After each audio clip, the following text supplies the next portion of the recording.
Hello and welcome, Draft Premier League fans. Alright, so today we're going to be going over all the games from Week 5, but first off, as an intro, I wanted to go over this Chicken Nugget Challenge, which has my name written all over it. Like, literally. Am I live? Is it You are working? live. I was gonna say I'll pull up YouTube to check. How many are you They gonna usually buy? have a button here is on my this. question. Are we How many actually are you live? buying? I think they changed the YouTube studio layout. No, you're live. I'm watching. Why can't I link the stream from here? I usually just grab the link. Is this the link now? Do they? Because they hate you, bro. Why would they change that? It worked. You're in the go live thing for studio, right? You just click on Yeah. Should be in the top right, yeah. Mm-hmm. Is this my? That's not my. That's not my stream link. Hold up. They're live. Do you want me to just get your stream link and put it in VC chat? Add that shit up. Yeah. There. Why doesn't it show up on my? Whatever.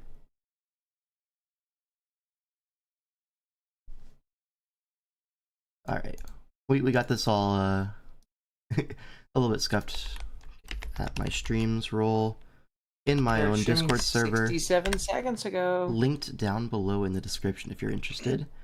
And then I'll also link it in the DPL server. Also linked down below if you're interested. DPL uploads. Bang. Alright.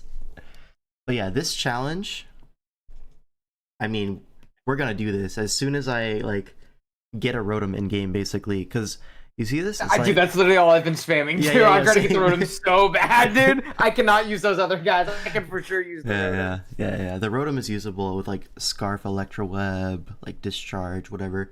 You could do stuff with it. These other guys, maybe not. But yeah, so this Chicken Nugget Challenge, we will be doing this at some point with Owen and Dell.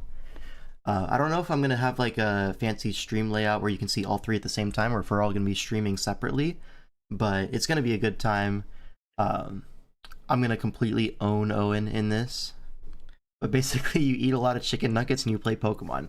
Hey, you're gonna be great at eating my a life. lot more food than me, dude. You're gonna be so good at eating so much food. Yeah, you're gonna kill it, man. Dude, yesterday I was like, let me have some leftover pasta.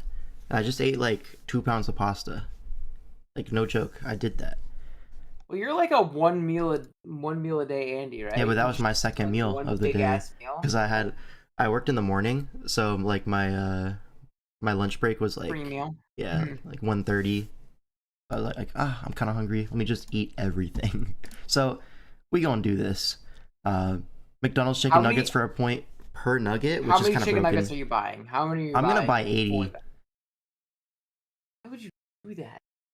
Okay, because God. think about how many nuggets can you eat? How many nuggets can you eat during a VGC match? Oh, I can eat them so easy. So easily, right? Are you kidding me? But winning a VGC match, that's 8 points if you win using the silly Pokemon, Rotom, Castform, whatever.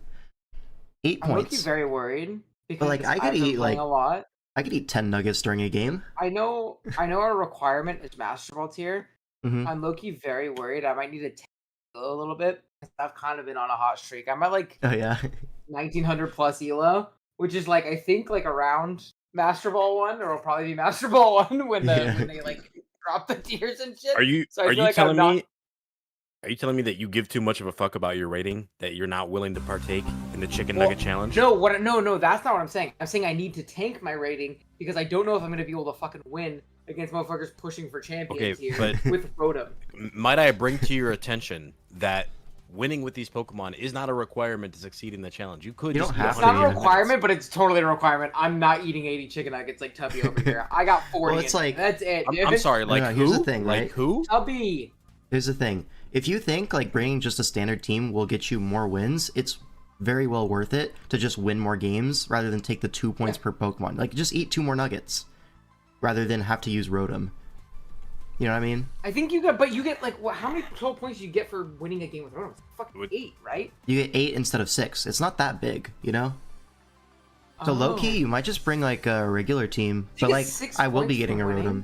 Okay. I feel like I'll have a Rotom on the bench sometimes, and then sometimes when it's like, you okay, can I'll low-key bring like it. build a regular 6 and then have Rotom Mega Sceptile, and like you're like, okay, this team it can beat. Let's go with that. And if not, you just bring your yard. Like fucking, yard whims, fucking Gambit.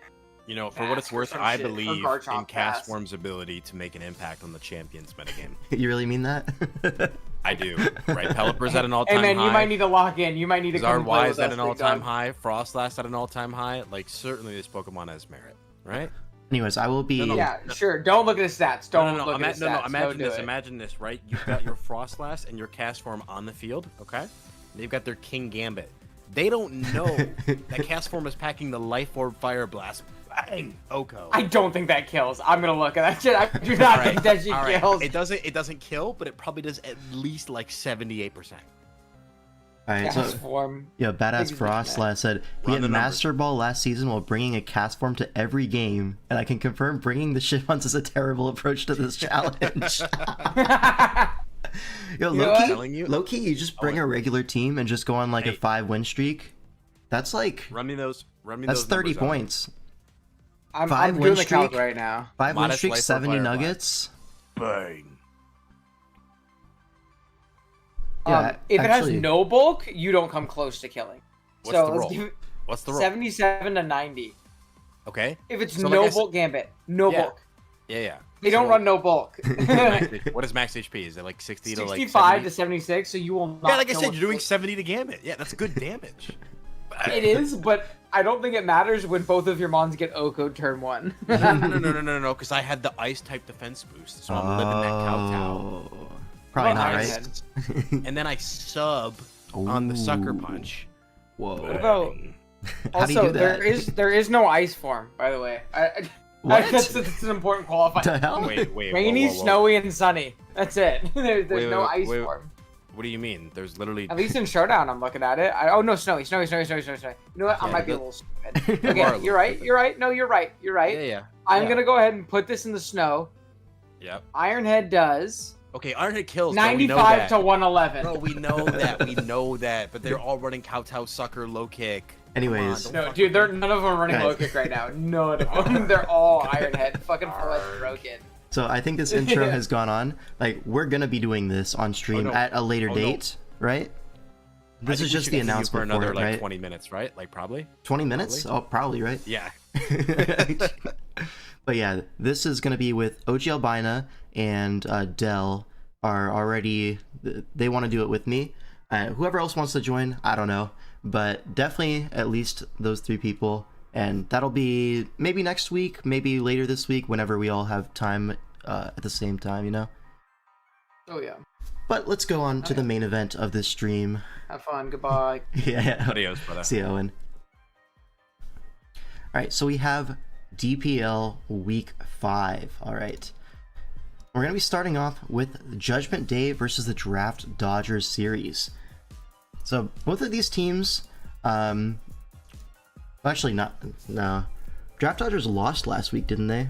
To us. Let's go Villains. To us. Correct. Yeah. Correct. But Judgment Day smashed us like 2 weeks ago.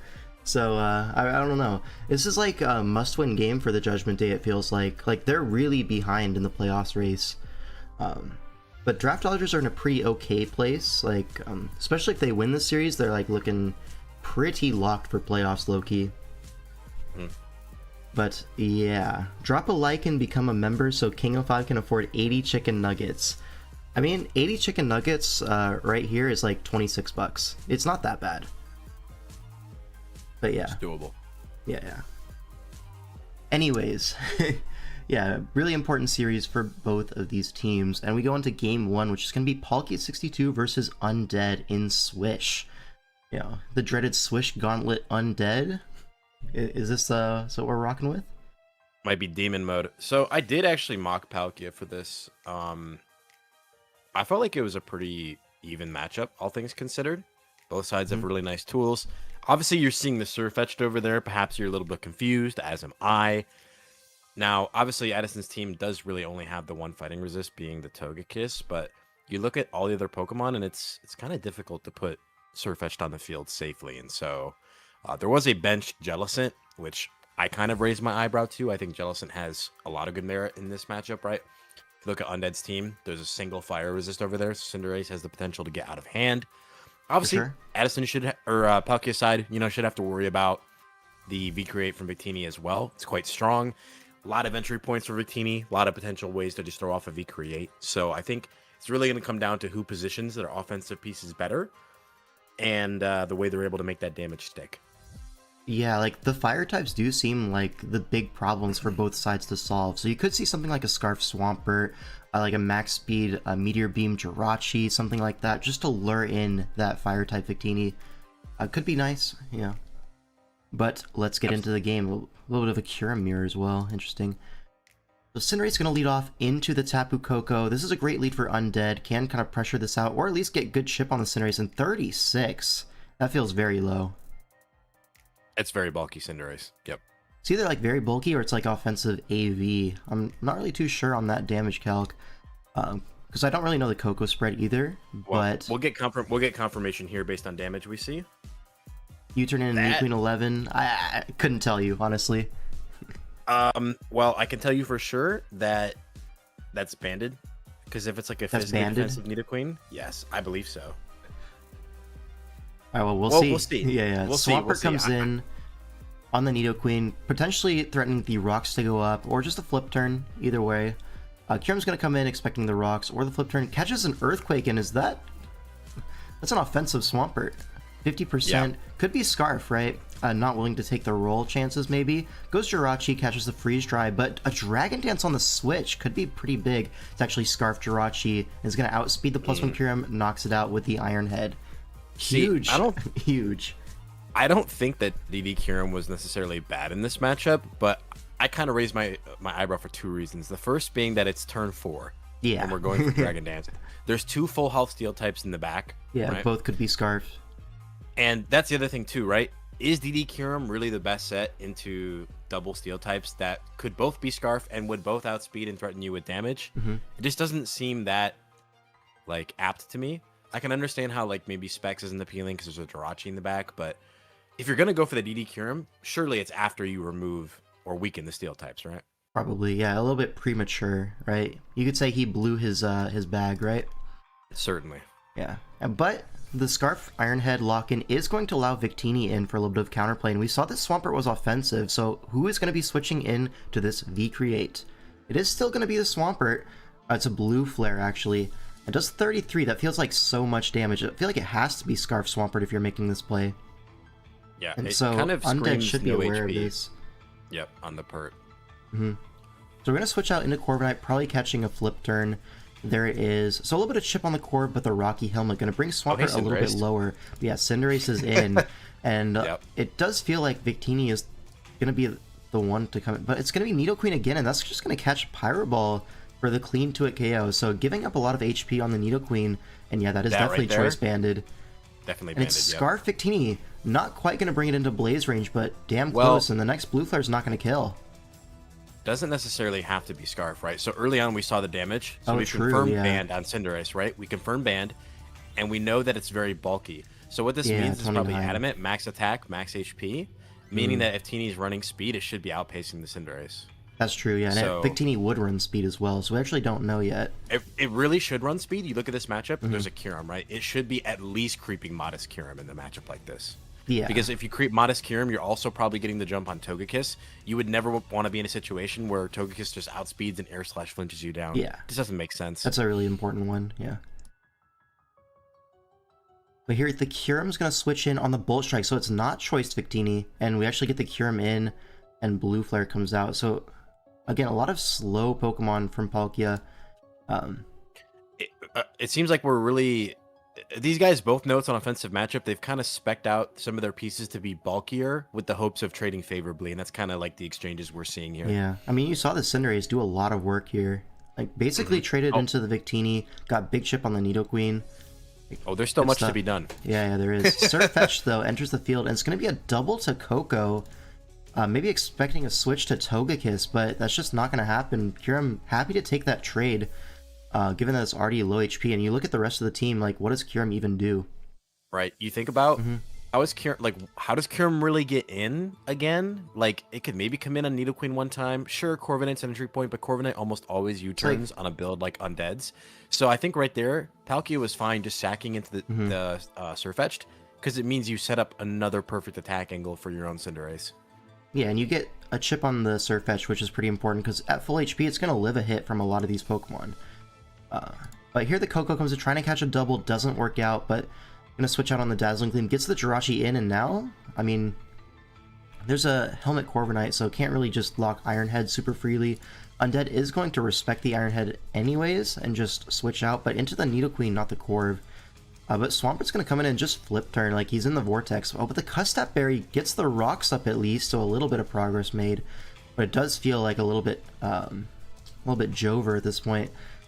6 versus 3, Surfetched on the field. Gonna double once again into Corv, trying to get some like helmet chip on the U-turn. Maybe trying to bait a Zen headbutt. Not gonna work out though. Like he gets the helmet chip, but it doesn't feel like super impactful. And now you're just gonna get Cinderace in on the field. And now you're Choice Banded in Blaze, right? Or was it Libero? No, Libero's banned. No, it's banded. Goodbye. Yeah. Yeah. So Surfetched goes down, and now it's a 5v2. Togekiss comes in, does take rocks, which means it's probably going to be Choice Scarf. Goes for Fire Blast and misses the Coco as a Roost goes off. So this Togekiss going to be forced out here. Not going to switch, though. Going to just go for another Fire Blast and miss another one. So 2 misses, unlucky. Okay, it is a 2-hit KO. Gets a burn, which doesn't super matter, but Togekiss goes down to the Volt Switch. Alright, what a funny sequence that was. Now Corv in. I'm actually really shocked that it died to Volt Switch, because, like, obviously it's Scarf, it's not bulk invested, but I'm really shocked Volt killed. That had to be like a high roll, or it's like Magnet Coco, one of the two. Maybe like E-Belt, because we saw it do very little to Cinderace, but it did a lot to Togekiss, so maybe E-Belt would explain that.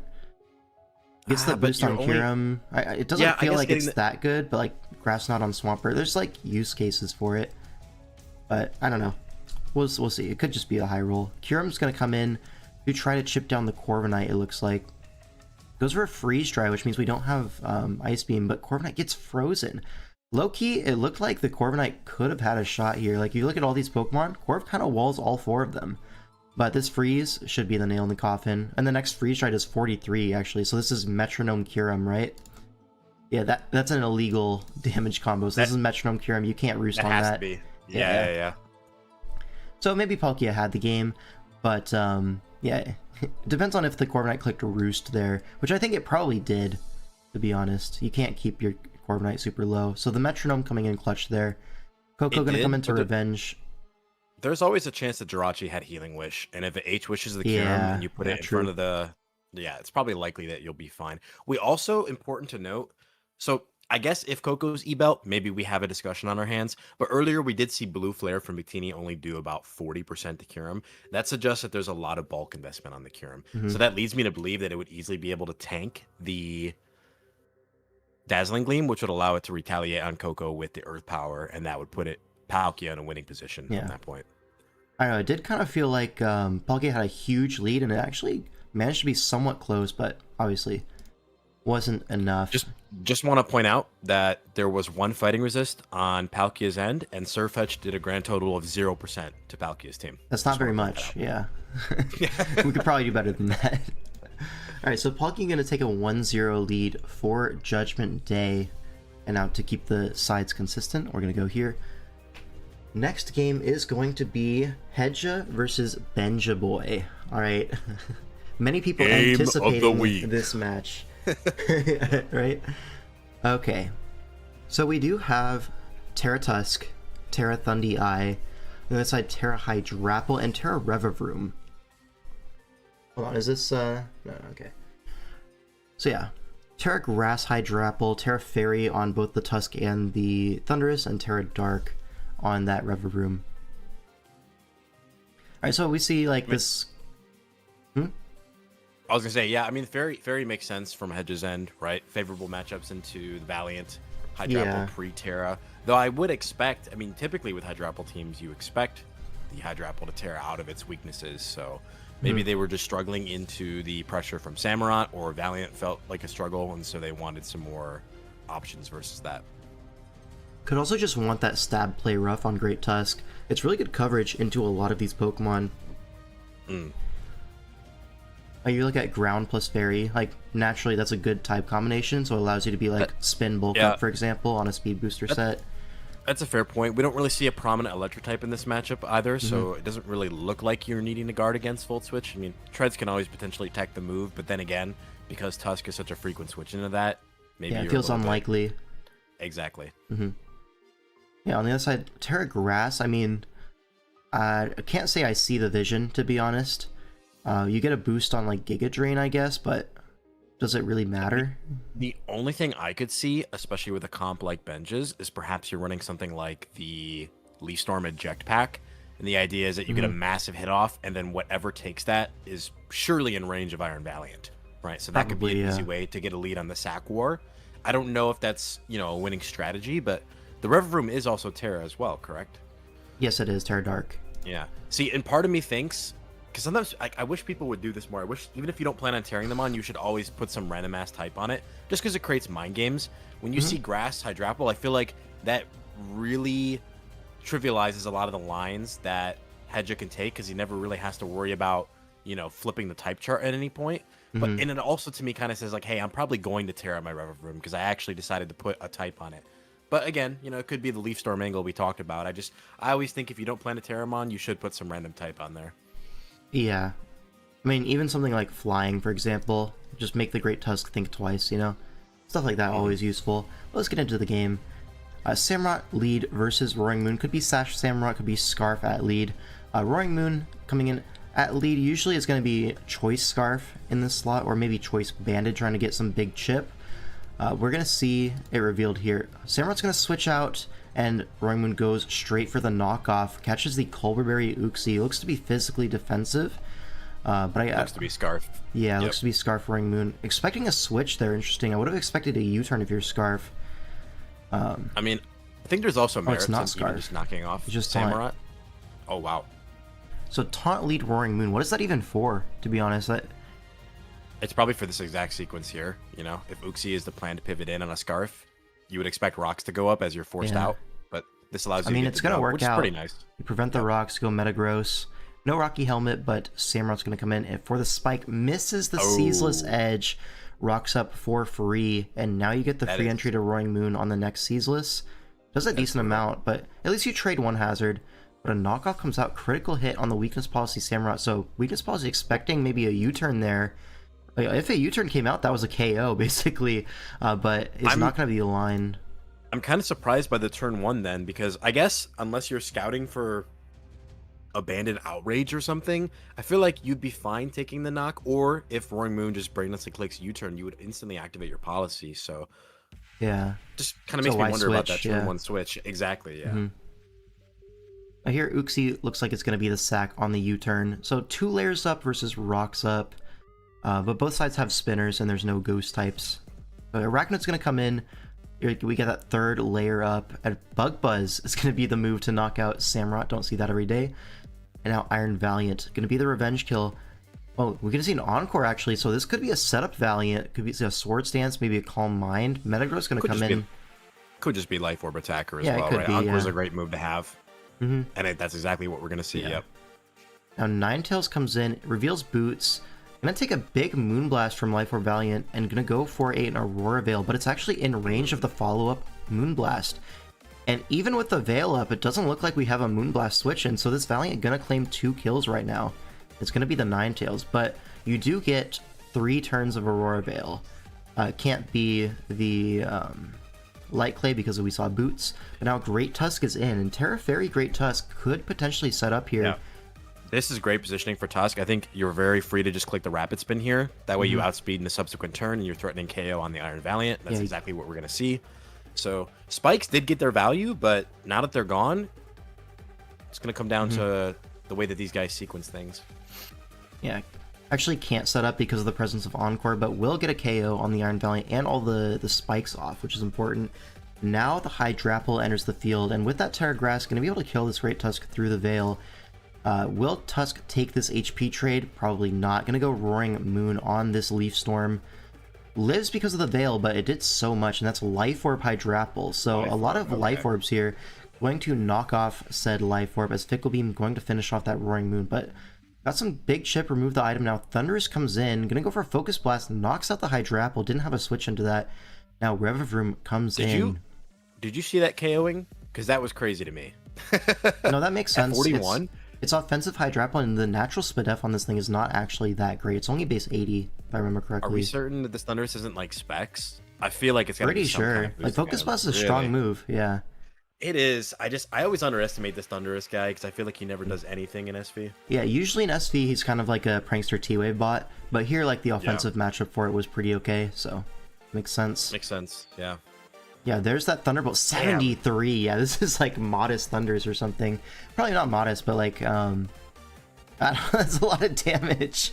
Bro, these new gen mons are so funny to me. Perhaps this is my boomer sense talking, but usually when a Thunderous is 1v1 versus a Shittermon, you know, he's gonna win the exchange.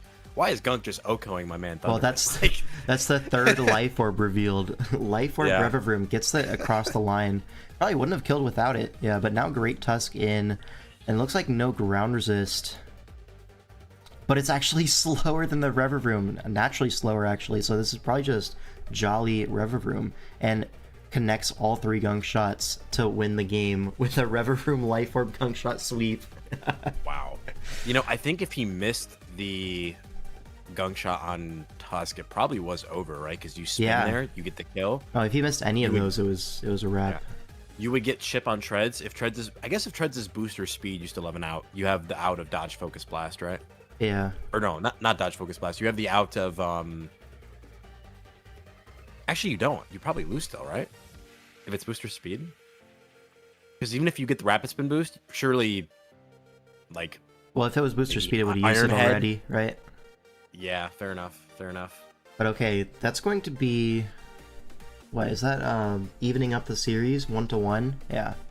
Benja Boy coming in clutch for his team as we go on to game 3. Money Guy versus Rye. And gotta switch sides, right? So Rye is going to be on Judgment Day, and Money Guy for the Draft Dodgers. Now here we see an Oras matchup with Mega Guard. Again, we see this Mega Guard Crobat combination where the steel types are often forced in by the guard, and then the Crobat's able to clean up. Not going to be so much the case here with a Rotom Wash and Talonflame, right? Kind of spreading off those like Fairy and Flying checks into different Mons. But you're going to see, like, Terrakion is pretty threatening. If it's able to get through the Hippowdon, or if, like, something weakens the Hippowdon, maybe, like, a Taunt Crocodile, then Terrakion's looking pretty scary, because the only fighting resist is that Talonflame, which is obviously going to go down to Stone Edge, and also take a lot from Rocks. Feels like Money Guy should be able to get Rocks up here. Maybe you see, like, a Defogged Scizor to, like, mitigate that, but yeah. Feels like this Talonflame is under a lot of pressure. It's also Money Guy's birthday. Can we get some happy birthdays in the chat? Happy birthday, Money Guy. Yeah. Correct me if I'm wrong, L5, but I'm looking at my screen. I'm no Oras expert, but this is quite an unusual combination of Pokemon. I've never... Yes. Yeah, this is... You know, what? Not I feel like any proven type of comp. Yeah, when you watch old metagames, you kind of see similar structures and similar faces together, like lined up like a happy family. I've never seen these guys together. This is a new assortment to me, especially Rise team. This is a little unconventional. So you've seen in the past like Sableye Talon, but here you see Deancey Talon to get that magic bounce. A little bit less reliable, of course, but you're pairing it with some good defog users. It could work, but obviously not so much a proven track record. Rotom isn't Fog in Gen 6. Rotom does not get defog in Gen 6, correct? Right. So it's Mew. Yeah, Mew and Scizor both get it. Scizor, right, right. But yeah.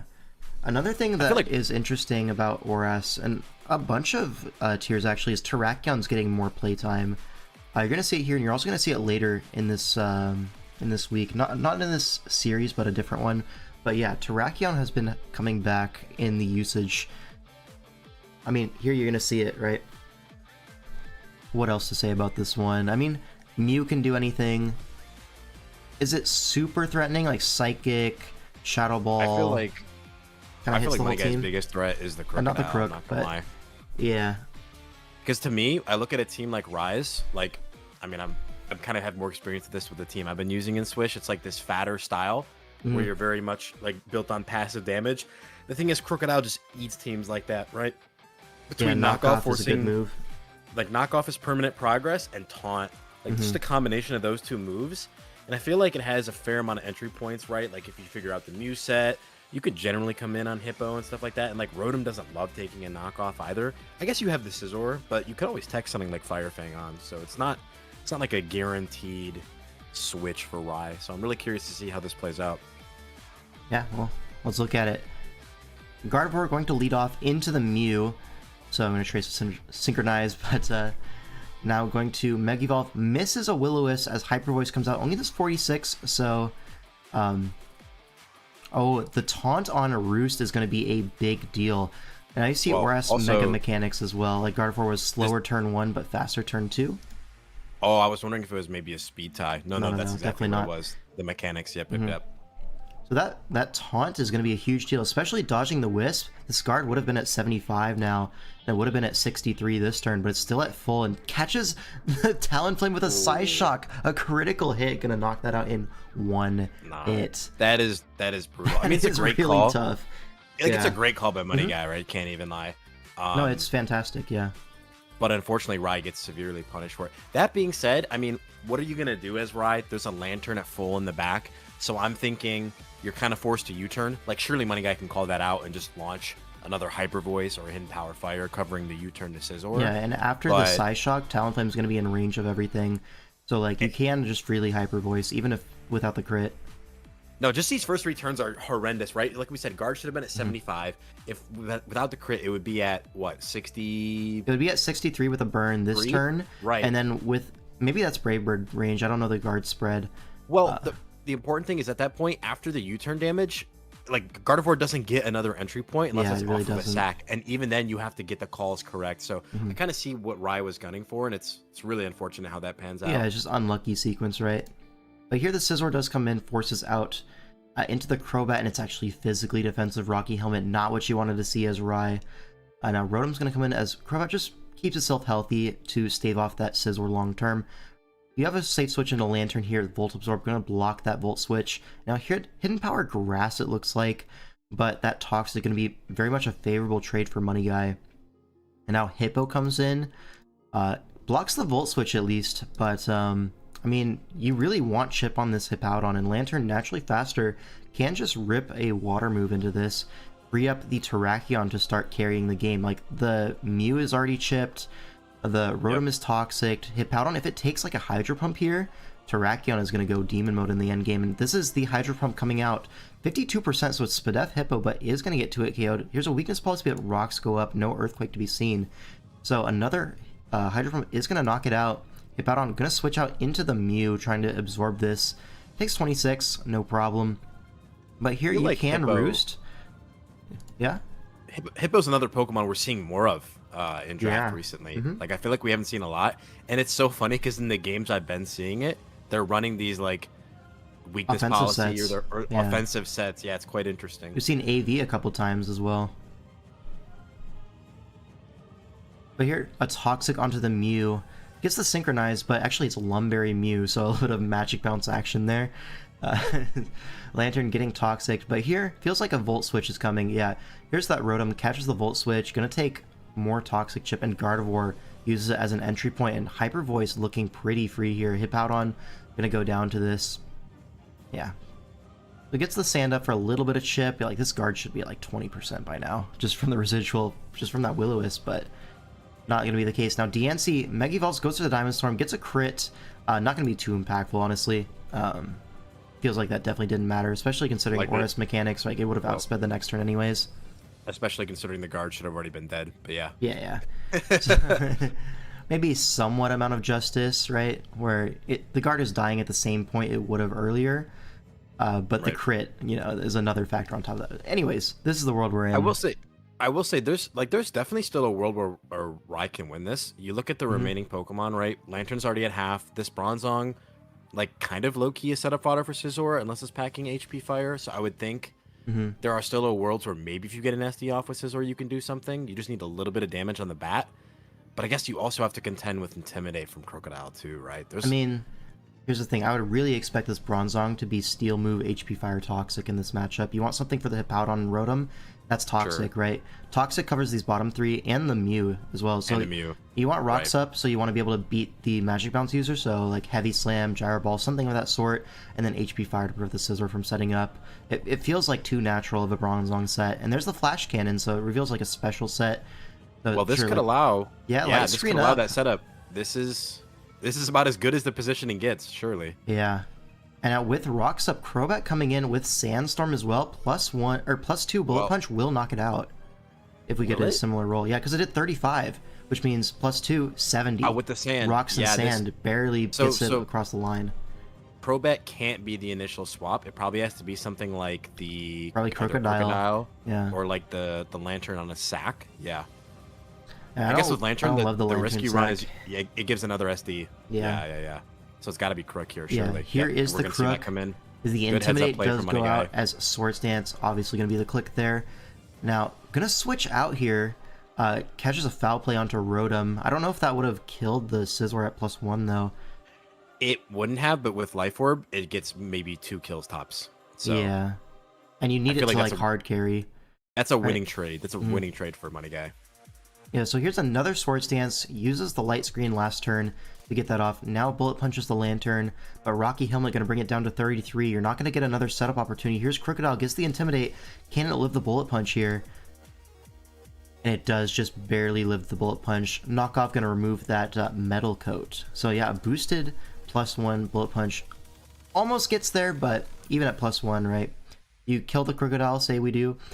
Crobat's going to come in and live that. And with Rotom so weakened, it feels like you just revenge for the Crobat, force it out, and then Terrakion sweeps. So it feels like Money Guy had that no problem. But just now Crocodile's going to be the star of the show. Knocks out the Rotom with a crit, and now Crobat going to finish off this Mew, it looks like. Yeah, the Toxic. Yeah, it's going to be it. If the Scizor was weakness policy at 1, yeah, true. But I understand, like, Metal Coat is super consistent. The sad thing is, I think Riot's game plan was probably very strong because I see the value of spreading the residuals with Will-O-Wisp onto a team like Money Guys. Like, nothing on that team wants to take a burn. Yeah. And if you play the long game, it's really easy, especially with that light screen, to sort of manufacture that position where Scisor's in, the SD goes off, and everything's already in range of the bullet punches. So, yeah, Loki, he got robbed. I can't lie. Like, yeah, or at least robbed of an actual game. You know, he never had a chance in this one. Yeah, he was always fighting from behind, and there was no way to actually execute his game plan, unfortunately. Yeah, can't beat Money Guy on his birthday. Many such cases. Yeah, here's that Terrakion. Close combat, gonna finish off the Mew. And Money Guy gonna bring his team up 2-1. So Draft Dodgers leading right now as we go into game 4. It's gonna be Bobbert versus Chess. Ooh. Oh, hey, Terrakion again. Yeah, another Terrakion, like I was saying. But yeah. On the other side, you see like a Lando, Feeny, Zapdos. Like, this feels pretty standard. You see like a lot of Mega Sceptile builds end up looking something like this, right? With the Lando, the U-turn, Jirachi, everything to get it in. I'm gonna come out and say this, and this is words you'll never hear again. Uh-oh. I don't like this Lando matchup.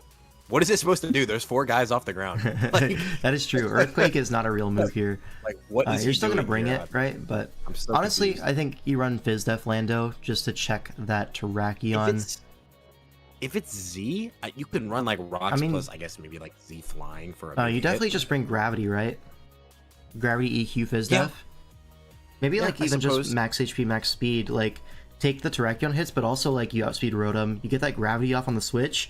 Now your Earthquake's actually like claiming a kill versus the team that it had no business doing, right? And the max HP allows you to take stuff like Hydreigon Draco, a Pidgeot, Hurricane, stuff like that. Even like Celesteela hits. So it feels like Gravity actually has a pretty good matchup now that I look at it. With the max speed, it's like pretty good. I don't know. The more I look at this, I don't see how Chess doesn't just win with Pidgeot, right? You put up Rocks, and there's a Zapdos. Like, Zapdos is about as good as it gets into Pidgeot. Usually, it is like, but you're gonna see Rocks up in a U-turn once or twice, but static, you can always fish for that.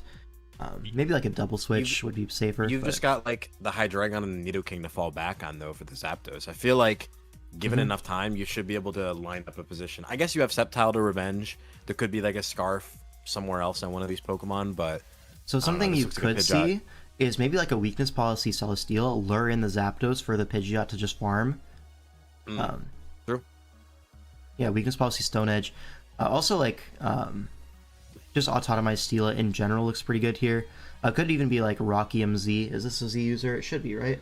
On a team like this? Guess. Yeah, it is. If you get rid of Steela or weaken it, like low-key just Life Orb attacks on Scolipede can actually clean up. Or you got Earthquake for Track and for Nidoking. You got Mega Horn for Hydreigon and Rotom. Aquatail. You could just be like Rock Slide last or whatever, Actually, so Earthquake's better, right? Hits the two. Better, yeah.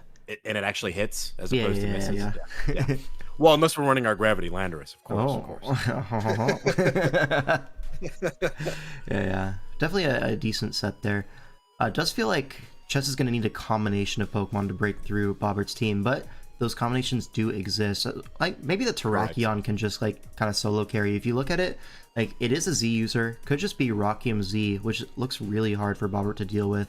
The combination of CC and, like, Continental Crush, like, that's just Thanos, no?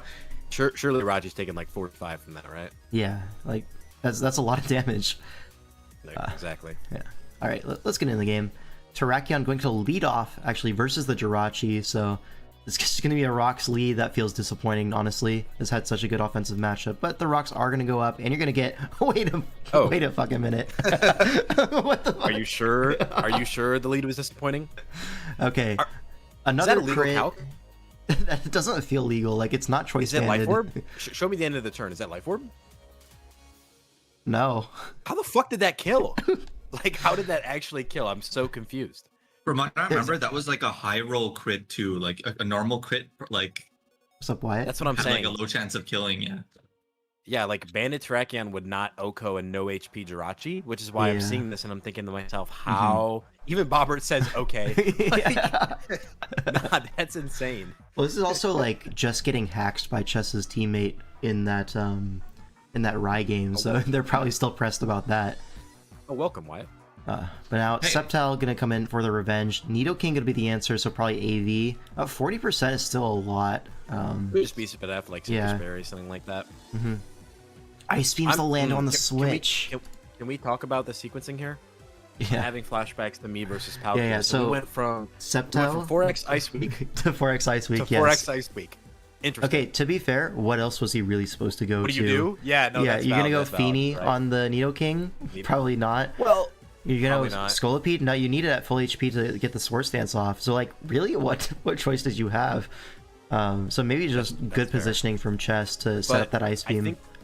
I think the damage we see, the damage on Landorus, tells us that it's not max offensive. No, definitely not. And it's probably very tanky Landorus. Maybe Custat, maybe like AV. There's that Earthquake into 4 immunes, and there's going to be an explosion, so catches the Rotom, chips it down.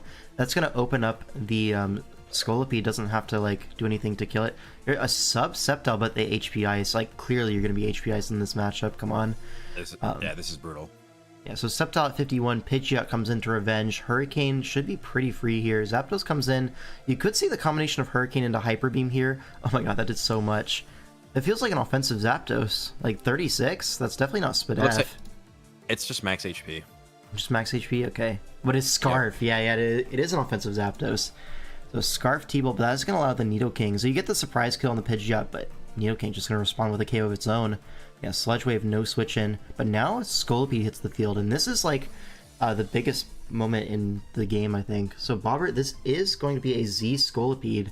If you have that Z move for the Celesteela, feels like if you Swords Dance here on the Nidoking, which you can do, feel like you can potentially just sweep here. I guess you can SD on this, but the problem is that like Flamethrower is gonna probably smoke you anyways, even with very minimal investment. Probably, yeah. So I feel like as Chess, you just hit this, right? You just hit this. There is a world Track could have Quick Attack. You know what I mean? Yeah. Goes for the Aqua Tail. So, like we were saying, Earthquake is better. So why did Chess load max Spadef, max defense Nidoking? How did he do that? Like, okay, how did this thing?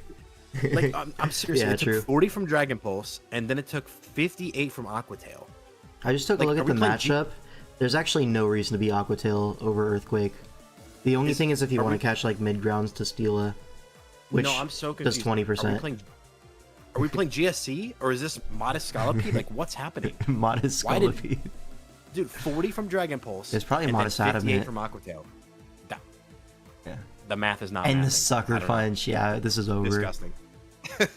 Hey, why wasn't it Earthquake though? It's just stronger into the Aqua Tail targets. But either way, I would think what it is because it's Waterium Z for the +2 Hydro Vortex on the Celesteela, because that's probably your strongest hit. Yeah, right? maybe. That makes some sense, yeah. So Calm Mind Feeny, definitely not going to get it done. Looks like a very fast Steela as well. Vicious for the static, but it doesn't get it. If it was Gen 8, maybe there was a way if we had Draining Kiss, but unfortunately... Yeah. Wait, we have a Hyper Potion. We have a Hyper Potion. The Hydro Pump is going to I think he needed a full restore, not a Hyper Potion there. Yeah. No, full restore would have been tough. Nah, I would have pulled out the Max Revive and I would have cleaned with Zapdos. You know what I'm saying? Yeah. True. Yeah. Actually, a Max Revive on Zapdos wouldn't even win. The Hydreigon's in the back. Okay, well, you know in ROM hacks, like they give you usually like an item that just like is a Pokemon Center, like with a button. Oh, bring back all 6 here.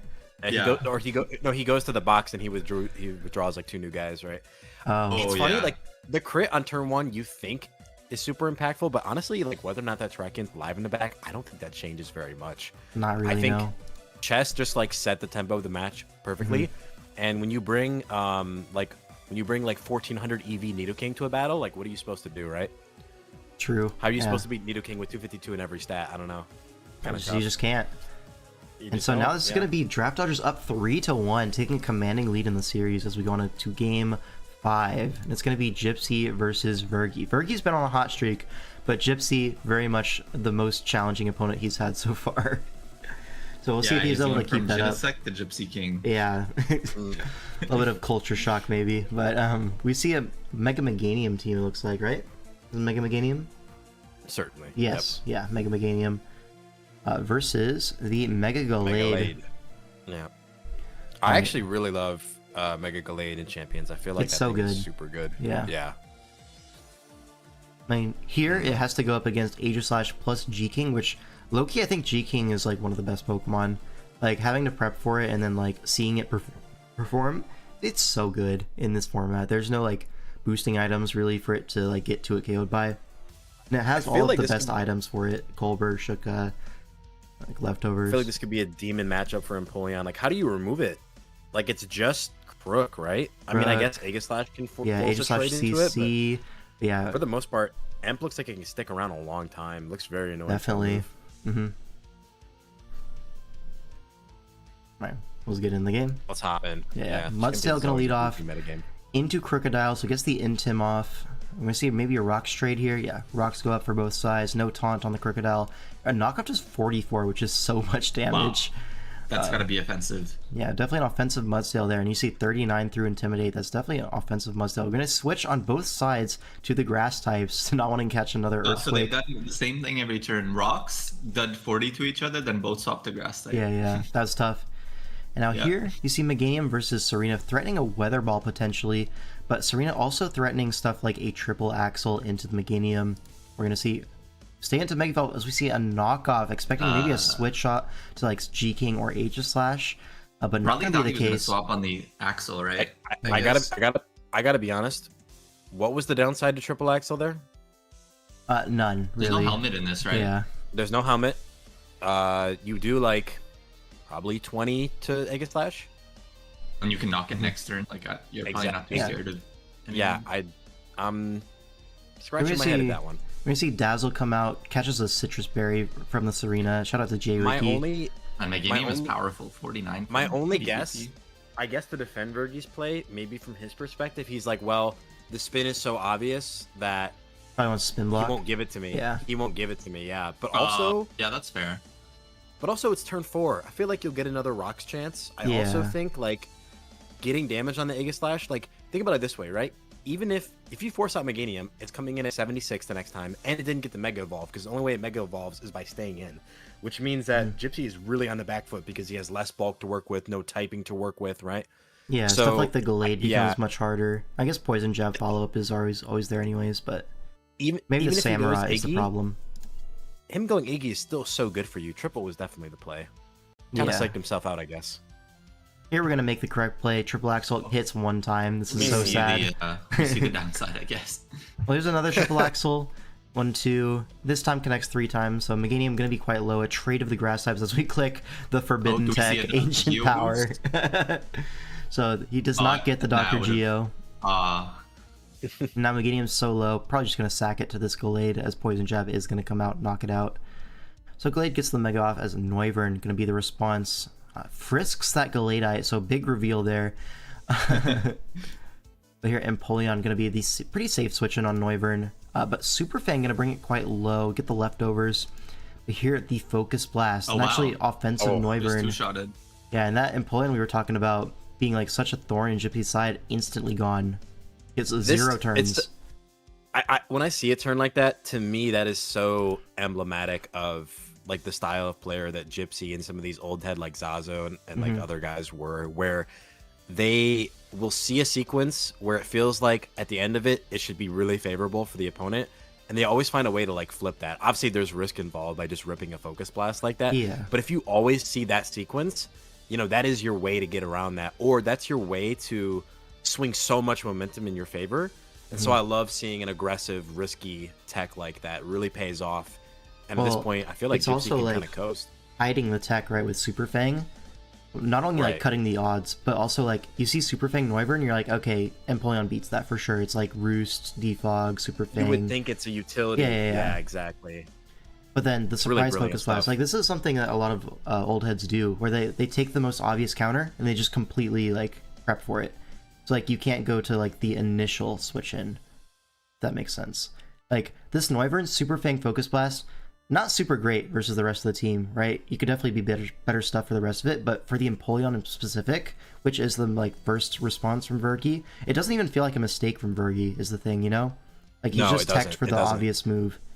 It just feels like a brilliant prep by Gypsy, you know? Again, risky, but if it pays off, you know, that's game winning. So here Dragapult comes into revenge, goes for a Dragon Dance, but Noivern stays in for the Draco Meteor. Feels like a Hail Mary from Vergi. I honestly get it, but not going to work out there. I think at that point, Gypsy was feeling like the Noivern did its job, right? Yeah. Well, at the same time, though, like, you have that Gallade in the back. The Noivern is still super useful, so I understand from Vergi, like, you want to keep the Noivern. Like, there's a Gallade, yes, but you've got a Prim, you've got a full HP Aegis Slash. Surely like, you can circumvent as long as one of these two Pokemon is Scarf, I guess they're not, actually. Yeah. So maybe it was a little bit risky there. Well, based on the Ceaseless damage, we can confirm Prim is bulk invested for sure. Doing 21 means that it has significant HP and probably some defense as well. Yeah, but Prim's also like going to be tasked with a checking Samurott. But I guess with the Draining Kiss, it's able to handle everything. Oh, hey, Satan. This shit's never dying. Beso. Brain dead chat, as always. Gallade in for a Poison Jab. Goes for a Swords Dance instead, so gets big, but that Draining Kiss is going to put it in range of Shadow Sneak Surely from Aegis Slash. And here is that Aegis Slash, Shadow Sneak Surely coming out here. With a Shadow Sneak of its own, but not going to KO. Down goes the Gallade, and now it's Mudsdale versus the World.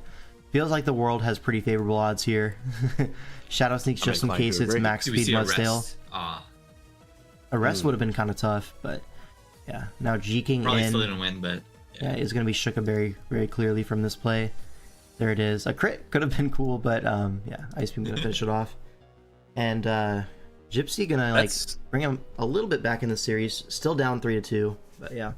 Just all around great prep from Gypsy King. I think so nice that Noivern sequence to where once that Empoleon goes down, how do you even really respond to the Primarina, right? It's just like self-sustaining with the Draining Kiss. There's no favor. Like you're forcing that Gallade to SD, take half. And then from then, you know, you've basically limited one of the biggest offensive pieces on Vergi's end. It just seems like this whole time it was very favorable. I'm even willing to wager, I think that Crocodile was probably Scarf in the back. There's a chance it could have been Scarf Rocks. You revealed not Scarf turn 2. Yeah. Oh, okay. Okay, my bad. Well, even then, it just feels like, how do you kill that Prim, right? So, good stuff to Gypsy King. A valiant effort from Vergi. Yep. All right, now we got Count Riario versus Tidal. All right, so Riario coming back from a massive break. He's been doing pretty well. Forget what his record is going into this, but it's like what, 3-0 maybe? It's pretty good, right? Yeah. 3-0, 2-1, something like that. Either way, like very winning. Tidal though, like one of the up and comers in the past few years, especially in Gen 7. But yeah, willing to wager it hurts. We see another appearance from the Camerupt. All right. This one's actually a Mega Camerupt, different from the regular Camerupt we saw earlier in the season. Yeah, Mega Camel here. Interesting. Are you going to see like some HP water tech from Thundurus? It definitely could. But yeah. I mean, if there's a matchup for it, this is the one, right? Yeah. Here's Coco into the Landorus lead. So Riario leading off well. And we're going to see actually the Coco is faster than the Lando. So not Scarf Lando, just from the E-Terrain going before the Intimidate. But regardless, going to have to get out of there into the Salamence because the Intim on Landorus as rocks go up. Here's a Z move, immediately ripping it into the Lando. It's going to live that 77, and the HPI is going to do 67 into the Salamence. So good chip there, brings the Salamence low, and Rocky Helmet puts it in Rock's range. And the only defoggers are Coco and Serp. So it feels like Salamence is just going to be let go here into the Thundurus. Yeah, down it goes. So 1-for-1 trade, but Riario does get rocks out of it. And Muck going to be the response. We see an immediate nasty plot from Thundurus. Is it Z move here? It is Z move. As you see, Knockoff fails to remove an item. There's the Z. It's going to be Gigavolt Havoc. That's going to blow back the Muck. Great lead sequence. Dominant position here. That's a hard call for Tidal to try to make, right? Like you can go Camel, but even then, I feel like at that point, if you pivot back to Muck, then you're probably in range of the HP like water plus the Rocks plus HP water plus 2 is probably going to put you in T-Bolt range. Unless you're like I think it always, AD, but like I don't think there's any line that she can take that avoids losing a Pokemon there, unfortunately. Yeah. And it feels like the HP water is the obvious fourth move here. Just because you have Sludge Wave for the Serp and the Coco, so all of the electric resists are taken care of with that coverage. Now Coco's going to come in, should be able to revenge this Thundurus, and is able to. Thunderbolt knocks it out. Now Dragalge comes in, we're going to see a U-turn here, a little bit of chip, and the switch into Superior, going from Poison Week to Poison Week, a common theme from this DPL it seems. A common theme in DPL as a whole, wow. Yeah. Yeah, so Serp gonna go down. Not that Serp was super useful this endgame, like Infernape, Dragalge, Scizor, and then Starmie's faster as well. It feels like the expendable mon. Now gonna get the free switch to Uxie, and a Sludge Bomb comes in from, it looks like Scarf Dragalge as we go for a Trick Room, so maybe not Scarf, just minus priority on Trick Room, but this is set up for the Camerupt, goes for the Memento as Starmie comes in. So much, is that like Specs? Could that be Specs Dragalge? Like I don't think so. I think it's just like offensive, maybe AV. It's just modest maxed. AV makes a lot of sense this matchup. Because I would anticipate the Uxie is running Fizdef, yeah, because Infernape, it gives you more reliable Trick Rooms. Yep, into Landorus, Infernape, and Scizor as well. But here Camel comes in into the Storm. It's full HP, but you see the nature power. Yes. Oh my god. Yes. Wait, that's really cool tech. Yeah. This is like a classic from these Coco Camerupt teams, which we haven't seen in many years. You've seen it as well in like this is something you saw in OU like way back in the day. The combination of Coco plus terrain or the nature power Camerupt on Trick Room teams. I do remember using a Mega Camel once during Gen 8 Natex, and I had it paired with Feeny, so I could use Moonblast. It was pretty cool. So here, does Infernape comes power in. Get the Sheer Force boost with these secondary? Yeah, because all the moves that get called by it are Sheer Force moves. Yep. I want to talk about this. So Infernape comes in on the Camerupt. At this point, Camerupt looks like it kills all three, and you have 2 Trick Room turns left. But going Infernape baits the Earth Power, which Scizor does live, barely, but it lives. Yep. So that crucially stalls out a Trick Room turn, and so now you have with the sub. Does that matter? Can you break sub? It is going to be superpower. So yeah. But Scizor will go down to the Earth Power. Now I'm a little confused about the decision making, because when Infernape come in, couldn't you have subbed? I mean, I guess you're expecting the Infernape just to be stacked, but if you sub as Scizor comes tries in, the sack, don't you just super win? Probably, yeah. Or close to it, yeah. Oh, it's a hard play to make, maybe, Because It is. if Infernape just stays in, you're wasting your own Trick Room turn for nothing, and you've set up this kind of win path for that exact sequence, so you just want to take your KOs. I get it. Yeah, but now Dragalge Skull, like, if you were 25% healthier, it wouldn't have mattered. But now Coco comes in, and Dragalge should just wrap up this game. Yeah, here's the Nature's Madness, but AV Dragalge, pretty confident in saying that, is going to wrap up this game. So, well played from Riara. I think if Title ripped the sub there, that was just an instant win. You know what I mean? It was, but it's a hard play to make. Yeah. it is and it isn't, right? Yeah. I guess if you, like, in the moment, if you're laser focused on that turn, it's a hard. But if you, like, step back, see the bigger picture, maybe it's our hindsight saying that. Well, I think it's a great find for Miario to double the Scizor in to waste a turn. I don't know if Tidal was even thinking about that at all, you know? Obviously, though, like, from Tidal's POV, Scizor just makes more sense to keep because it actually gives you something that can, you know, two-shot the Coco, whereas Infernape might just fall to, like, a strong Thunderbolt or something. Yeah, it came down to plays, and unfortunately, Tidal got him wrong. Count made the nice pivot, and that's going to wrap it up. Yep. So, good stuff to Count. And that's going to be getting the Draft Dodgers up 4-2 in the series. So, yeah, Judgment Day needs to win the last 2 games to tie up the series, or else they're going to be looking like pretty far outside of playoffs going into week 6. But yeah, well, this is refreshing to get it done is going to be Void of Darkness for the Judgment Day, and Agency is owned for the Draft Dodgers. The student against the master. Once again, big Necrozma. Yeah. True. So you're gonna see a Meow Keldeo mirror, but Void gonna bench his Keldeo just into the Dragalge, the Necrozma. It's a little bit too difficult, right? Yeah, it feels like there's a calm mindset that probably won this game, but so Terra is gonna go Slowbro instead. Yeah, right? Terra Slowbro instead. Something that had a lot of traction earlier this year, but has kind of died down a little bit on the hype. People tried this team. People tried Terra Slowbro in DFL and ended up, or not DFL, DWL, and ended up dropping a lot of them at mids, or like moving the Terra onto a different Pokemon. But here you're gonna see Terra Slowbro come back in a big way against Agency. What were you gonna say, Wyatt? I think, like, I don't know if it was this team, but we saw like either a Slowbro or Slowking Terra Dark as like a check to yeah, that was Slowking. Offensive threat. Yeah, with foul play. That was really cool. So I'm curious to see what they do with this Slowbro. Well, the Slowbro is going to be Terra Poison. The Skuntank is also Terra Water, but you definitely expect the Terra to be going onto Slowbro once you see no Keldeo. Whereas on the other side, the Keldeo is Terra Ghost, and the Necrozma is Terra Bug. A year ago, Hob and I were talking about how do we revolutionize, how do we solve SV, and we were like, dude, we got to try Terra Slowbro. And then, like you said, people actually tried it it was DWL, right? Yeah. And it just wasn't pulling up. But I remember, like, sometime during DWL, I think I mocked Agency, and I had a Terra Slowbro on my team, and, like, it was actually really good. It was versus, like, that Iron Bundle, Aloma Mola, you know what I mean, that bullshit. It was actually, like, really good into those compositions. So it's cool to see it be given a second chance here. I tried it in a seasonal at some point, and it was really cool, like running offensive Trick Room sets with it, like with like setup or policy, like Terra to get extra damage, because like his damage is a bit low compared to Hydrapple, which people compare him to a lot. But with Terra, like you can Terra offensively into your stabs pretty easily, like water. Yeah, for sure. Okay. And the coverage is nice. Yeah. Let's jump into it. I remember helping this guy in like a tour that had Terra Slowbro, and it always felt like the best Pokemon on the team.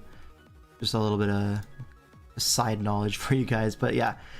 Into the game. Now Jirachi gonna lead off into the Keldeo. Jirachi can stay in here, but it's gonna actually be Scarf. Goes for a U-turn into the Slowbro. Pretty safe counter to Keldeo. Yeah, 16% from Secret Sword.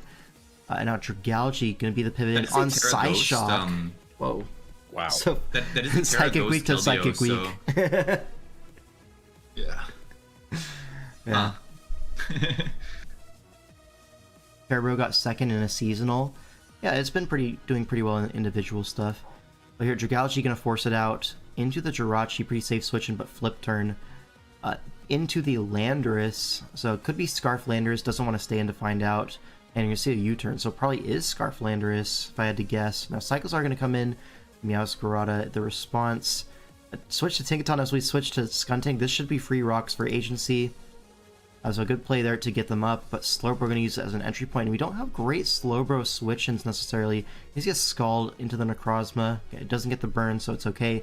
But Skuntank going to be the response into the Calm Mind. Necrozma doesn't get natural coverage really for the Skuntank. Actually, I lied. It gets Earth Power, doesn't it? Yeah. Yeah. Power, yes. So ignore me for that one sentence, but Skuntank is going to force it out, which means probably doesn't have that Earth Power, which is interesting because, like, I guess we need a coverage for Meow. You would want to be wary of Assault Vest, like Skuntank can reasonably run that, right? Yeah. So, well, Skuntank is going to come in. Balloon trying to steal the item, but Skuntank goes for a Toxic instead. So catches that. Now Slowbro in on the knockoff. Gets a Weakness Policy. Policy. Yeah, so now this Slowbro is a massive threat. Should be able to claim a KO here, but Dragalge comes in. Looks like that might be AV. 18%, which makes sense in the Keldeo mirror. But gonna force it out once again with a threat of Sludge Bomb. But this is Terra Poison. Could have stayed in there, but I guess fearing Draco. You have the safe Jirachi switch, may as well use it. Now U-turn to Keldeo, back into the Slowbro. So itemless Slowbro. Another thing about itemless Slowbro is you can now Terra Poison, and now you have a 100% Meowscarada check. And with the Calm Mind, you're able to kind of like trade into the Necrozma, at least until it sets up as well. And with that burn, it's going to put Necrozma into a situation where you're going to have to recover here. And you're always going to be taking that burn chip. Potentially forced out by a Jirachi. It's unfortunate that Void hasn't found a sequence yet to like get up the rocks. Because as far as I can see, Agency doesn't have removal, right? Mm-hmm. Correct. So Agency's been switching a ton, right? We've seen the Drag come in multiple times. Yeah. We've seen Keldeo and Necrozma come in. Rocks would be doing a lot of things for Void right now, but we just haven't found that. I'm assuming it's on Landorus then? It should be. Since Rachi has never gone for it. We're thinking maybe this is like a Choice Scarf Jirachi. Definitely, yeah. Outsped the Keldeo turn 1, so I would assume Scarf. Okay, here's an Iron Head onto Necrozma. Here's one flinch, okay. Goes for another Iron Head, favored in this one, a flinch again.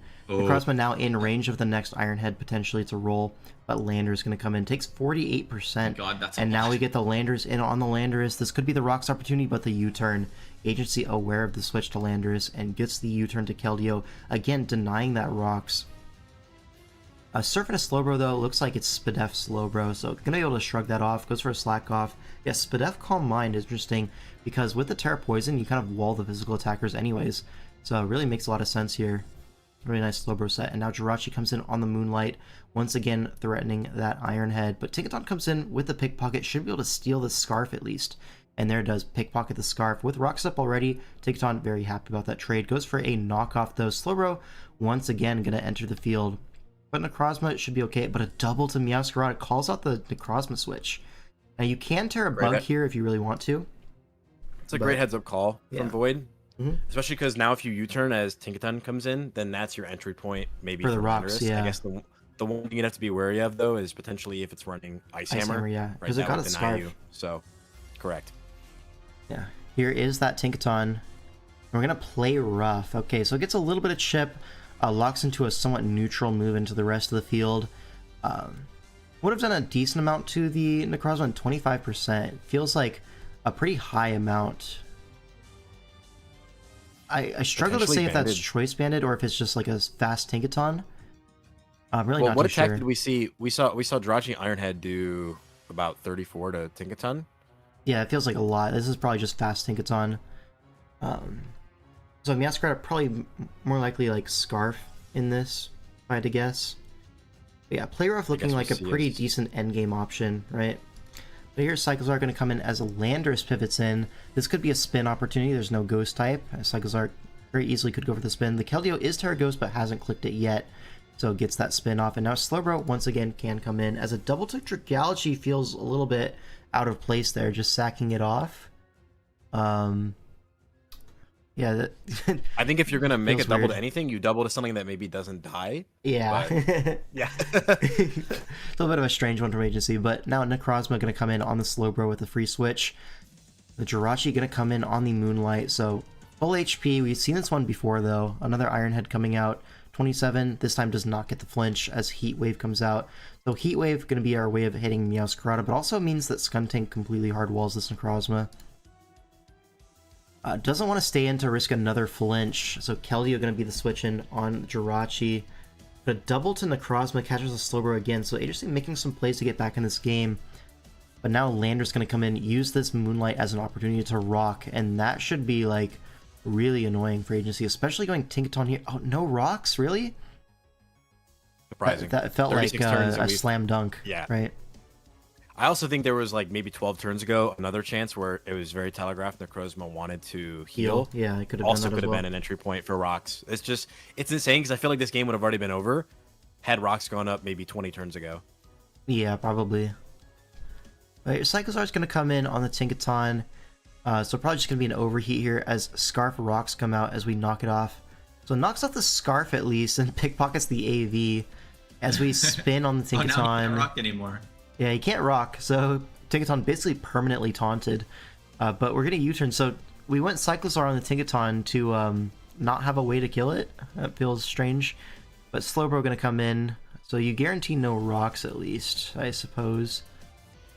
But Necrozma comes in, and Landorus in on the Calm Mind, but this doesn't feel as good as earlier. And a U-turn comes out, looks to be physically attack invested as a Moonlight comes out.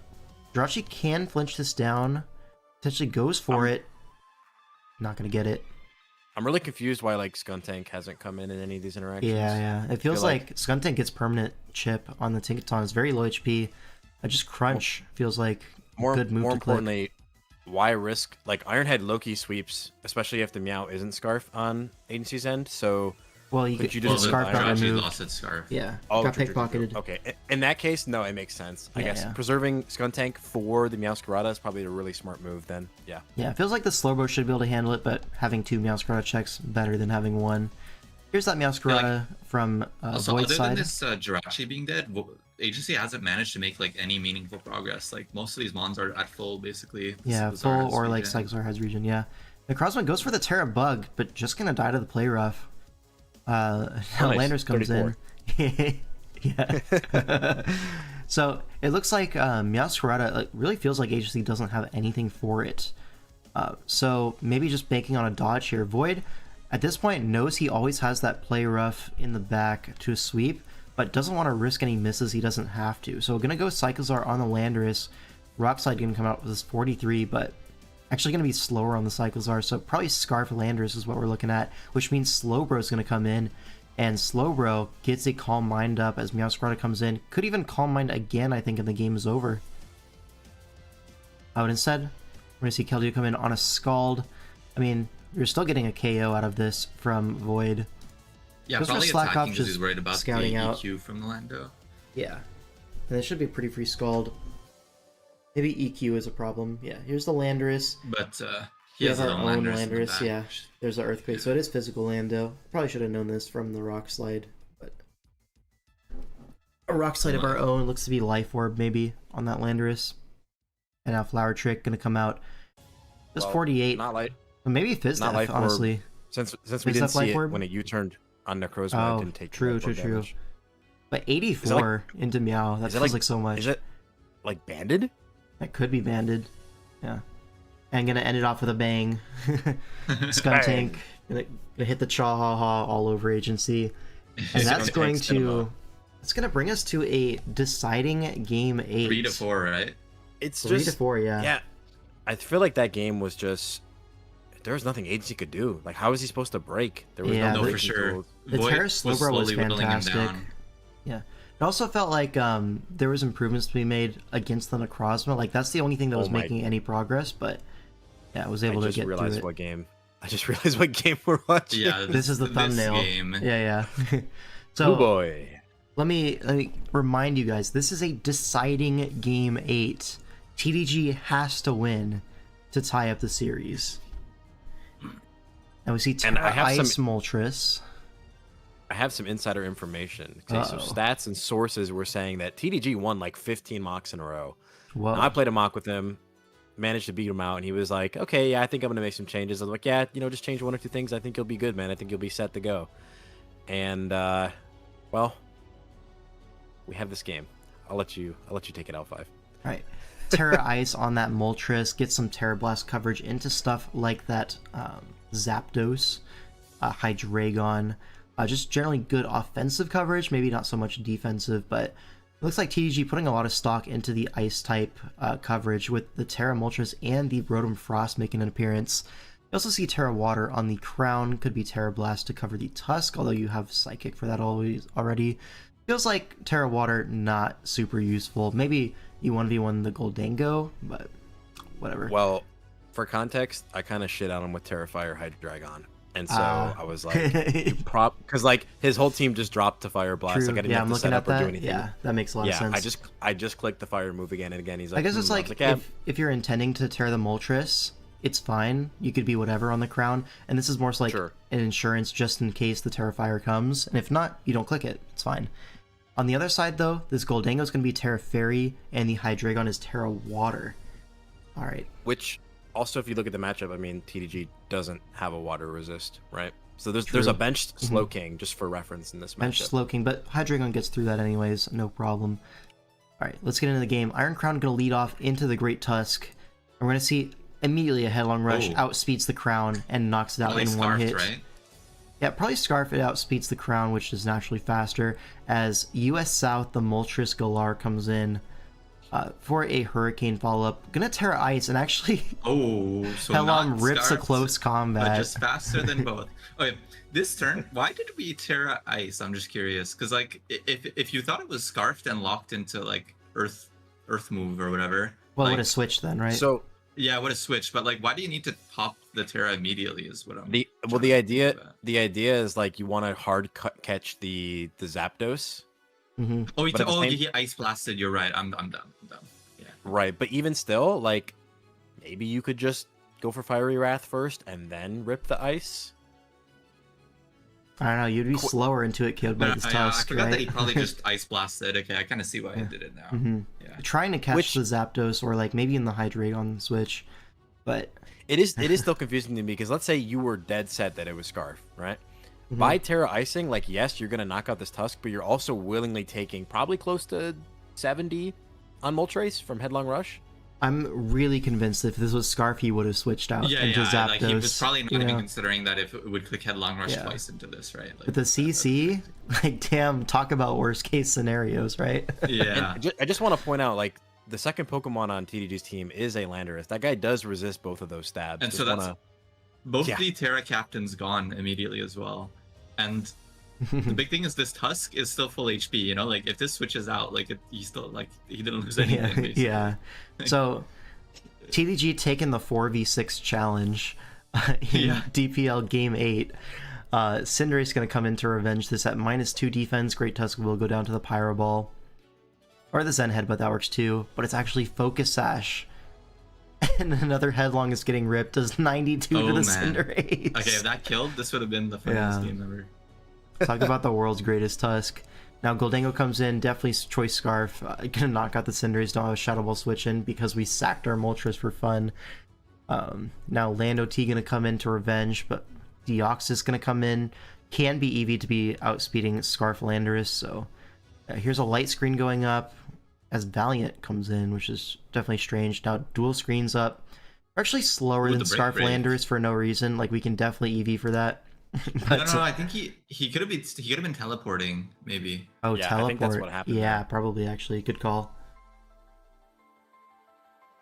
Oh yeah, because it's not Scarf. So I think based on what definitely teleport, but Halam saw there, he was assuming Scarf. So he's like, oh, free Rain Dance, and then it just yeah. I definitely get it. But now all of a sudden it's a 3v3. Like, what the fuck is this game? Yeah, like why is this back? You know what I mean? Wait, like, but the Rain Abuser, Thanos Supreme, the Hydreigon, gonna come in, hit the Terra Water, and Dragon Dance with the Levitate. Here's the Outrage. Yeah, does 49 with leftovers. You might be able to get another DD, although you don't really need to. Just rip the Terra Blast. And now Rotom Frost comes in. I like the nickname, but Terra Blast's gonna do a lot of damage. Volt Switch doesn't KO. Doesn't kill. Crucially. Should put it in Vacuum Wave range if Valiant is carrying that. It was actually Scarf Valiant, so Scarfed, okay. Yeah, we'll go for the Shadow Ball, but feels like this is not going to get through the Zapdos at all. 16. Oh, 16. Here's a red card as Tailwind comes out, so a lot of like VGC tech here. And Discharge into the Rotom Frost, really? How does Shadow Ball only do 16? I'm like so confused. It's probably just Spadef. Whenever I have a Zapdos into a Val matchup, I usually run Spadef Zapdos because it like handles it pretty effectively. So we have Adamant Valiant versus like Calm Careful Zapdos. That's what I'm saying. Like how did that do? I saw that, like my brain was just like, yeah, that's AV. But then it clicked Tailwind and I was like, what? Okay, turns out that is an absolute min roll. I guess Timid Shadow Ball does 16.7 to 20 Zapdos. Damn, so that that's was crazy. Like absolute min roll. Yeah. Wow. Wild game in Confusing general. Confusing stuff Yeah. all around. So that's our deciding game 8. Helm takes the series for the Draft Dodgers. And Draft Dodgers, this actually puts them at the #1 seed going into week 6. So really important win for them. Looking good for playoffs. But yeah, Judgment Day, gotta be disappointed in this one, especially Do you guys think, considering we just sacked 3 Mons off lead for a pretty close end game, you know? do you think it's possible that like Judgment Day got the matchup image wrong for the week while they were prepping? Probably not, right? Probably right? not. Like surely. Probably not. You know what I think happened? I think Sub-Zero, who was benched that week, had more of a hand in prep. And then they actually listened to him? Ooh. Perhaps he led TDG astray, yeah. They didn't know they weren't supposed to listen to him. Wait, nobody told him? Alright. Yeah. So let's go on to the next series. Big Dogs versus Slay the Spiker. Alright, pretty important one for especially Slay the Spiker. They're like bottom of the standings. They really need to win like now, you know, if they want any hope of making playoffs. Oh, hey Sub-Zero. What's going on? Oh, did you just hop in? Don't rewind any minutes. Alright, so we got Draw versus Luxans. Draw going to be one of the captains of the Big Dogs, whereas Lux... is he one of the captains of Slay the Spiker? No, he got drafted, right? Player. Yeah. But okay. Has captain in past team tours, though. Yeah. So. Wait, I just felt Glop get up from his chair from here. Oh, was that rumbling? Bro. Talk about a microquake. As far as I'm concerned, the stream starts now. Bet. Spikers are 3 unplaying caps. Yeah. So they got a lot of budget in the auction. But okay, Gen 6, this is Draw's domain, what he's known for. And if you look at this, like... a lot of things slower than Manaphy. Like, there is that Raikou, but Wakan Berry feels pretty free. Yeah, Manaphy feels like Thanos. How do we beat Manaphy? Because there's no Healing Wish, so you only have to beat it one time. So you Volt Switch one time, sack, T-Bolt, probably okay. For what it's worth, screens Raikou into like SD Lucario could be a pretty viable path for Lux, just looking at the matchup here, because it's pretty easy to force chip onto things like Landorus, maybe even the Manectric, and then once you get that SD off, I feel like you can kind of just run away with the game. Yeah, it feels like a choice. Lucario doesn't feel that great, so it's probably going to be SD or Nasty Plot, something like that. Yeah, I don't think just a raw attacking Lucario makes any sense here, so... Let's see. I mean, Altaria's pretty good too. Altaria's Thanos. You could see like a refresh set into the Klefki. A lot of ways to status the Altaria, right? You have T-Wave Klefki, stuff like Toxic Manectric.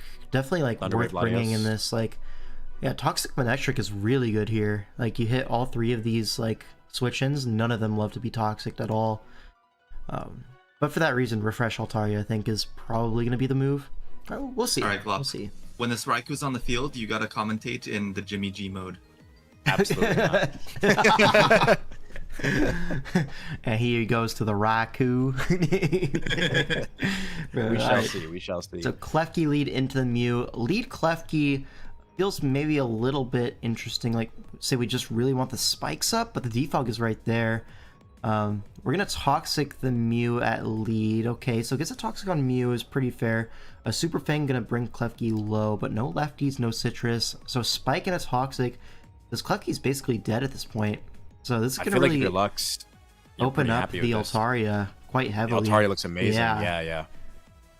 So it gets the spike up, but feels like a defog is coming. Yeah, so we traded our Klefki for a Toxic on Mew. Feels probably favorable for Lux at this point. Going to be able to go hard Raikou on the Tail Glow. Should be Wakan Berry. Nice. The Okay, we go Nas for entry point discharge. the We, Raku. So we don't see that bolt switch. wait, that into is bolt sequence. that is so bulky on the mana feet. 31 from discharge. How's that? Wait, signal beam. It had a Whoa. Wakan berry. I know, but like still, it feels like so little. That's 80 Raikou, probably bulky as well. So the Raikou probably not max special attack then. Here, flamethrower into Scarf Crook. Knockoff gonna claim that. And Moxie boosted. Now the Landorus is gonna come in. Can't just knock this off if you're feeling brave, but instead gonna go Scarm on the rocks as Gravity comes out, and now Earthquake from this Landorus is looking pretty scary. Mew's gonna pivot in on the rocks, so it manages to keep the rocks up versus Skarmory. Threading it out with an Ice Beam here. Goes for the Roost, keeps itself healthy. But now it feels like Skarm can just come in again, and if the Klefki goes for any move, you get that defog off. Oh, it's actually offensive HP fire, so... Is it going to be faster? Oh, the Skarm's faster. Ah, damn it. So the Klefki is going to go down. Great for the Altaria. Gravity's gone, but the Skarm's gone as well. So the Landorus does look pretty reasonable. Wait, we actually get the rocks up here. So those rocks are here to stay. Should limit the Altaria when it comes in because it hasn't Mega Evolved yet. But now, oh, a miss on the Super Fang into the Manaphy. Do we see a Volt Switch from the Mew? Could be big here. See a Nightshade. That's going to put it in discharge range, so it's going to be limiting this Manaphy to 1 kill, and that is going to be the Mew. Now Raikou comes in. we're in a Lucario waiting room right now. We are, yeah. Lucario, literally. Especially if this Landorus takes any chip, which looks like Draw is just willing to give this turn. Obviously discharge here, but an HP Ice could set up this Lucario for success. And there is that HP Ice. It is Yachi Berry, so it's going to live. Well, that's for sure in range now. But still, this Lucario looking very threatening in the end game. Sword Stance E-Speed. Right? We go Crook, which is fine. You know, we get a Moxie boost from Knockoff here, forcing the Skun Tank. And once we force in the Skun Tank, that's your even freer setup for the Lucario, right? Correct, yeah, correct. Crunch guarantees the Stunfisk has to be on the field. We go hard Lucario feels a little bit risky. I probably would have just tried to sack him on to get in for free, but maybe you can't really. I guess you want the Crook in the end game in case Lucario fails, so going hard to it, I guess it's okay, but now you're going to be in range of like a Flamethrower Fire Blast, right? Whereas you wouldn't be at full. You could just rip the CC here, to be fair. It gets a kill. Oh, here's an agility. I really would have loved to see Sword Stance E-Speed, but maybe this is enough anyways. It's going to be special. So knocks out the Manaphy, it's Life Orb, but it feels like Latios just lives this. Yeah, here's the Dark Pulse. It's Colberry. Burning that Colbur is really important for the Crocodile, but okay, Calm Mind should live the next Dark Pulse, but now you're very low.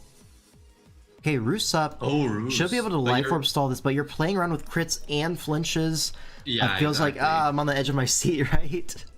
We're not going to talk about the Latios nickname? Nobody has any comments on that? Sex 25? No, probably not. Okay. Another Dark Pulse. 2 more. There is the flinch. Oh, there it is, yeah. Yeah, Skuntank gonna pivot back in. This feels like a misplay, honestly. Taking chip on the Skuntank means you're guaranteeing a loss to Scarf Crook. Yeah, here's that Flash Cannon. At this point, it really feels like you can just go Altaria. We go Crook again, okay. Altaria never quite seeing the light of day. Here's a knockoff. Gets rid of the Scarf on the Skuntank. But yeah, this should be a Crocodile sweep now. Oh, the Aftermath, actually. But surely Altaria can 1v1 the Latios at 34. Yeah, it's gotta 34? Be. Ice Beam. No freeze? Okay, there's a return. And Lux actually comes out with the victory here.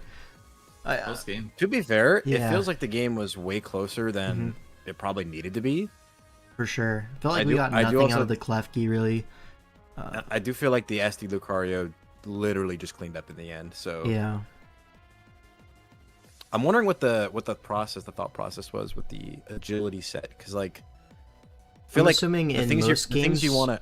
In most games, they probably weren't able to get enough chip on the Lando, and also there's like double intimidate on this team, so maybe like Sword Stance doesn't feel as good when there is that double intimidate, which didn't come into effect this game, but probably would have in multiple mocks. So consistency wise, maybe special Lucario was better to them. But yeah, either way, it's going to be enough to win. I can see the argument for that. Very close game though. And like, to be fair, I don't really think that's hacks. When you click Dark Pulse like 5 times, like you're bound to get that flinch eventually. So yeah. No, like that's definitely like Well, I guess I gotta avoid 17 flinches in a row and crits, so like low odds for draw. He goes for it, doesn't get it. But now we go into game 2. It's gonna be Cliff B7 versus a Lodge Ice. Alright, this is Gen 7, and should be an interesting one. We see Kyurem Black Volturn versus this like this is something that they blew up at mids to get this Pidgeot plus Magnezone combination. So the idea is Pidgeot, Nihilego, even like Celesteela, they all like kind of lose to opposing steel types sometimes, but Magnezone can kind of alleviate that. That being said, you don't really have great knockoff users to remove Shed Shell, so not the most effective thing in the world, I think, but I mean, it'll be okay. It's like, cute. Yeah, it is cute. Yeah. I mean, to be fair, like you look at this matchup, and I think if you get any damage at all on Jirachi, something like Scarf and Nihilego feels like can just clean up late game, right? Like with yeah, Power like Herb, a Power Gem. especially if you're getting the Beast Boost ramping, like it feels like that's a really easy win path. You've got 3 rock weaks and 2 rock neutrals. There is no Misto Beam because it is Gen 7, but a Scarf Power Gem definitely can. That's what I'm saying. Yeah. Well, Did I say? You said Power Herb, but yeah. Oh, okay. I meant Power Gem. Yeah, we get it. Gem. Yeah. So one thing to look at actually is Scarf Magnezone, I think, looks quite strong. You're able to like chip that Jirachi with the Choice Scarf outspeeding and just get a Volt Off on it into maybe the Rotom or the Steela. And once you get that chip, which is forced due to the Magnet Pull, it should be like a pretty safe endgame for the Nihilego. But yeah, alternatively, like Scarf Flash Cannon, good resource to have into the Kyurem, into the opposing Lando, into the Diancie. Really feels like a slam dunk case for Scarf Magnezone. Also something to note, I feel like Magnezone is just like a decent Pokemon by itself. Like you don't need to like trap stuff. Like maybe people try to pigeonhole it into like a Steel Trapper too much. Like here, this team definitely in concept is trying to do. But once you get into the actual game, Magnezone is just a good Pokemon. Like strong, good Scarfer. Yeah. I do think my concern though is going to be there's a lot of chances for momentum off of either Landorus, Jirachi, or Mandibuzz, and when that Kyurem gets in safely, I feel like you kind of just lose a guy, right? Like you don't have to predict; you can just rip the Slammer, and it's gonna really accelerate your game plan. Yeah. Yeah. All right, let's get in the game. So Landorus gonna lead off into the Magnezone. Is it Sturdy lead? It is gonna be Sash lead, so Sash Analytic probably. So there's the Hidden Power Ice, but the Yache Berry going to save Landorus from that one. Now Pidgeot going to pivot in, but the HP Ice of its own going to catch that for some good chip. Now Manabuzz should be Spadef here, able to take 2. Yeah, very easily able to take 2. With lefties, you don't even have to roost the Stern necessarily, but the U-turn going to chip it a little bit as the U-turn comes out and knocks out the Magnezone. Manabuzz does end up pretty low, but Magnezone is dealt with. So all that time glazing the Magnezone, it got 56% off and died. So awesome. I love being proven wrong immediately turn 4. But here Calm Mind Jirachi as Rotom gonna be the double down kind of thing. Or the response, you know what I mean? So yeah, Calm Mind on now the what Volt do you Switch. Lando, right? You just go Lando. Is this Shukaberry? We're gonna scout the Shukaberry by going Rotom, getting crit. That's AV Rotom for sure. But another Calm Mind is coming. That's not AV? Yeah, just lie, bro. +1 crit Psychic? Holy shit. As fuck on Jirachi. Uninvested. Yeah, probably no special attack then. Another Calm Mind. So 3 Calm Minds, but the light screen is up. So Landorus, I mean, if Rotom lived that, Landorus is going to live. Do we see Weakness Policy? Oh my no god, Weakness it's not Policy. even Shuka. Yeah, so Landorus is going to 2-hit KO barely. Landorus comes in, felt pretty forced to Earth Power again, but is going to be either winning the speed tie or just faster, and knocks out with the Life Orb, Hidden Power, Ice. Now Diancie comes in, but we have that Rotom sack. Yeah, we don't want to go to Celesteela on the Diamond Storm, you would take way too much damage. But now Pidgeot in, definitely Hidden Power Steel here. Gonna be a Jirachi sack to the follow-up Heat Wave. Oh, but the Super Berry! Or a Hyper Potion. Yeah. Gonna U-turn. You can't see it, but I'm shaking my head right now. This format, wait. bro. Thunder? Not Thunderbolt? Not Thunderbolt. Not Thunderbolt. Very crucial to KO that Celesteela. Yeah, very crucial. I mean, Thunder makes sense into the no guard Pidgeot, at least. Like, it's. Correct. Oh, true. We're not just ripping it raw, but yeah, Lander's gonna come in. I mean, to be fair, 60% pair odds is really nice, right? So if you manage to land one Celesteela, you've pretty much dealt with it. Yeah. Now Manabuzz gonna allow the rocks up on Landorus as a U-turn comes out. So Manabuzz kind of allows Rocks up there, and Rocks is a really big deal. 3 Rock Weeks. And then the Defogger is going to come in very low. So Pidgeot comes in. HP Steel should be picking up a KO here. Yeah, Mandibuzz pivots in, but even with the leftovers, Hurricane is going to be able to finish the job. So the Rocks are going to remain up for the remainder of the game. Now Kyurem comes into Revenge. Should be Choice Scarf if you're bringing it in like this. There is the Fusion Bolt, knocks it out. And Fusion Bolt... Oh, it's not Scarf Nihilego. That is really bad for Cliff. It was like a Scarf Nihilego could have done something here. If you get a little bit more chip on Jirachi, maybe a foul play on the switch could be cute, but we did chip the Jirachi, but then they used the Hyper Potion, so it makes it kind of hard to win the game. Yeah. Shout out Gen 7. Now Kyurem I guess Auto doesn't Steal kill. Yeah, Auto Steal is your win path here. I mean, the problem is that if you're max speed Stealer, though, you outpace Scarf Kyurem. You are going to be faster than Kyurem, but you're going to be slower than Scarf Salazzle, which is another thing that they could be bringing just to Celesteela insurance, right? But okay, Nihilego going to come in, takes the Fusion Bolt, and it should just knock out the Kyurem here. Goes for a sub, kind of cute, but okay, this allows the Jirachi pivot, but I feel like Power Gem in a foul play should at least like 3-hit KO this. Okay, Hidden Power instead. Gonna be Hidden Power ground, surely, in this matchup. But here it feels like a Power Gem is gonna come out here. We sub. Wait. Okay. What? That's for sure positioning. He's trying to get like Celesteela in on it or something. Yeah, he's trying to set up the auto, but instead gonna be a DNC in which you still auto versus, so Cliff not Either super way, upset about this. To talk about that a little bit, that play is great from Logice regardless, because his lose con, right, is like you get a speed boost with Nihilego, and then you crit the Diancie, and that could be the way to bring the game back. Yeah. But I think what Wyatt said is correct, where he wants the positioning, he wants the steal it in on like the inaccurate move. Yeah. Well, even then, that's still so risky. I mean, I guess you gotta go for it, right? You gotta go. It's like the odds of miss plus the odds of no para is over 50%. You're like, if I can get this game down to a 50-50 in odds, I mean, it's looking pretty bad. I may as well just take that, right? But instead, we're going to be setting up on the Diancie, which is okay for the Steela. Downstorm's going to do a lot. Is a 2-hit KO, crucially, but Auto is going to outspeed the Diancie. Now, the question is this a Scarf Salazzle? Because if it is, you just Diamond Storm here and the game's automatically won. But if it's not, I mean, a Heavy Slam here could just sweep the game. We're going to sack Jirachi, trying to deny a Beast Boost. Does so successfly, but another Automize. No. And then that seals the game, I think. Yeah. Wow. Yeah. I mean, that makes it a 50-50, right? I mean, to be fair, though, if Salazzle was Scarf, your best it's play not a 50 at all. Sack. Yeah, you sack Diancie, 100%. How is it? Salazzle's faster than +2, so if a Heavy Slam comes out, then you're fine. But if you auto again, then the Diamond Storm just kills. Then, well, was the auto even needed? If it's Scarf Salazzle, yes, you're playing off a choke here, or like a missed Diamond Storm, right?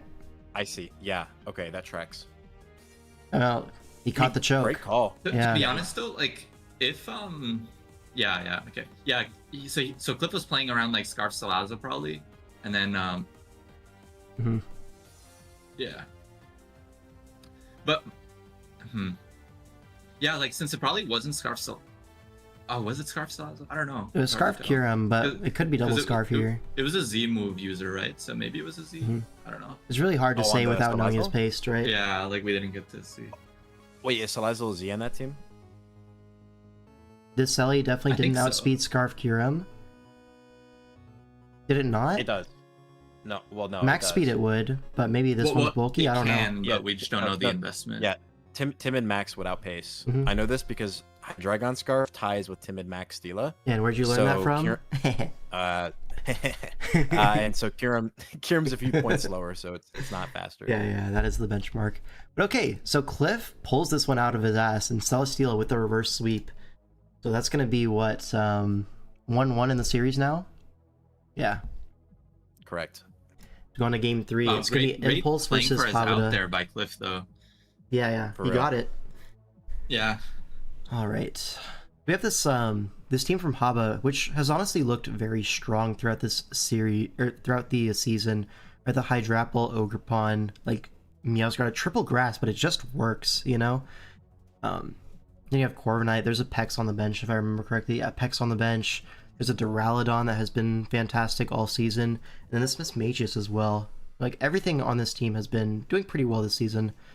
Especially the combination of them together. But Impulse looking to put a stop to that with the Amazikin Darkrai combination. Something that has been historically winning so many games in the past year. Shout out to J-Scurf, Mr. Top 5. But okay. It's interesting. It's interesting to see the fighting Hydrapple. I think that pretty clearly communicates that that's going to be the response for the Darkrai. I don't think Darkrai is super likely to run something like Psychic or Psyshock in this matchup. Unless there's something on the bench we don't know about, but knowing Hob, there's probably like a Braviary there's a and Pex. Napoleon on the bench. There's a Pex. So it could, it's but possible. also it could just be Thunder to cover Pex and Corv, right? True. Not Thunderbolt, right? Well, it doesn't Just get Thunderbolt, right? I know. Yeah. Just making sure. Yeah, it's Terra Steel on the Blaziken. The other Terra is going to be Azumarill and G-Bro. So Azumarill going to be Terra Water, just get that stab boost, and then Slowbro going to be Terra Fire. Terra Fire makes sense into the grass type spam here, as well as getting the Terra Blast coverage into Corviknight, which otherwise walls you to shit. But yeah, makes sense. It's not Terra Blast coverage, but boost on your like Fire Blasts. Whereas Hobicide, you're going to see a Terra Fighting on the Hydrapple, Terra Ghost on the Mismagius. So whenever I see like a Stab Terra on like the low tier stuff, it makes me instantly think it's going to be choiced, right? So maybe a Scarf Mismagius as insurance into the Darkrai, faster than stuff like the Latios and the Treads could be useful. Alright, let's just get into the game. G-Pro going to lead off into the Hydrapple. We're going to immediately Terra Fighting in front of the Psychic type. It takes an Ice Beam, and Earth Power going to be consumed by the Shuka Berry. But Psychic comes out this AV Hydrapple, so is able to trade for the G-Bro, but remains at low HP. Now, Blaziken for the follow-up on a Balloon goes for a Flare Blitz, and it's actually Sash Mismagius, which is going to prevent like a sweep, like if it was Swords Dance there, but Impulse just rips a Flare Blitz, and it is going to 2-hit KO that. Now, Hydrapple farms that regen, gets all the way back up to full now after this switch out as Azumarill comes in. Azumarill, the response to Hydrapple makes you think it could be Sap Sipper, but instead we're just going to bluff that. Maybe use the threat of Play Rough to force out the Hydrapple to get that Belly Drum up. But there's no Citrus Berry, no J-Ricky, which feels like Corviknight probably just outspeeds. Oh, he has a Hyper Potion. He took the wrong berry. The wrong gen, oh, right? He's got the Wiki Berry, yeah. Well, I'm genuinely wondering feels what like would the Rindo. item be? Like you're playing triple grass. If it's not Citrus on a Belly Drum set, it's got to be Rindo, right? That makes surely. sense. Or maybe like Or Mystic Custap. Water, maybe? Custap, I suppose. Yeah, I was spending killed by Corv. Awesome. Yeah. So here Blaziken comes in, goes for the Terra Steel. Maybe guarding against like a Scarf Corviknight. Maybe you're worried about that. Berry. But yeah, Jaboka Berry gonna put a little bit of chip on the Blaziken. What the hell is a Rocky Helmet, right? Now Fickle Beam into the Iron Shreds. Gonna double to Latios, trying to catch maybe a switch to Ogerpon. I want to say is what we're expecting. I think he was just trying to draw out the Terra Blast so that you get Latios. Yeah, so you can get it in safely. Yeah, I suppose. Yeah. Maybe put up a screen here. Or just Healing Wish. Healing Wish raw. So we have a Healing Wish in the air for the Blaziken whenever it comes in, but Darkrai gonna come in, takes a Terra Blast from full, gets the Nasty Pot off. Now Meowscarada coming in on the Thunder. Oh, the Thunder. And gets the full para, so as Scarf Meowscarada no longer going to be able to check this Darkrai, and now all of a sudden we've got a game on our hands. Ice Beam going to pick off that Meowscarada, which was surely pivoting in with a Choice Scarf, but now Landers comes in, another Choice Scarf. When in doubt, just keep spamming Choice Scarf, the best item in the game. But here, that Healing Wish in the air is going to be received by the Blaziken, and Hydrapple does have Terra Blast, so it feels like Hydrapple just going to sweep this one. Goes for a Sword Stance, just hoping we live. Oh. We do not, and down it goes. And save me, the Iron Treads, and no one is here to save you, unfortunately. Hydrapple going to take that game. Really well played from Habita. Really great Hydrapple set as well. Just able to trade favorably versus everything. which is like Also, the Corviknight, I think, had a standout game as well, right? The fact that it outpaced the Zoom World was very crucial.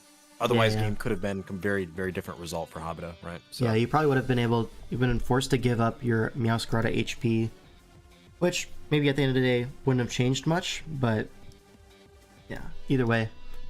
And it's interesting, like we pointed out earlier, like it seems like the Mismagius did nothing, but that sash is so crucial because in a world where he rips the Swords Dance, you can just respond by going for like a Trick Room or something, right?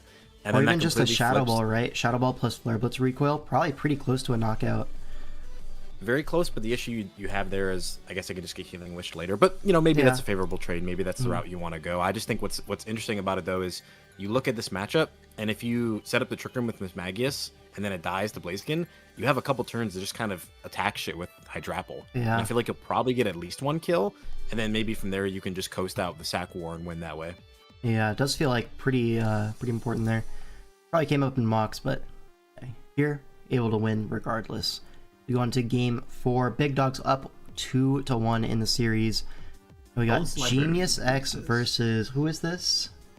This is Vinny. Vinny, right? I actually haven't seen this game. Nice. Have I seen this one? I feel like I haven't. Oh, hey, Terrakion. Yeah, another Terrakion, right? Like I was saying, a lot of usage for Terrakion this tour. But here, Lele as well. Something that was picked up at mids by a couple teams, Slay the Spiker included in Swish.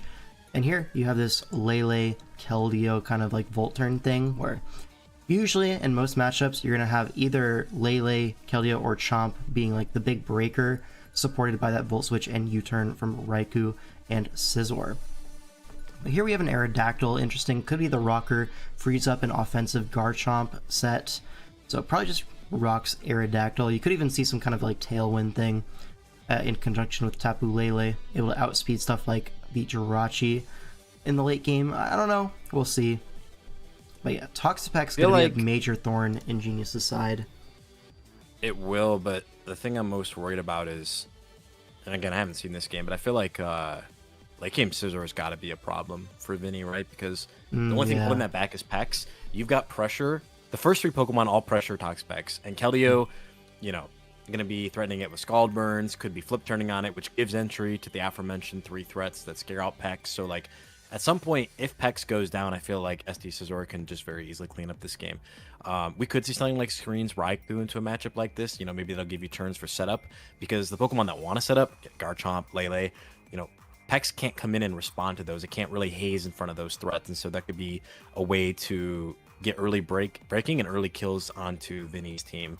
And in terms of Vinny's end, I feel like there's a lot of late game win cons you can play too. I think Zarude is a pretty reasonable one. Something like Scarf late game could be really nice, like with Darkest Lariat. Once Keldeo's you know, taken chip, then that seems like a reasonable win path. Obviously, of course, you got to be mindful of how that lets setup happen for Scizor, but if you've preserved either the Pex or if you just have Fire Punch on Rachi, that is a way you can kind of keep that in check. So no, I do really like Scarf here. I feel like Scarf has to be on one of these 2 Pokemon, Terrakion and Zarude. Something to outspeed +1 Garchomp is like mandatory for here. Sure. I mean, yeah, you do have the Kiss, but obviously they should be running something like Stone Edge to cover that. Poison Jab, something like that. Or you could just be like Addison, and you could just bring Scarf Togekiss and just dodge every Stone Edge, and then that way you beat Garchomp too. Pretty good, yeah, pretty good. Yeah. All right, pretty reliable. Terrakion lead. Makes me think probably the Zarude is going to be the Scarfer if we're just leading with Rocks Terrakion, looks like. But Aerodactyl also going to be a lead. Has that Unnerve. So Rocks trade potentially. No, we're just going to see a close combat. It's Eject Pack on the Terrakion. So going to get out into that Zarude, and we're going to reveal the Choice Scarf here. U-turns on the Aerodactyl, knocks it out. And back to the Togekiss reveals Heavy Duty Boots as Raikou going to be the response. But Raikou, I mean, is a pretty big threat here. Like, do we go Zarude? Honestly annoying. We have to go Zarude and risk a Scald Burn potentially. I feel like Scald really free to click there, but Genius doesn't go for it. Goes for the safe T-Bolt as Zarude comes in. A U-turn into the Rocky Helmet Keldeo. So this Zarude is already like super weak. 43, it's going to come in at 31. And here, Taunt Keldeo prevents a defog that's potentially. That's a really interesting doesn't catch it. Choice of Keldeo. Like, Rocky, I'm trying to think, what's that for? Like, what's on the bench for Vinny? On the That's bench what I'm wondering. is... Because what is this? What is this meant to actually like check? Weavile on the bench. That would do it. Makes way more sense. So what this should tell us, means and that actually Scizor. tells us a lot. Yeah, exactly. It's going to be offensive setup Scizor because you wouldn't. You're not using Scizor as the response to Weavile. Okay, this makes way more sense now. So with Tapu Lele support, does Scizor get Psycho Cut this gen? I know a lot of Pokemon do randomly get it in Gen 8. It does. I'm pretty sure it does. Yeah, so that would be a really good end game piece, but obviously if you get the terrain up, you can't Bullet Punch, so double-edged sword maybe. But yeah, tries to catch the Defog with the taunt, doesn't catch it. Keldeo goes down, but since there is no Weavile, you're probably okay with that. And the E-Speed gonna finish it off. Hilarious. What? That is insane. Lele is going to come in with it taunted. There's no fear of like T-Wave or anything, and a substitute comes out, catches the Jirachi switch. Pretty safe to rip a Shadow Ball here or a Nature's Madness. We actually fling a Light Ball into Jirachi and go for another sub, just banking on the full para. It gets it immediately. Yeah. There's no reason not to fish for this, right? Now Shadow Ball should 2-hit KO from this range. Yeah, it gets the drop. Oh, the drop's actually big because of the J-Ricky's Citrus Berry. Don't take the Shadow Ball. And it's like gonna double to Raikou, expecting what? What was that expecting? I don't know. It feels like a Shadow Ball was pretty free there. I think it just takes the Iron Head, and maybe you want to save the, because like I mentioned, right? Like, how are you gonna break through the Pex? Maybe he just values saving that. It's a little questionable though, right? Because like we've seen Trakian's gonna outspeed the Jirachi would die, presumably. Right? It would, but clearly there's something he's trying to avoid. I think he's probably trying to avoid Terrakion follow-up or like Landorus follow-up. It makes it harder for Garchomp or something to set up. Yeah. Can't really set up on a CC, right? I mean, you can, but you're gonna be vulnerable to revenges in the next turns. So, yeah. I like this root pivot there to catch Shadow Ball on the off chance, but I don't like that. I feel like if you caught the Shadow Ball, you'd be like really cooked to Garchomp. I think you should always be U-turning there. And we're gonna go back. We're just giving up this route. That's a mistake for sure, right? That can't be right. That can't be right. No, because like you need that to revenge the Garchomp or the. Feels like we're just forced to take the HP trade on Landers, but we just didn't do it. T-Bolt, Scald, surely gonna be the last two. But like, and I would argue Landers just Earth Power there. It's a KO. Take it. I guess from Vinny's perspective, like you still need to save the Landorus health for the Scizor. But again, you do have like a Pex still in the back, so I'm not sure. It's awkward. Like, what do you really go to on the Raikou? But I don't think it's sacking the Zaru, the Scarf Zaru. That's definitely a piece you want to save. Well, Jirachi gonna come in and take this T-Bolt full parad. It's all falling apart super quick now. Terrakion in. We wasted some screen turns at least. Here's that Scald. Do we get a burn? No burn. As Rock, we're just giving up our whole team to Raikou. Like, you're eventually gonna have to take the Lando trade. And so we tried 3 Pokemon to prevent this, but it's inevitable. Now the Landers comes in. Gonna be forced to take this Scald. A critical hit. Not gonna be too impactful, to be honest. Rock Polish. And now Earth Power, but Scizor can come in. It's actually gonna be physical. Great damage on Scizor, but you're out of resources at this point. The game's just over. On a Bullet Punch. This is Rocky Helmet. We have a shot. It's not Rocky Helmet. So Scizor is going to be somewhat healthy. There's Scald on the Lele switch. Should we get a burn? No burn. Hold on. What? Can we talk about Dashing Kev saying early GG in the chat? No. Can we talk about Scald doing 33 to Lele? That's not. That's a lie, yeah. No, I'm calcing that. There's something. There's something fuckery fishy going on right now. It could be like a max special attack AV Toxapex or something to get around like the taunt Keldeo, stuff like that. Yeah, Scald to no bulk Lele only does 16 to 19, so that's max special attack Toxapex then. No, Modest does 26 to 30. What? Yes. Specs Pex? That's Specs Pex. That is Specs Pex. Okay. I mean, fair enough. We have seen Specs Pex. Okay, awesome. Yeah, anyone got a bingo board with that on there? Probably not. Yeah, Lele's gonna go down to the Tokios, but Raikou has this one completely locked up. Even Garchomp, can go for it. Yeah, even Mentor Boy said it right there. He's like, what the hell? What the hell? Yeah, Earthquake should knock out the Specs Pex, and that's gonna be game. So well played from Genius, of course, but it really feels like it was kind of given away at some point. Like, to be fair, Genius did get like a fair amount of RNG to go his way, like getting sure, yeah. Peros and Jirachi. It is pretty impactful, but even still, was Jirachi killing the Raikou? It wasn't, right? And the team just fell apart. Yeah. I'm gonna question the Weavile bench, you know, and this isn't the first time we've seen Vinny do this. We've like when I played Vinny week 1, he benched like Coco into my team, you know. Oh yeah, I remember that. Yeah. Yeah, he's had this history of benching the best Pokemon. The top mons.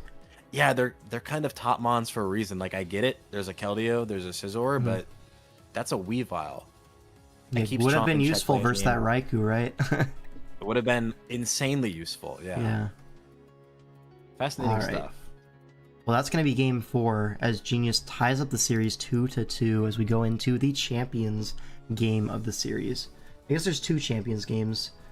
And funny enough, again, the big dogs benching the round 1 pick in Corviknight. Alright, so ID Cup going to be on the side of Slay the Spiker.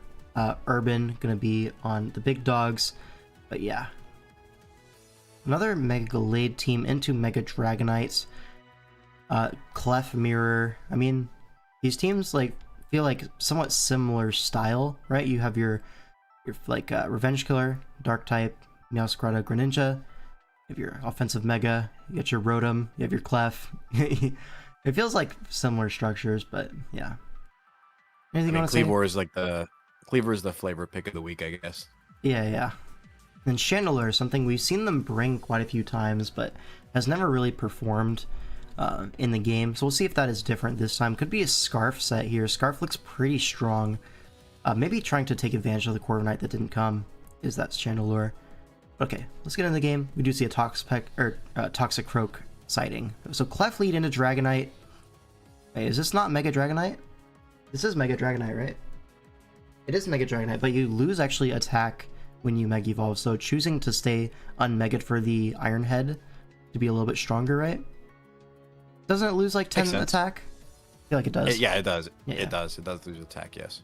Okay, but Clefable, physically defensive with T-Wave, is going to cripple that Dragonite. There's no Heal Bell to be had in this generation, outside of like Chimecho, literally. So here's a Hurricane. So we've revealed it's Spadef, or physically defensive Clef, which means Hurricane is going to do way too much damage. But with it being parried, you can kind of Moonlight, fish for a dodge or a full parry. Clefable, I would expect to win this 1v1, but instead the confusion comes out and we actually hit ourselves. So Dragonite, against all odds, able to break through the Clef there. Now Gallade comes in, threatening Triple Axle, is going to go for it. That's 1 hit. That's 2 hits. Can we get 3? There is the 3 hits. So Dragonite goes down. 1-for-1 trade, but the rocks are up. Here, unaware Clefable going to hit the field as the Gallade check, which makes me wonder why didn't we just go to it instead of sacking our Dragonite, but sure, it is leftovers. Hits the Moonblast. We go for a Facade, which is definitely questionable. Gonna get a little bit of chip on the Clefable, but it should be just Moonlighted off. So Diggersby doesn't actually beat the Clefable, and we've just taken 80% on that for fun. Now Toxicroak uses that recovery turn to get in, and now threatening a Gunk Shot into the Chandelure. The base typing of Chandelure going to be pretty good against this Toxicroak, and now threatening it out with the threat of Scarf Flamethrower from the Dry Skin. Greninja can pivot in though, is going to take that, and now force it out with the Rock Slide, okay. Hits the Rotom decently hard, probably Spadef Rotom here. And here's a foul play, trying to catch maybe the Gallade or Diggersby coming in, trying to block Volt Switch, but instead it's going to be Rotom. Rips a big Leaf Storm into Meowscarada. The next one will kill after Rock, so we go to Toxicroak, a pretty safe counter to Meowscarada. And here is the U-turn into the Cleavor, potentially setting up the Rocks, but also threatening an Aerial Ace here, or Dual Wing Beat, whichever one it gets, yeah. Dual Wing Beat is going to KO the Diggersby. Isn't Aerial Ace just stronger with Sharpness? It is, yeah, that's why I said it, but I guess Dual Wing Beat covers like a Sash on Toxicroak. On what? I don't know, Sash? Man. Maybe they just didn't see Aerial Ace in the move pool. Can I get some insight into what kind of mocks they were running? Because like, we need to tap into that. Yeah. So Dual Wing Beat is going to knock out the Diggersby on the switch, but this is going to allow Rotom Mo to come in. Appears to be Choice Scarf with another Leaf Storm. Should be a KO here. And with that unaware Clefable, you actually don't beat -2 Rotom, which is funny. So we go to Clefable. You can just kind of rip this one. Yeah, 52% is going to 2-hit KO. Good for a Moonblast. But another Leaf Storm should be a KO. We go Meowscarada, but at -4, it might not KO. Yeah, but it's going to be pretty close, and you still have the Toxicroak to switch in. And this feels like the Rotom is going to be inevitable in this endgame. We see a U-turn, but again, we're just taking more rocks. Kleavor comes in. It's actually not even Scarf Kleavor, so we have to take a massive Gunk Shot to get that dual Wing Beat KO. Now Rotom, it goes for Volt Switch, pretty safe play there. Getting really close to a T-Bolt sweep, or a Leaf Storm sweep, either one. So, Blade in, can't just go for close combat. I guess that kills Clef at 28. Do you have Shadow Sneak here for the Meowscarada at that range? It's actually Scarf Rotom, but fails to KO with Foul Play. Glade gets 2 KOs, and now Meowscarada in. Do we have that Shadow Sneak? Would cover the Chandelure, but yeah, also covers a 4% Meowscarada. That's going to be Urban with a pretty dominant win, I'm going to say. Feels like the only thing... the Greninja was Scarf? Like 38 with Rock Slide feels like a lot, but also if it's, like you said, if it's Spadef Rotom, maybe that damage tracks. I think that's about what I expect from that interaction with Protean. I'm a little curious. Is it Scarf? I'm just running some calcs. I feel like it could be Scarf. I don't know. Maybe Scarf to revenge kill like a Scarf Chandelure. Get a jump on it. Well, I would think if you're Scarf, you would go Maybe Adamant. U-turn, So maybe? Adamant Scarf, that damage tracks into max HP. Yeah, okay. Rotom. I think you go Adamant anyways So- in this match. Well, yeah, they have no fucking rock resist, so Yeah. it makes a lot of sense, Well, to be honest. both their rock resists are on the bench. It's King Gambit, Conkeldurr. But low kick is pretty strong into both of those guys, so I understand like the physical Greninja there. All right, The Bring, yeah. Urban wins that one for the big dogs as we go on to game 6 with the big dogs one game ahead in the series, but it's Fagos versus Hex. Now, crucially, this is not a game 8 Fagos, so he's not fully powered up. Will Hex be able to stop him? Let's see. I mean, Faye has been doing pretty well in Champions this season, but He's a member of the Champs Council, I think. he is, yeah. Wait, Fagos is? Yeah. Well, the unofficial Champs Council that they created. Who is the unofficial Champs Council? I'm just curious. It's all the guys that are like super positive in it. I think it's like a joke in DPL general. Okay, so they've created an elite club, and I've been excluded. Have you played? It's kind of like TGS, right? You just don't play the tier. Let's reframe the thinking. Have I been given a chance to play Champions? That's what you have to ask yourself. Have you asked Would it- your team to let you play Did you say Champions? please? Would it be healthy for the metagame? That's what I need to know. But Hmm. honestly, this looks like a fucking amazing matchup for Palafin, right? One water resist, Quaquaval, typically a Pokemon that wants to run offensive sets. So Yeah. your ways of limiting Palafin are probably things like status, knockoff, stray sludge bombs, threatening poisons, trying to find trades that way. Hmm. Belly Bowl, honestly, this is kind of a shit matchup for Belly Bowl. I mean, it can stave some things off defensively, but when you got Mudsdale, Cleft, G-King, I kind of just wonder like how much value is it actually going to get. I guess you bring Static to the table. It's a different way to alleviate some pressure off of Skarmory, and then that way, you know, Skarm could be used to maybe check the Quaquaval or something else. So You have to imagine it's going to be Soak Belly Bolt, right? To get through the G-King, the Clef. Because otherwise it feels That like you makes- just do nothing. Maybe you Well, fish you can prepare. soak.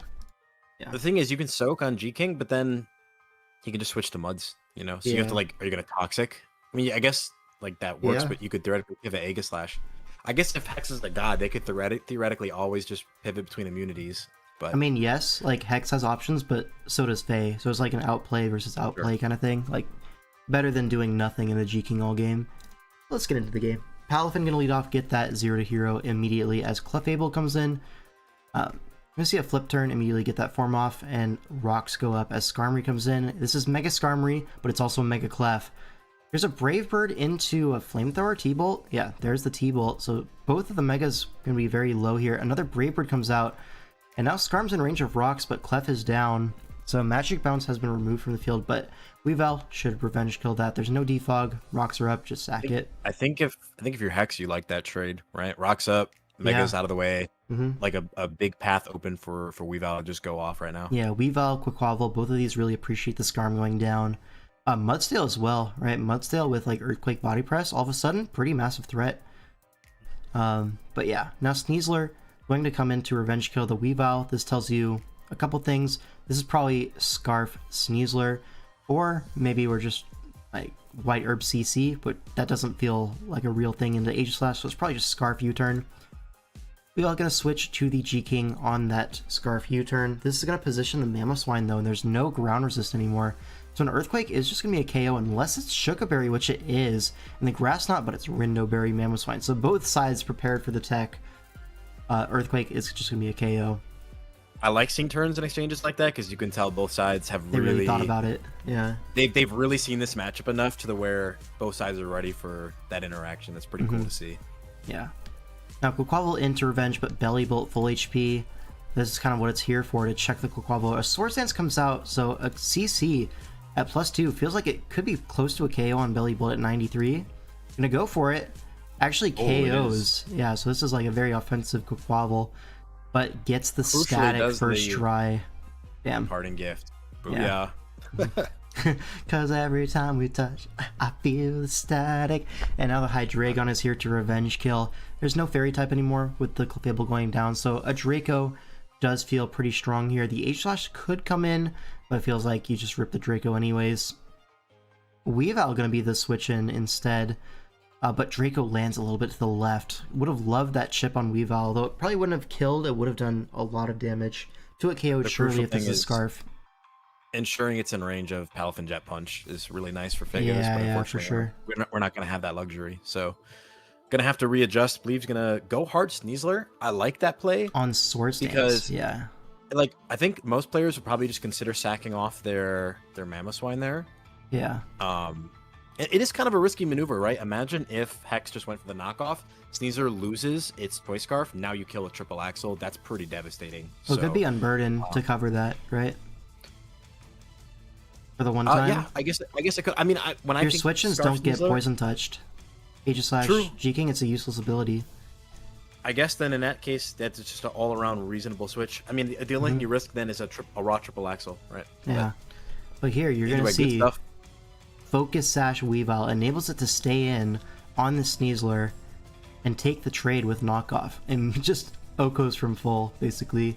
So now it's +2 Weavile. Is going to get jet punched by Palafin. So, knocks out. But it did get a KO for its troubles. Now Mudsdale in. Do you think it's never, like, is it crazy to Ice Shard there? I feel like when you see Flip Turn, I feel like it's kind of unlikely that Palafin is set up, right? Yeah. So, why would you not rip an Ice Shard and get some chip? Yeah, definitely could have, right? Might come back to bite Hex in the ass later on. We're going to see Flip Turn on the Mudsdale as Hydreigon comes in, presumably on an Earthquake. On a counter. As counter. So Pasho counter, trying to catch a Wave Crash, but instead the Flip Turn means that Hydreigon's going to be very low. Let's get situated here. Flip Turn on the Pasho, counter comes out, catches the Hydreigon, but it's going to be very low. And now it's like a little bit of a 50-50 between Draco and Dark Pulse, right? Draco and a Quaquaval very good. Dark Pulse and the Aegislash very good. Don't really have a mid-ground to click though, so it's really all or nothing for Fagos here. Does he get the play right? We're going to see Aegislash come in, and it is on a Draco Meteor. So this is going to enable Aegislash to potentially set up, but he's not going to play around with non-choiced Hydreigon. Doesn't want to take a Dark Pulse, even at -2. Just going to take the safe Shadow Sneak KO. And now Mamoswine's in, but does Mamoswine live a Shadow Sneak from 29? Feels like it has to, yeah, if you're making this the play. natural HP it has, absolutely. Mm-hmm. I guess like Spell Tag, maybe there's rules, but otherwise you should be okay. Yeah. Well, here, Hex agrees. You're going to go hard Quaquaval for the Aqua Jet, and I think this is probably a misplay once you reveal the Aqua Jet, right? Because you could have Shadow Sneaked into Aqua Jet, right? Just sack your Aegislash, I do agree. and then you have your Quaquaval at full HP versus Palafin. You have a Moxie boost, you just CC and you win the game, right? I mean, I kind of understand it from Hex's position because of this reason, right? So with Quaquaval being paralyzed, like, yes, preserving its health is pretty nice. Theoretically, Palafin could have bulk up in the back, but of course, no matter what you do, you always have, you know, the 1 in 8 chance that you're just not going to get off an attack thanks to paralysis. Yeah. On the flip side, with Aegislash, like, keeping it healthy like that, you should be just out of range of Wave Crash, unless it's a boosting item, which I believe by this point Hex should already know because we saw the early flip turn on Clef. They could have already run a calc. So with King Shield, you have sort of an out versus just an all-out attacking Palafin. You can drop its attack. Hold on. You could force a favorable trade. Wait one moment here. Can we not just sack our Mudsdale here? Isn't that like the best of both worlds? Definitely, yeah. Yeah, just sack Mudsdale. It's versus a Mamoswine and a Palafin. It cannot be that useful compared to health on Aegislash and Quaquaval. So surely you just sack Mudsdale, Aqua Jet, get the Moxie boost, and then CC into Shadow Sneak. Just kills Palafin, right? You're 100% right. Actually, yeah, that's definitely what Hex should have done. Definitely a better line. But instead, we take huge chip on our Quaquaval. We still get the KO on Mamoswine, but crucially, it's going to put us in range of the Palafin. The Palafin does actually end up having acrobatics, so knocks out that there. But now Aegislash comes in, takes a Wave Crash. Oh, excuse me. We're going to see a CC, but at this point, it's just a Jet Punch. We try to pivot into Mudsdale to get like a stamina boost and maybe live the next one, but not even close. It's a good call by Hex to not go for like Poltergeist there, I would presume. Obviously, Physical Aegislash should be running that move. Obviously, it wouldn't work on a Palafin. It doesn't have an item. But I also do want to go back and draw attention. We saw this Palafin Revenge, the +2 Weavile. There was Ice Shard on the table. There was, right? yeah. Ice Shard easily did 13% to Palafin. Exactly. So if we had just, like, that's one little micro play. And I don't even feel like it's that risky. Like, if Palafin bulks up, I feel like you still have outs. It's also unlikely that a bulk up Palafin would be acrobatics, unless it's also running no item. I don't know. You can make a case that it's safer to just knock off, but... I think he would still be maybe okay, because you would Jet Punch the Aegislash instead, and then it would stance change. I don't think it's King Shield, otherwise you would have clicked it with all this revealed. So you Jet Punch and then forces a sack, and then after that, now you can Wave Crash. It'll be a double down, but you'll win because of the mechanics. That's just kind of the nature of Pokemon like Palafin. You always have to be respecting, like, you know, the 2 or 3 viable sets that it runs, because if at any point you get it wrong, like, it will just completely flip the game on its head. But I think your dunk makes a great point, like what you brought attention to earlier, where if we just sacked Mudsdale on the Mamoswine, this was probably a much cleaner endgame and probably resulted in a win for Hex. Yeah. Sometimes even after that, right? Yeah. On this acro kill, you kill the Quaquaval. At this point, he goes Aegislash. Could have gone Mudsdale to force the Wave Crash chip. I think that's what Yurdunk is saying for this endgame. And then after that, Aegislash is, you know, you can just CC. So I guess as a lot of ways to win this as Hex, I think, is the moral of the story. A lot of ways to win. Yeah. Didn't end up taking any of them. They had such a dominant lead early game. To see it fall apart is kind of unfortunate, because there's a lot of paths that we've illustrated where could have been different, but so now this goes 4-2 for the big dogs. And keep in mind, Slay the Spike are like really down in the standings. They need this win. No longer able to get the win. Oh yeah, you see this game? Yeah, I'm seeing this game. All right, so this is a must-win for Hacker to stay in the series, at least. Hope for a draw, maybe, but even a draw, not the desirable outcome. But okay, Scrappy 10 versus Hacker. All right. We see the debut of a Alolan Marowak in DPL. I don't think we've seen it before. Maybe in like season 2 or something, like way back in the day. But I have never seen this guy come to a Swish game. So at least for the last 4 or 5 years, it has never made an appearance to my knowledge. And it's also like one of my favorite Pokemon of all time. Just the design is so sick. No, the design is absolute cinema. Yeah, it's pretty nice to I brought this Mon to a regional, like way back in the day. The very first regional of Sun and Moon. On Hackers, and honestly, it's a great pick into this team structure, right? So this is something that I kind of crafted. I think it was either in DWL or no, it might have been during the Swish team tour that Addison ran. I helped Sub-Zero's team with some drafts, and I came up with this like idea of how do you round out Zero Aura when you're like pick 7 or pick 8 in Swish, and it ended up being with the Landorus Eye, and then I paired it with the defensive core of Corviknight G-King. It just felt like when you have those first 2 guys, you don't cover a lot defensively, so by adding the next 2 Pokemon, you really like round out and flesh out your defensive core to where you can kind of just pick whatever offensive pieces and speed tier points you want for your last 4, and it should result in a pretty, cohesive draft. In this case here, we have the Terrakion. I think there's a Zarude maybe on the bench in this matchup. There is a Zarude and a Volcanion. So again, like some big button clickers. It's just, it's your flavor of the week attackers, however you want to round out this composition. That being said, though, the Marowak is incredible in this game. Not just, like, obviously, it's devastating. It's going to get big one-hit KOs, but really because look what it's surrounded by. You've got 5 Pokemon that can click U-turn. And with this team, a lot of times, like, you have to kind of respond with that defensive core of G-King and Corviknight. And just because of, the type profiles, that's going to give entry points and opportunities of attack to the Marowak. So I would expect it to do a lot of things in a matchup like this. Pokemon like Torn kind of going to take a backseat. Like, yes, you can knock and annoy stuff, but with G-King existing, going to be hard to like make meaningful progress with the Tornadus. So I expect a lot of this game's progress on Hacker's end to come down from probably, I would say, the Landorus and the Marowak. And then on Scrappy's end, you want to be looking to line up attacking positions for your Terrakion. Like Stone Edge, very hard to switch into. I also think that Zeraora is a problem, right? Like, if you chip Landorus just a little bit, it should just 1v1 basically every other Pokemon or win the exchanges with a lot of other Pokemon. For sure, yeah. I mean, what I would expect from Hacker is you just use the raw HP of Marowak to take trades early game, and then you get a Trick Room Healing Wish with Jirachi, and then it's like really devastating in the end game. But obviously Scrappy is prepared for that. He's probably seen that in mocks a bunch of times, which is why you see the Drampa able to resist Flare Blitz and be immune to the Poltergeist. So a good defensive piece here, as well as, Drampa offensively, if anyone has ever played like the Gen 7 Battle Factory, Drampa, that's a strong motherfucker. He's so good. Like, well, even outside of its offense, right? Just having Glare is really valuable into a team like Glare's this. great. It sets up your Lando, sets up your Terrakion for success. Like, all sorts of Drampa sets are really good here. I believe the only Cleric is on the bench, that being the Rose Raid on Hacker's end. So any Glare that you land should be sticking unless there's a Lumberry involved. So that's going to be really helpful for giving Landorus extra attacking opportunities, giving extra turns to the defensive pieces. So let's see how it plays out. All right. Drampa, Man of the Hour, is going to lead off into the Torn. Should be a pretty free Glare here. As Jirachi comes in, is going to get immediately paralyzed. Now back to the Torn on the Shadow Ball.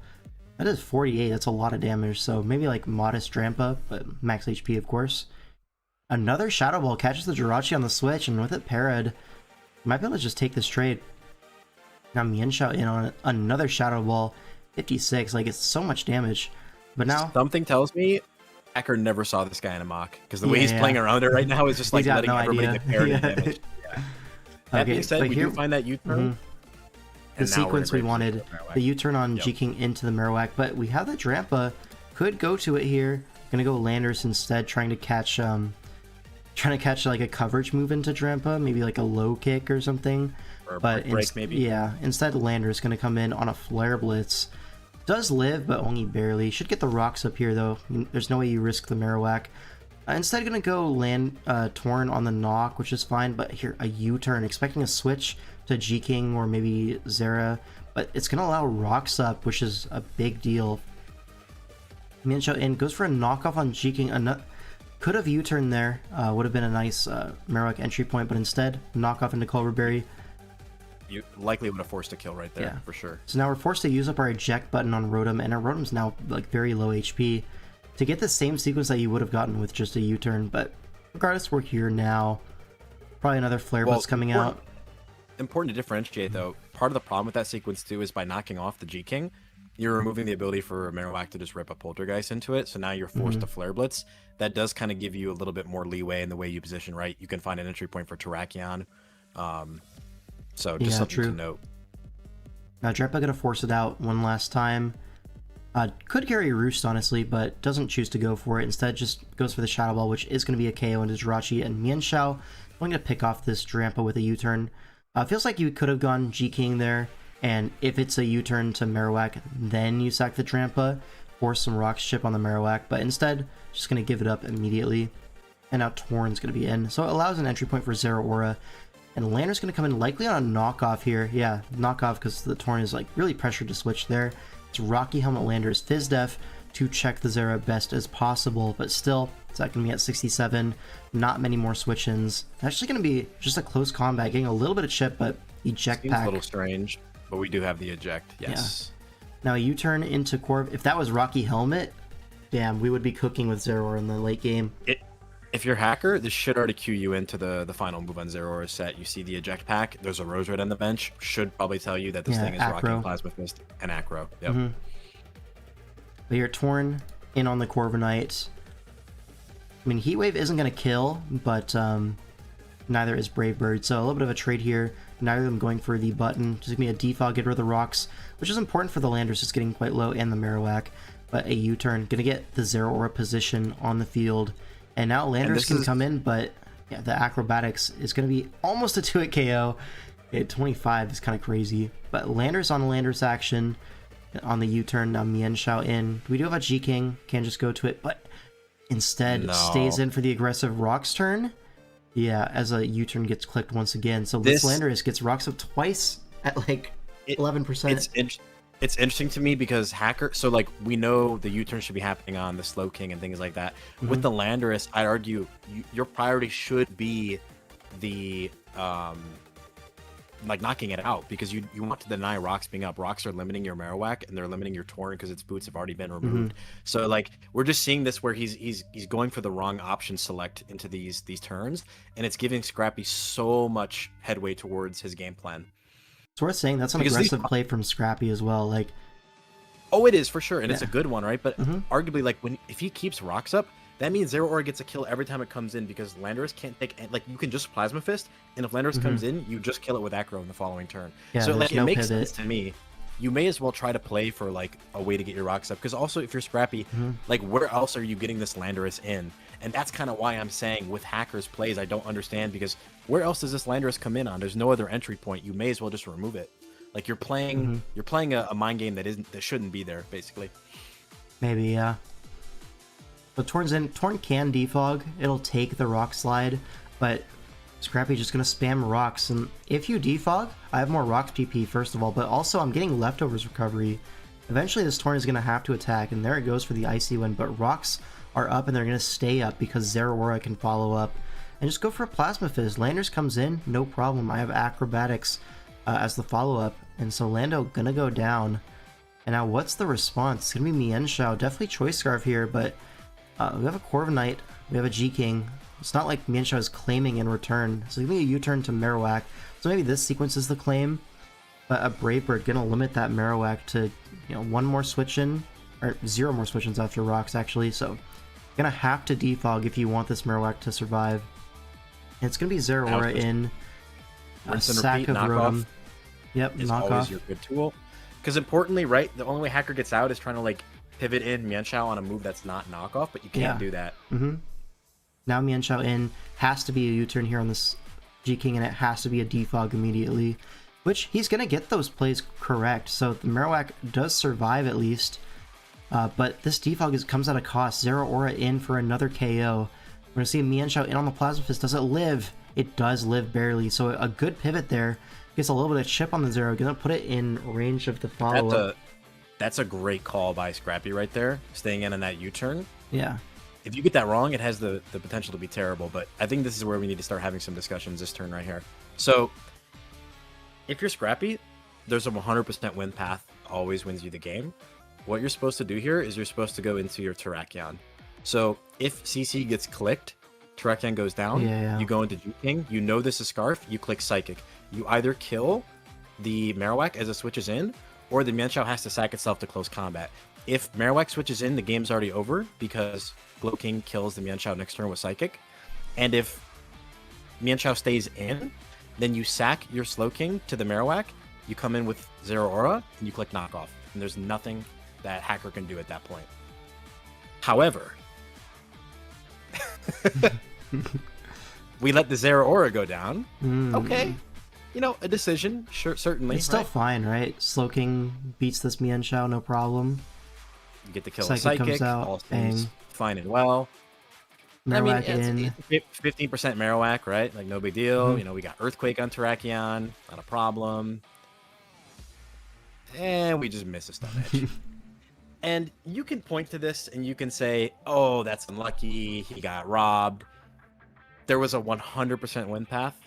There was no way to lose this game if you just follow that. All you have to do is preserve the Zero Aura. The Trekken didn't have to do anything. So yeah, it's like, when you have two paths ahead of you, do I choose the 80% win route or do I choose the 100% win route? Obviously, you want to take right? the 100% win route. Probably 80, right? What's life without whimsy?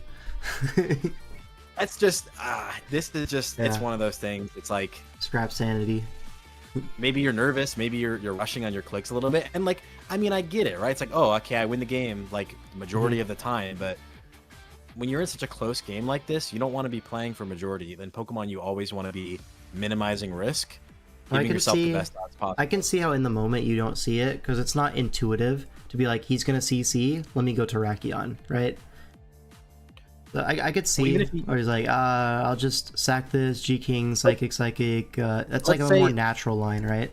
But let's say you really think he is U-turning again, okay? If you think he's U-turning on Tarak, Marowak has to come in. Let's say you whiff and you miss your Stone Edge. That's also still fine. You go back to Zero Aura, you click Knock. Because if Mienshao comes in, now it dies and is slower to the Plasma Fist. And if Marowak gets sacked, then you sack your Zero Aura. Could have gone G-King too. Yeah, it could have. And you get your save G-King. There's a lot of ways this can be played where basically, no risk is involved. Anything where your Zera doesn't die is correct.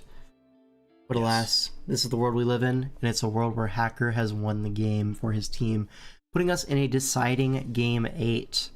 Lax versus Yurdunk. If Lax wins this one, he wins it for his team, whereas if Yurdunk wins this, he ties up the series for Slay the Spiker, gets them a point on the board for the standings. And it's Yurdunk with his signature Sandy Shocks with Terra Ice. Bro, right. Yurdunk drafts are always so interesting to me, but he's making really unorthodox Pokemon work. It's cool to see. Yeah.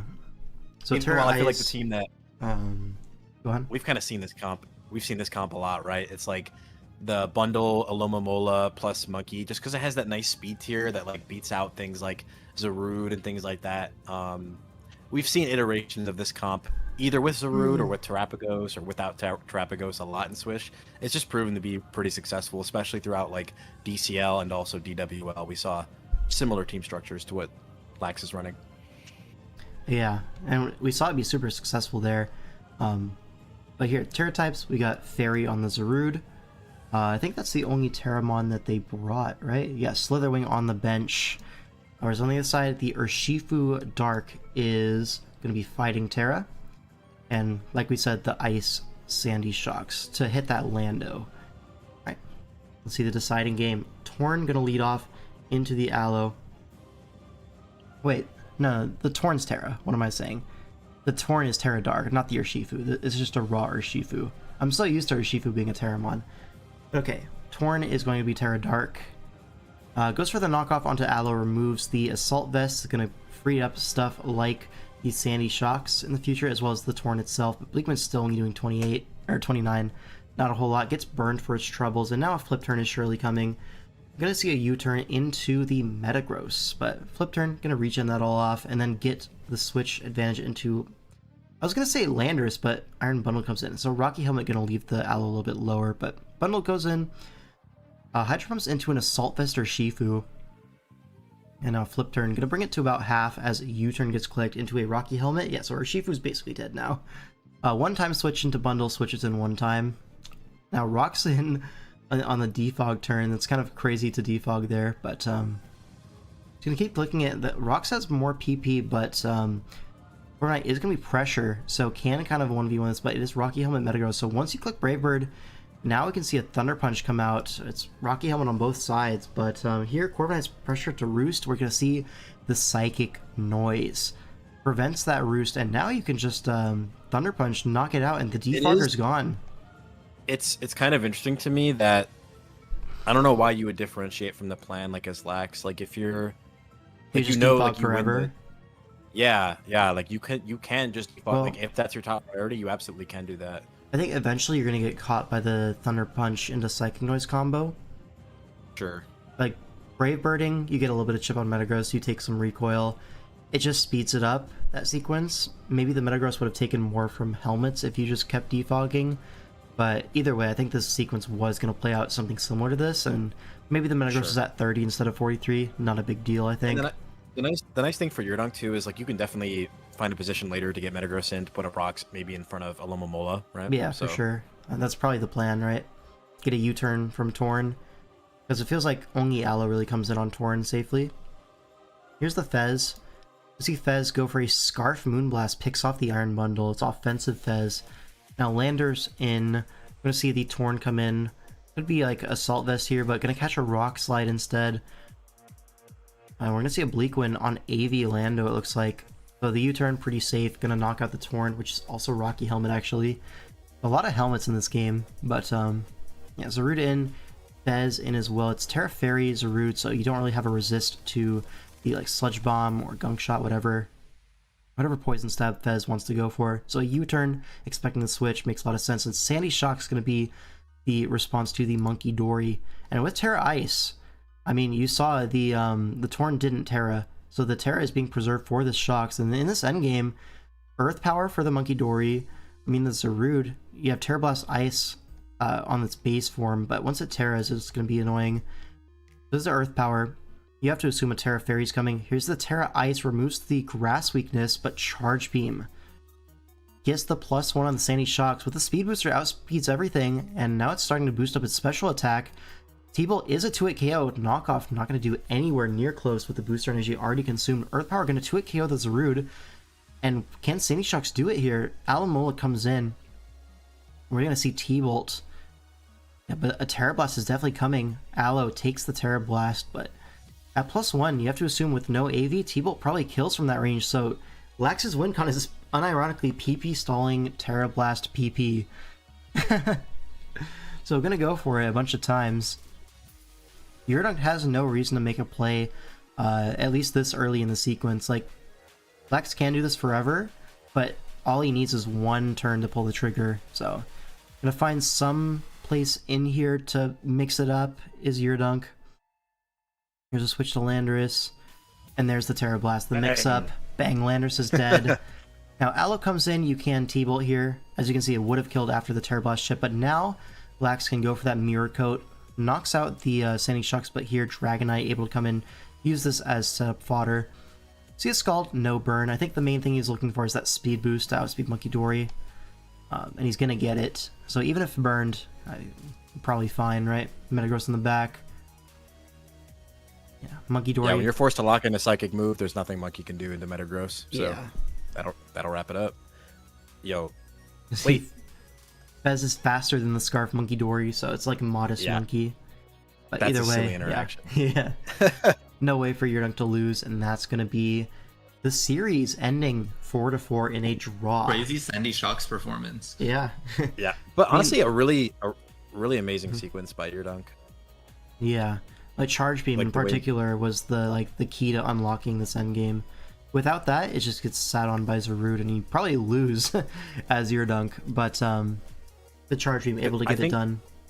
So many Zarudes are used to being, really fat, Spadef, bulk up, things like that. And the one problem they have, right, unless you have super effective coverage or unless you actually start attacking immediately, like you are giving him multiple turns to get a Charge Beam boost. It's actually way more in his favor that he gets it. So it makes a lot of sense. And it ends up being an excellent call into this kind of composition. Yeah. I feel like people have clowned on Sandy Shocks for like a long time, where they kind of dismiss it as a threat, and that game kind of highlights that. Well, yeah, what I've said is it's horrible without Terra, but with Terra, it's like definitely a reasonable Pokemon. That's been my stance forever. But yeah, here you see the Terra Blast. Like that's the reason it's so good as a Terra user. Just able to get that coverage versus the ground types that usually just wall it. All right, now we go on to the next series. It's gonna be Scovillains versus the Nature's Guardians. Are Scovillains the worst 1-2-1 team of all time? Probably. Like records wise, we're still like hyper negative, but we're making our way back into the playoffs with these series wins recently. All right, Jimmy G versus Brian for game 1. Brian going into this game undefeated. I think it's 4-0 going into this game into week 5. But yeah, definitely a formidable opponent. But Jimmy G, he's fully powered up after mids. So, a clash of titans, many are saying, right? But okay, so we have this team. It's Mega Gardevoir plus Serp. There's a Crobat on the bench and a Honchkrow on the bench. Okay. How much do I want to talk about here? Because this could be a playoffs rematch if both of us do well. Do I just waffle a little bit? I suppose. So, I mean, you're going to see the Reggie set getting revealed in this game is really fantastic. It's Iron Plate offensive Registeel, which the opponent had a Clefable. So if it was some kind of set of Clefable, this Registeel always beats it. But also, it always beats stuff like Latios if it's a bulky set. Stuff like the Diggersby can't exactly switch in very safely. It does a lot of damage to everything, basically.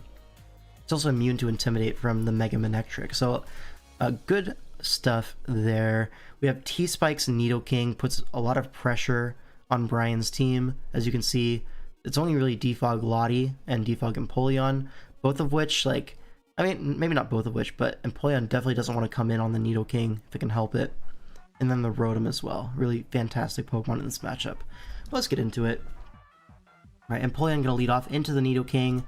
Nido just goes for the T-Spike Raw as Scald comes out. Does 61 to our Nidoking. And Latios gonna be the pivot in on Earth Power, so catches that one correctly.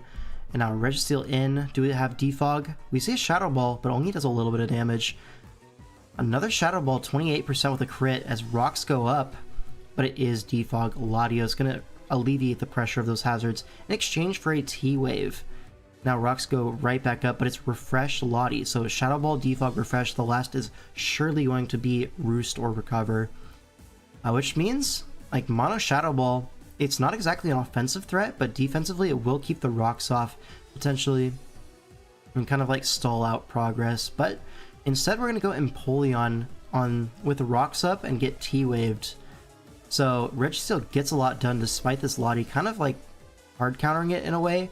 Well, it's not revealed yet, but in Brian's mind, like, Lottie should beat the Registeel 1v1, so it's strangely switched there. Allowed the rocks to stay up and his Empoleon to get parried, which is going to come into effect immediately. The full para on the switch to Gardevoir. Maybe expecting a rocks trade there, but T-Bolt going to 2-hit KO as Flash Cannon, gets a crit.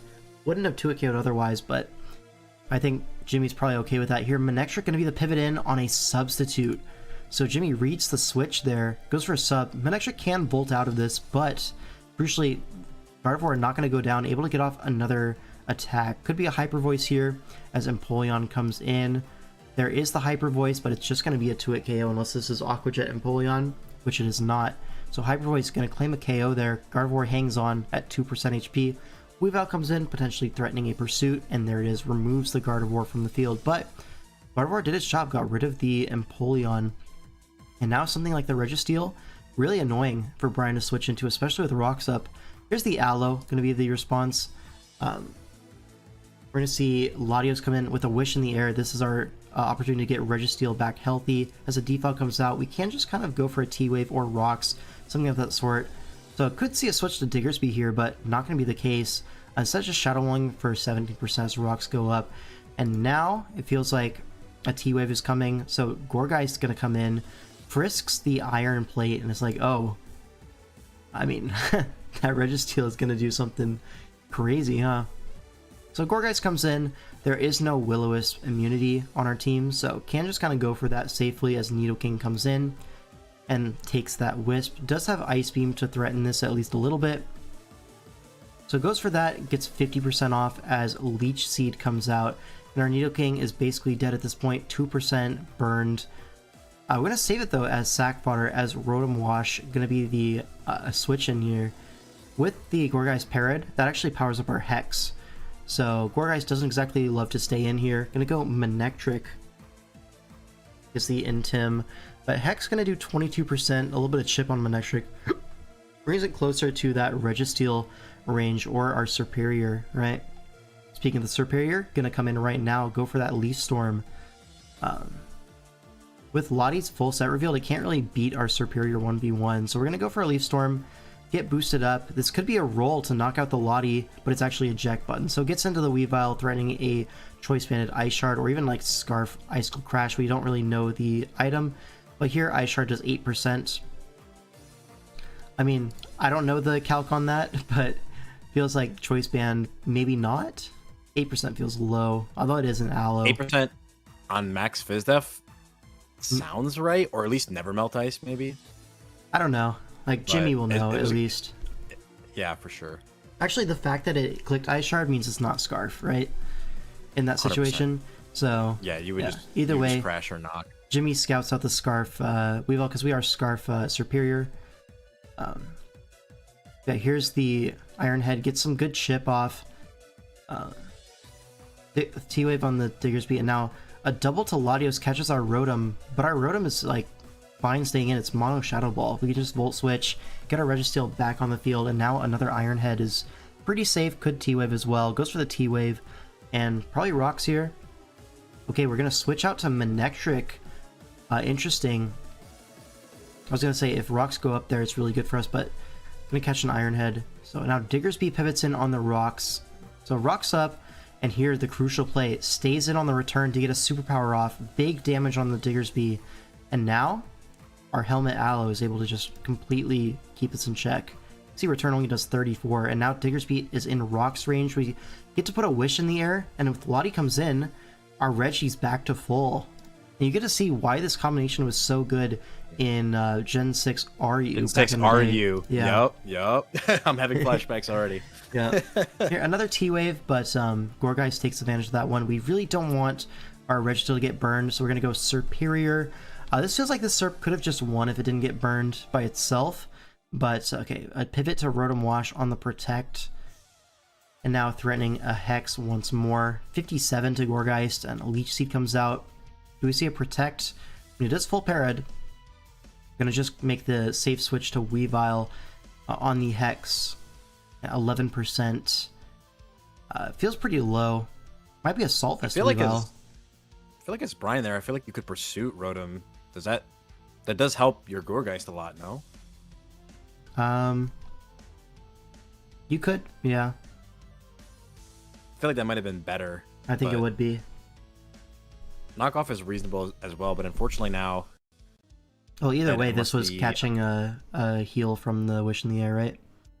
Right. And we get the full para, which is fantastic. Now Diggersby gonna have to be forced to sack to the Rocks, get out of the situation. Now Latios in has to get the defog off to keep that Weavile alive, but it's just a safe Volt Switch into Thanos. Registeel back on the field. Can go for a T-Wave or an Iron Head or Rocks. All three are good clicks here. Jimmy can just mix it up, make it annoying for Brian to predict. And now Parad with the Iron Head. Flinch and para odds there. Not going to get it though. Here's a Roost as another Iron Head goes off. Do we get Rocks up here? Manectric going to be coming out here as Iron Head is going to crit and knock it out. Could have stayed in next turn and killed it anyways, but that is going to wrap up the game as Brian forfeits to the Registeel. He wasn't Reggie. You know what I'm saying? Let's just say it's going to be a long time in Team Tour and DPL history before you see another Registeel Masterclass like this ever again. Yep. I've never seen a Reggie just full on sweep a team, so to me it was a Jimmy G classic. Something like that, yeah. And now we go into game 2, Lucas versus Manu. Alright, two pretty great players.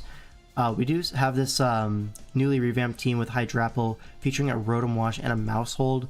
Stuff that was not there pre-mids, but on their side, they have this Terra Cresselia. And Cresselia is a really big problem for us, particularly Terra Fairy and Terra Steel. Can't really cover both of them. You know, I gotta ask, did your dunk play a hand in our revamps to SV? He might have, yeah. This Mousehold Hydrapple shit seems insanely your dunk build. It does, right? But there's no Sandy Shocks or anything like that, so not full your dunk at least. Okay, this is somewhat of a mirror, right? You see the Terrapagos, Garchomp, Weavile, a pretty similar top end, right? Not exactly the same top end, but a little bit of difference in the steel types. We have a Skarmory on the bench. They have Tickaton, Hydrapple versus Okerpon for the Terra. So villains have now learned the valuable lesson that if you want to win a series, it's generally a good idea to win game 1. Only took 4 weeks for them to realize this. Yep, something like that. Hey, it works. Terra types, they have obviously the Terra Water on the Ogerpon and the Fairy on Cresselia. Whereas we have Ghost on the Mousehold, Fighting on the Hydrapple. Yeah, Glop. Okay. But yeah, we load into this, immediately the Terra Fairy Hydrapple is going to be a big problem for us. This is something that's been popping up in OU as well, is max special attack Terra Fairy Calm Mind Cresselia. Because one of the main weaknesses of Cress is that it's just so damn weak. Like, even boosted up, it's not that much of a threat. But with max special attack, like, it's still bulky enough with just max HP, but then you actually, like, shore up its weaknesses. Now it's actually hitting things for, like, Okos at +1, like Garchomp, like Weavile, even our Terra Fighting Hydrapple. This is, like, kind of hard calling Terra Steel on the press, which unfortunately got wrong. But yeah. Well, let's just say I haven't seen this game, but looking at the team preview, I have a really bad feeling how this goes. Yeah. Alright, Weavile lead versus Garchomp lead. Great lead for Manu. Gonna force this out into the Rotom immediately as they go for a knockoff. Takes the helmet, but we take damage on our Rotom. And now a taunt comes out trying to prevent a Will-O-Wisp.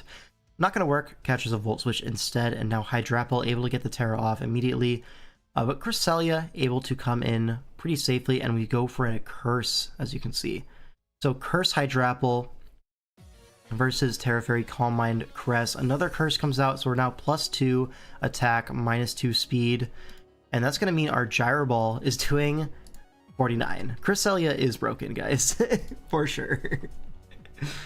How does that only do 49? I'm actually like... Surely that does like 80, right? Super effective, 150 base power +2. But Cress is just broken, right? I don't think it's 150 base power, to be honest with you. You sure? It's -2 speed. I'm like pretty sure it's not. It's probably close to like 110 or something. I don't know, maybe maybe not. Also because of its so Fizz Def slow. Crest, it's running like no speed itself, right? Yeah. But this Like would you be expect like so like 40 Pharaoh to Gyro Balls 41 speed. are like 150, 300 speed Pokemon. This thing's sitting at like 180 something, the Crest. Mhm. And this guy isn't even at 40 yet, unless it's absolute min speed. Okay, makes sense, yeah. Yeah. So Because the Curse is like the same speed stat as Ferrothorn right now. Like, Exactly. Basically the same. Okay, so now Mousehold pivots in. You see Moonblast only does 51%. So this is like max Fizz Def Cresselia for sure. But Tinkaton can come in. It's going to be Rocky Helmet in the Mousehold matchup. But we go for a Super Fang, call that switch. And now Garchomp comes in aggressively on the rocks. Forces this out with the threat of EQ.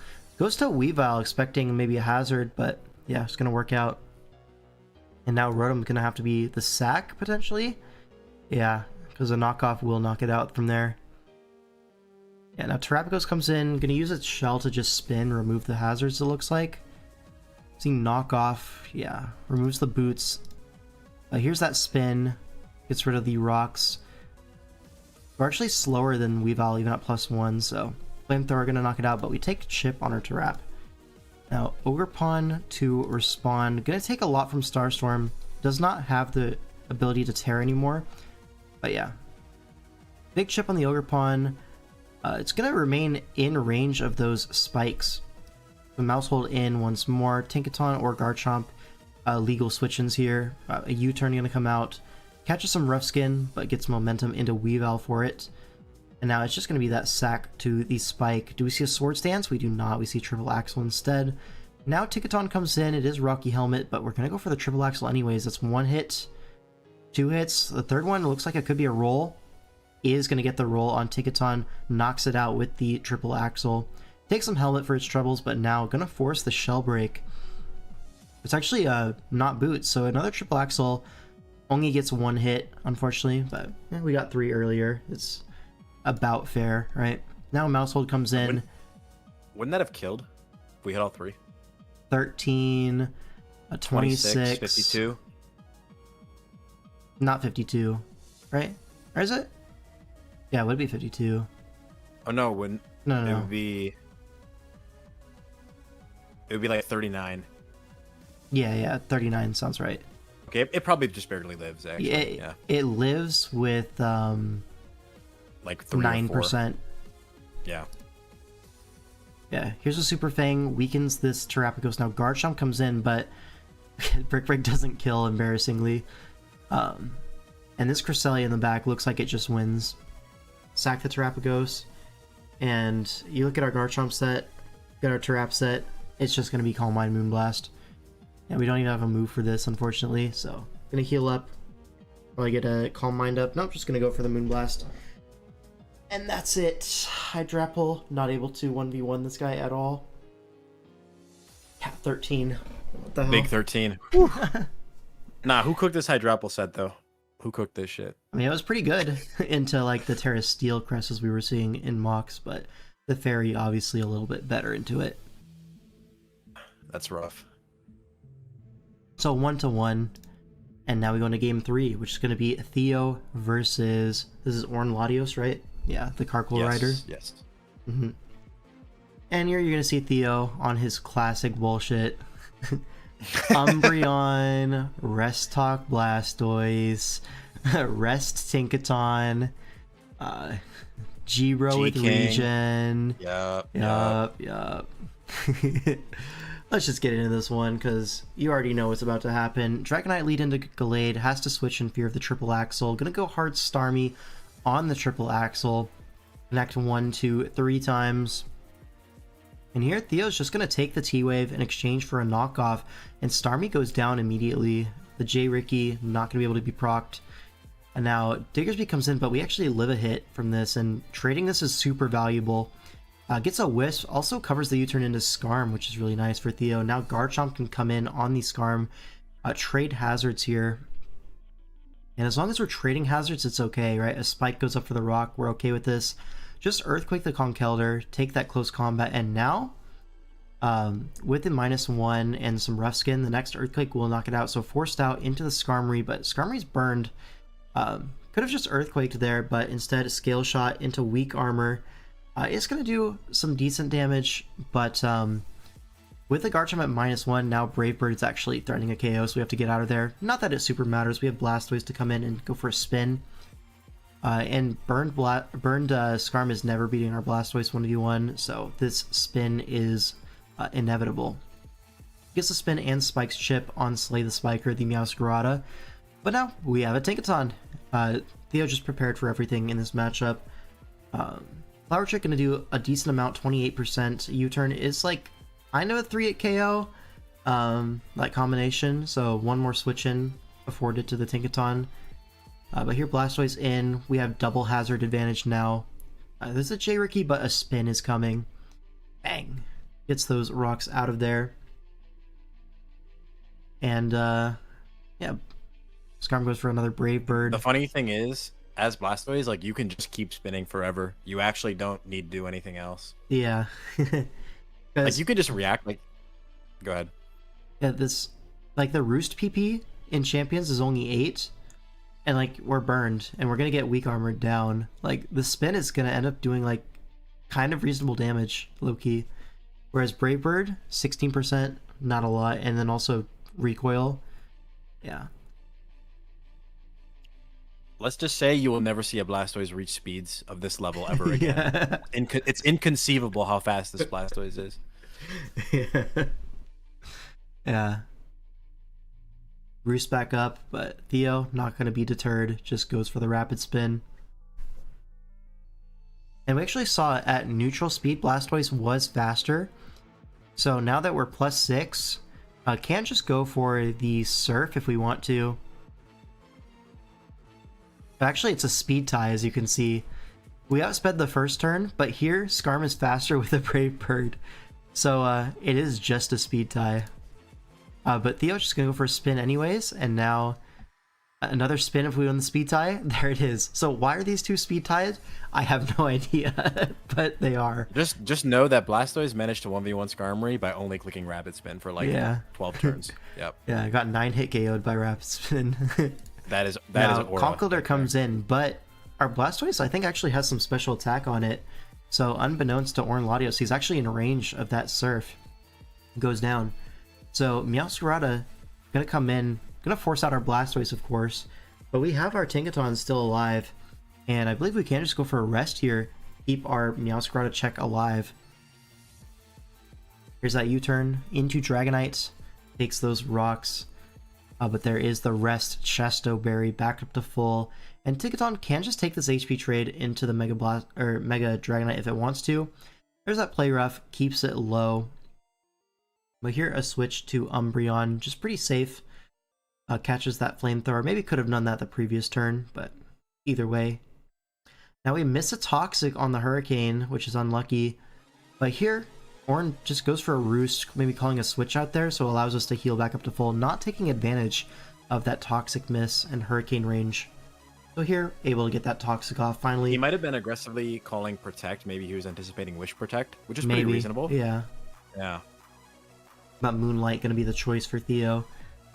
And just going to be able to heal up pretty much back up to full unless this Dragonite gets a confusion. And no guard Dragonite, yeah, no, these guys must have been playing on like an old client, an old shutdown client, right? This is where like we thought Dragonite was going to get no guard. Like I think that's what's happening here. Yeah. So here, just a Gallade Sack. It's already parried. Don't really need it. Rather do that than risk the confusion on Umbreon. But yeah, this game is completely wrapped up. Diggersby comes in, but Umbreon just doesn't fear this. It's like max defense Umbreon. So Umbreon should be able to just solo this endgame. Goes for Foul Play, knocks out the Meowscarada, and now, like, there's nothing really Diggersby can do. Maybe like a Scarf EQ sweep. Okay, EQ does knock out the Umbreon, but Blastoise is at full HP. Yeah, surely, yeah, we can 1v1 this, even a crit. Greetings! What's up? And Blastoise able to finish off the game. So that's going to bring us up 2-1 in the series. Really well done from Theo. Your music isn't playing, by the way. It is. Music is definitely on the stream. It's on another tab. It's on the stream, just not on his Discord. Oh, okay. Well, that's weird because I was hearing it for a while, but now I'm not. Interesting. It's fine, though. Well, I hear it. Okay, J-Scurf versus Zooch. Let's get on to our hero's perspective. Alright, so J-Scurf with the Blaziken Darkrai and the Gyarados, right? This team style, he's like kind of pioneered in the past year or so. It's a really great success, and now he's bringing it against Zooch. So, is Zooch prepared? I mean, I hope so, right? Spent the whole day trying to install Windows on your SSD and let it be known as still lacking an operating system on your PC. This is so sad. Zooch versus top 5 draft player. Many are saying this. Is Zooch really our hero? He's on our team. Okay? Let me root for my guy. Well, by Dashing Cav's classification, aren't captains by default heroes? They are, yeah. Captains and 25k plus. So whether you like it or not, Zooch is our hero, okay? Yeah. Chill on Zooch. Actually chill on him. Okay, so Thanos on the other side is Terra Stellar. That's the Blaziken. The other Terramon is going to be the Gyarados, which is Terra Fire. Something like, you could see Temper Flare, I guess. But what is that even for? I'm looking at what's on the bench. I mean, what's nice is it... Nothing really. Well, at +1 you threaten Gliscor anyways. You become immune to Cinderace, Will-O-Wisp, so it gives you setup without the need to be something like Lumberry. Yeah.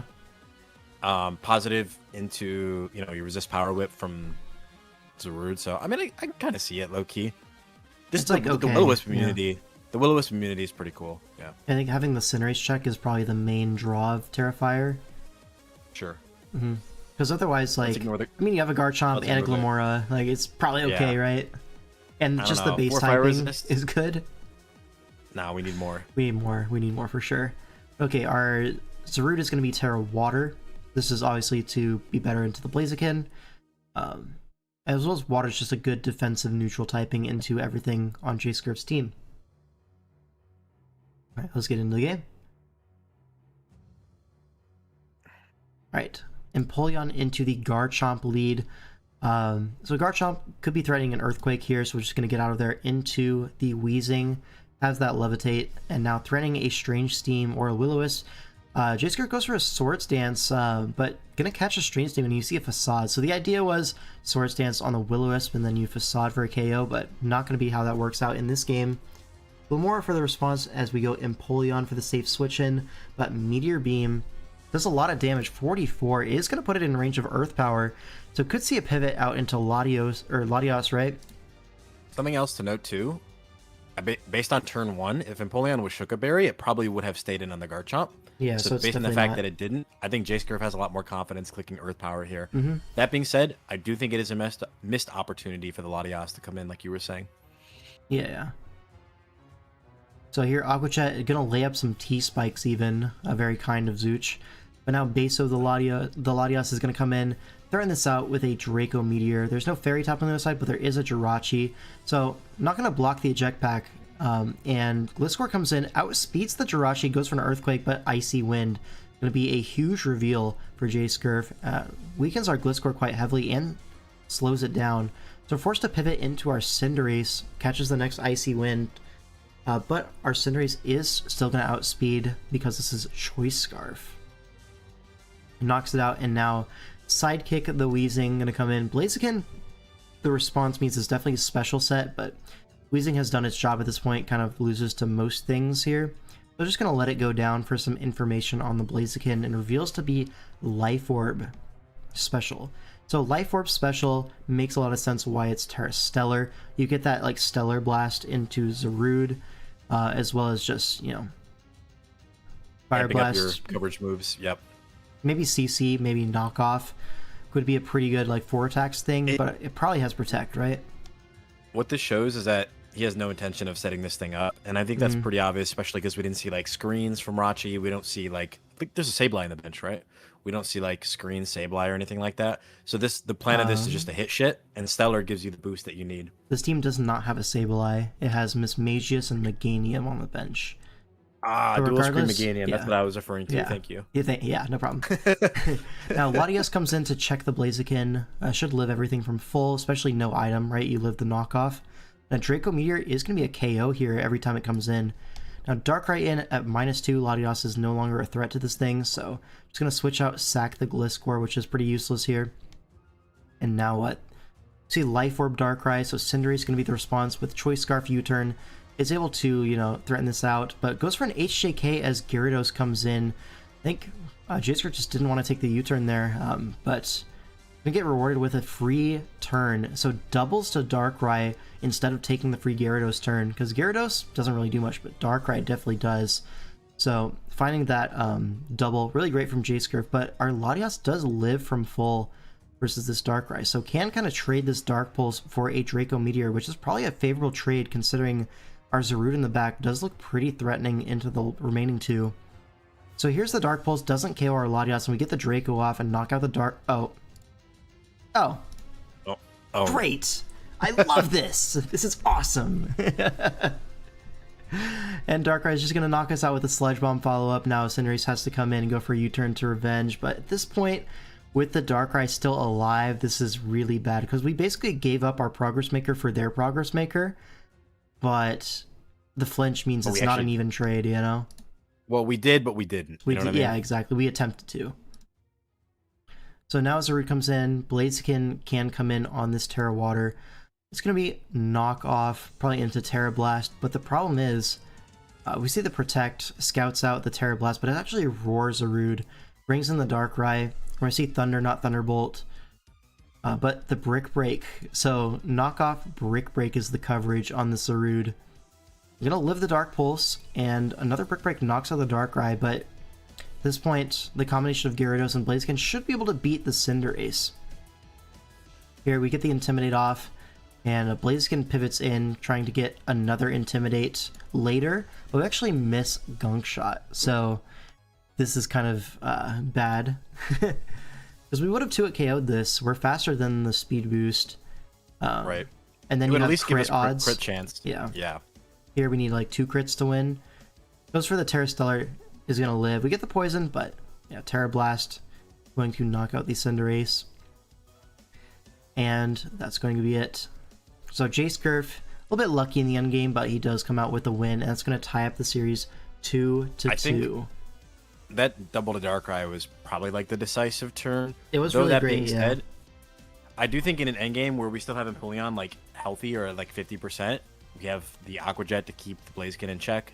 Stellar doesn't mean you resist Aqua Jet, you're still weak to it, in fact. And You so are, yeah. maybe there was an out in that regard. So I just do think after the Meteor Beam was ripped on Empoleon, and especially after turn 1, showing that we switched out, like he knows we're not Shuka, that would have been the chance to get in that Latias and maybe eject out, right?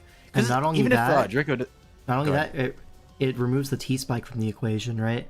This T-Spike, Exactly. really annoying for the Cinderace and the Zarude. But yeah, it does feel like if we just have that Latias around, it's probably still a 1 endgame.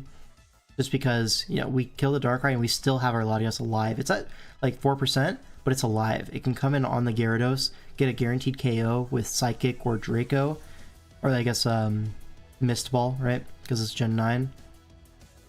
And then it's probably just super simple to clean up the game at that point. But unfortunately, that's not the world we live in, and that's going to be J-Scurf taking the game.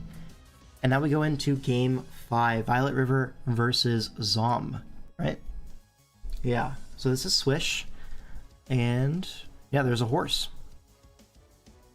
Horse. Alright, so again, the Lele, like I said before in the stream, Lele having a little bit of a comeback in its usage rates. This DPL has looked pretty reasonable as well throughout the season so far. But yeah, we have a Melmetal to check it. But outside of that, Lele is a pretty big threat. And the Melmetal is also like kind of having to deal with the Kartana, the Dragalge. Not completely on its own. I mean, you do have the Torn to help alleviate the pressure there. Yeah. But it's a lot of things helping pressure it. It's still annoying regardless. Yeah. This team definitely is a little bit weak to Lele, right? Like Melmetal being the main response. Obviously, you're vulnerable to things like Nature's Madness, and then just tip from outside sources will inevitably wear down the Melmetal, so we got to be wary of that. Good offensive matchup for Primarina. Entry points aren't exactly super clear, but once it's in, if it's in front of something favorable, it can really make some nice trades into the opposing team. So that's something to look for as Violet.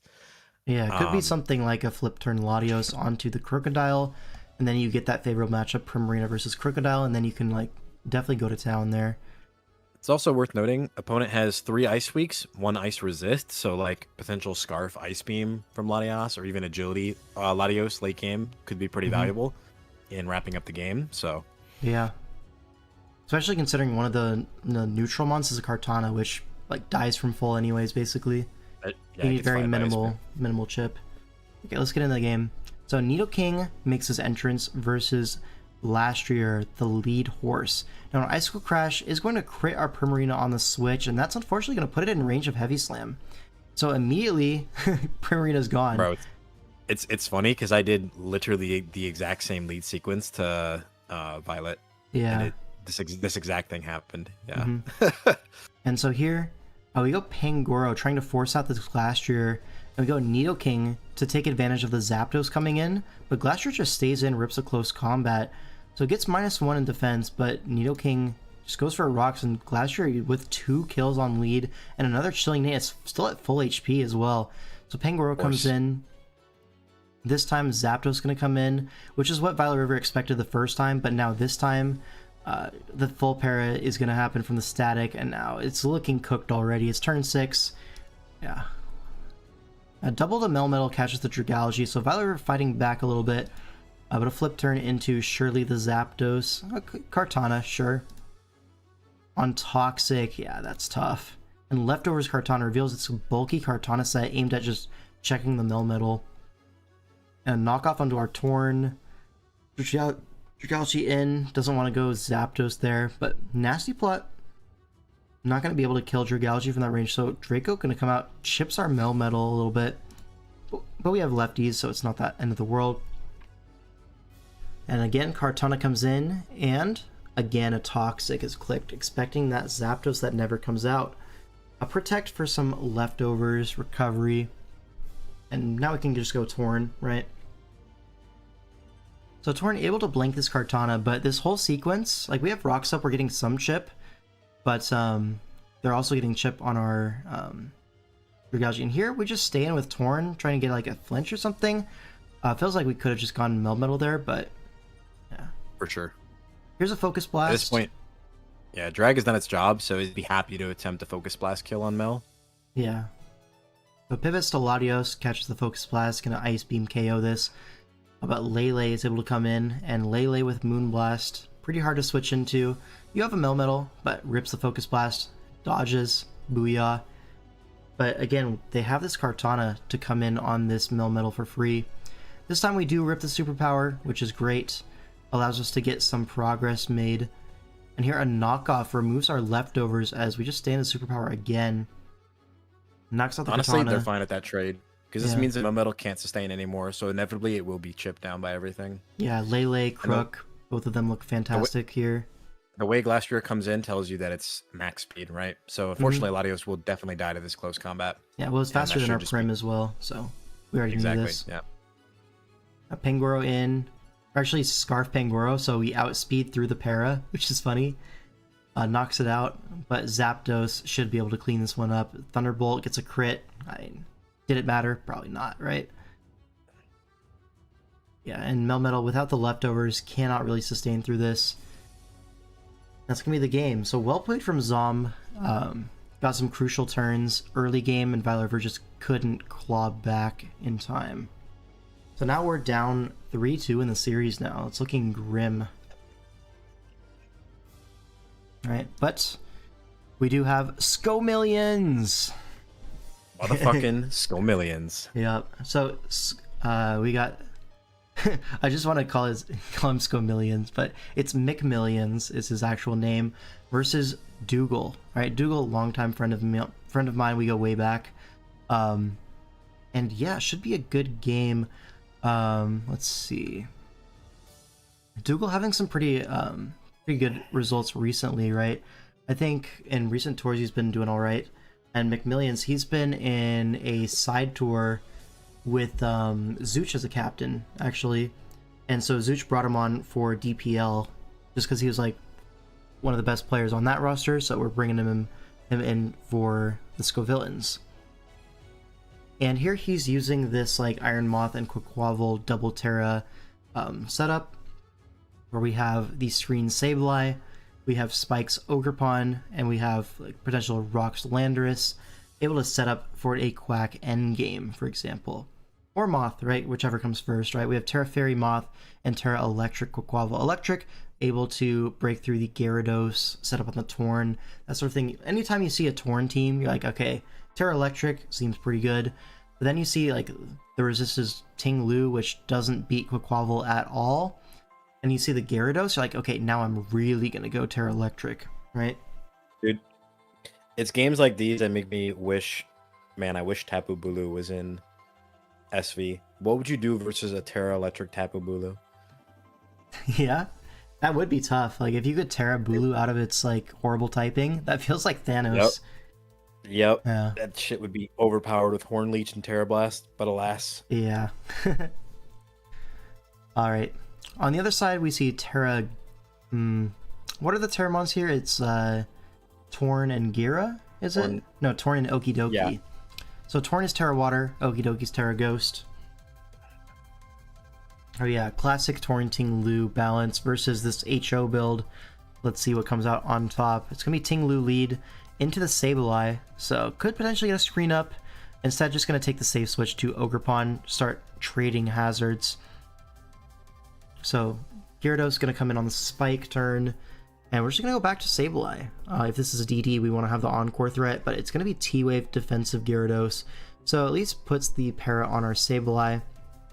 And now we get a light screen up, but again, Ting Lu here to trade more hazards. Spike for Spike, I would assume, but instead it's going to be a Ruination and another Spike here. So Spike advantage into the Ting Lu team. We reveal Boots Quaquaval, but now back to the Ogerpon as Okidoki comes in. Could potentially just get some chip on here, but maybe wants to fear Scarf. Goes into the Sableye, and here you see Okidoki switch second, so it's not Scarf Okidoki, and Sableye ends up in front of Gyarados, able to get that Reflect up. You see a Dragon Tail, so get both our screens up and we get out of there for free. I mean, you take that. But unfortunately, we go into the Roaring Moon, which Gyarados kind of just threatens a T-Wave in front of.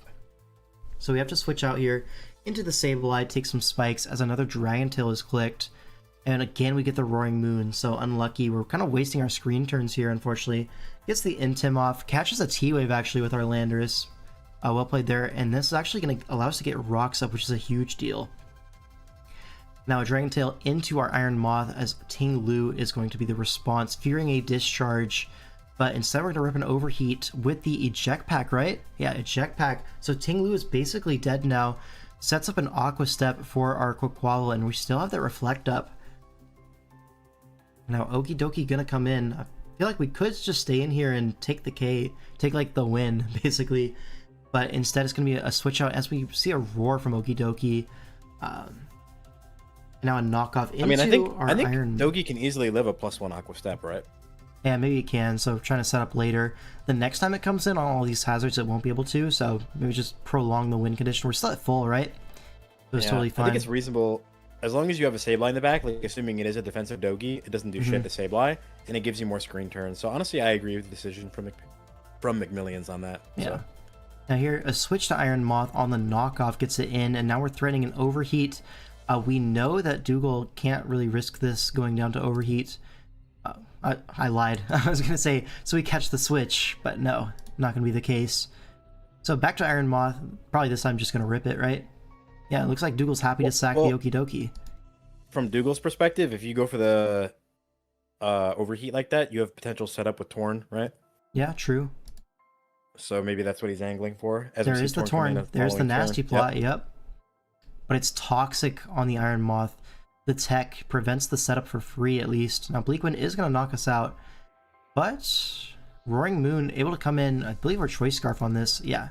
Scarf U-turn with Toxic, going to put it in range after the Ogerpon sack. So, going to have to give up a couple Pokemon, but we're in an endgame situation where we really just need to free up that Quaquaval to win. And once we force this Torn out, it really does feel like Quaquaval is inevitable with that Terra Electric. Gets the knockoff on the Gyarados, and we're just going to go Lando here, get the Intim, prevent T-Wave, and the Dragon Tail comes out into the Quaquaval. Now we just rip the Terra Electric, Terra Blast, knock out the Gyarados, and that's going to be a Moxie boost. Nothing kills our Quaquaval from this range. It's going to be Torn coming in, goes for a Terra Blast. Looks like it might be a 2-hit KO. Here's the Aqua Step, but that Aqua Step is going to 2-hit KO itself, and now just another Aqua Step. That's going to be game. Dougal, pretty resilient, makes a switch to Cyclizar, which I believe was Choice Scarf, but because of the second Aqua Step, Cyclizar gonna not be able to outspeed, and the game is over. The hope there is that you catch incorrect Terra Blast, yeah, and then you could potentially kill with like a Scarf Draco or Scarf Doublage. That was his only out, but wisely McMillion knows Aqua Step secures the game. Yep, that's gonna be a dominant Quaqua masterclass. Yeah, many such cases. And now we go on to Game 7. Yeah, take it from here. Oh, okay, sure. So we've got Weezo Villains, aka Glop, versus 100p. This is a gauntlet highlight. Okay, these are the kind of matches that all the viewers.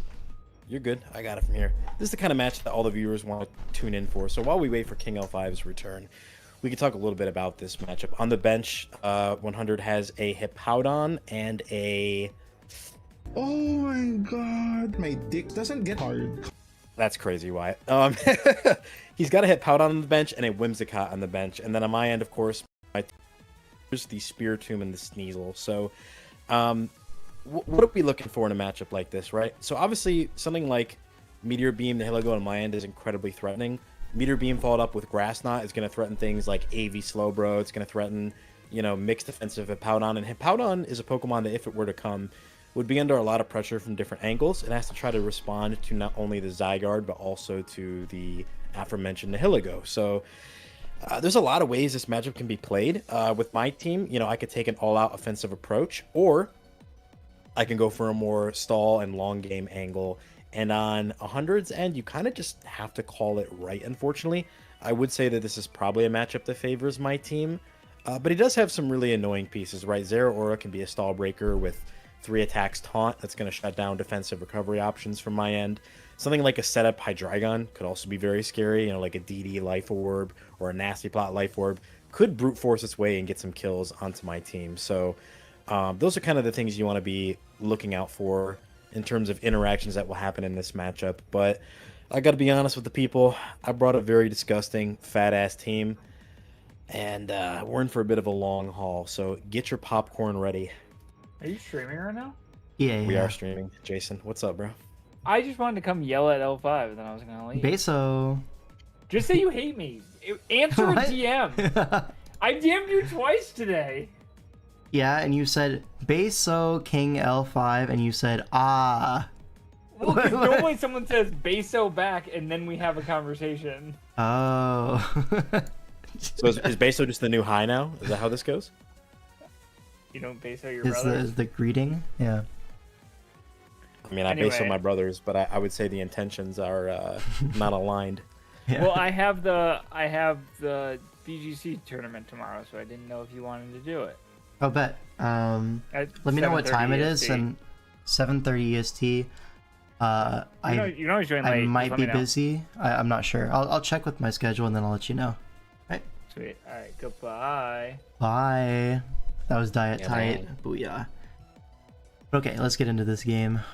Yep, so dedicated lead going to be the Zygarde here. Turn 1, we can always just protect, pretty much scout, whatever. But because I see Celesteela, I'm pretty sure it's not going to be Scarf. So I'm pretty safe to go for a substitute. It would block Toxic, also blocks the Leech Seed.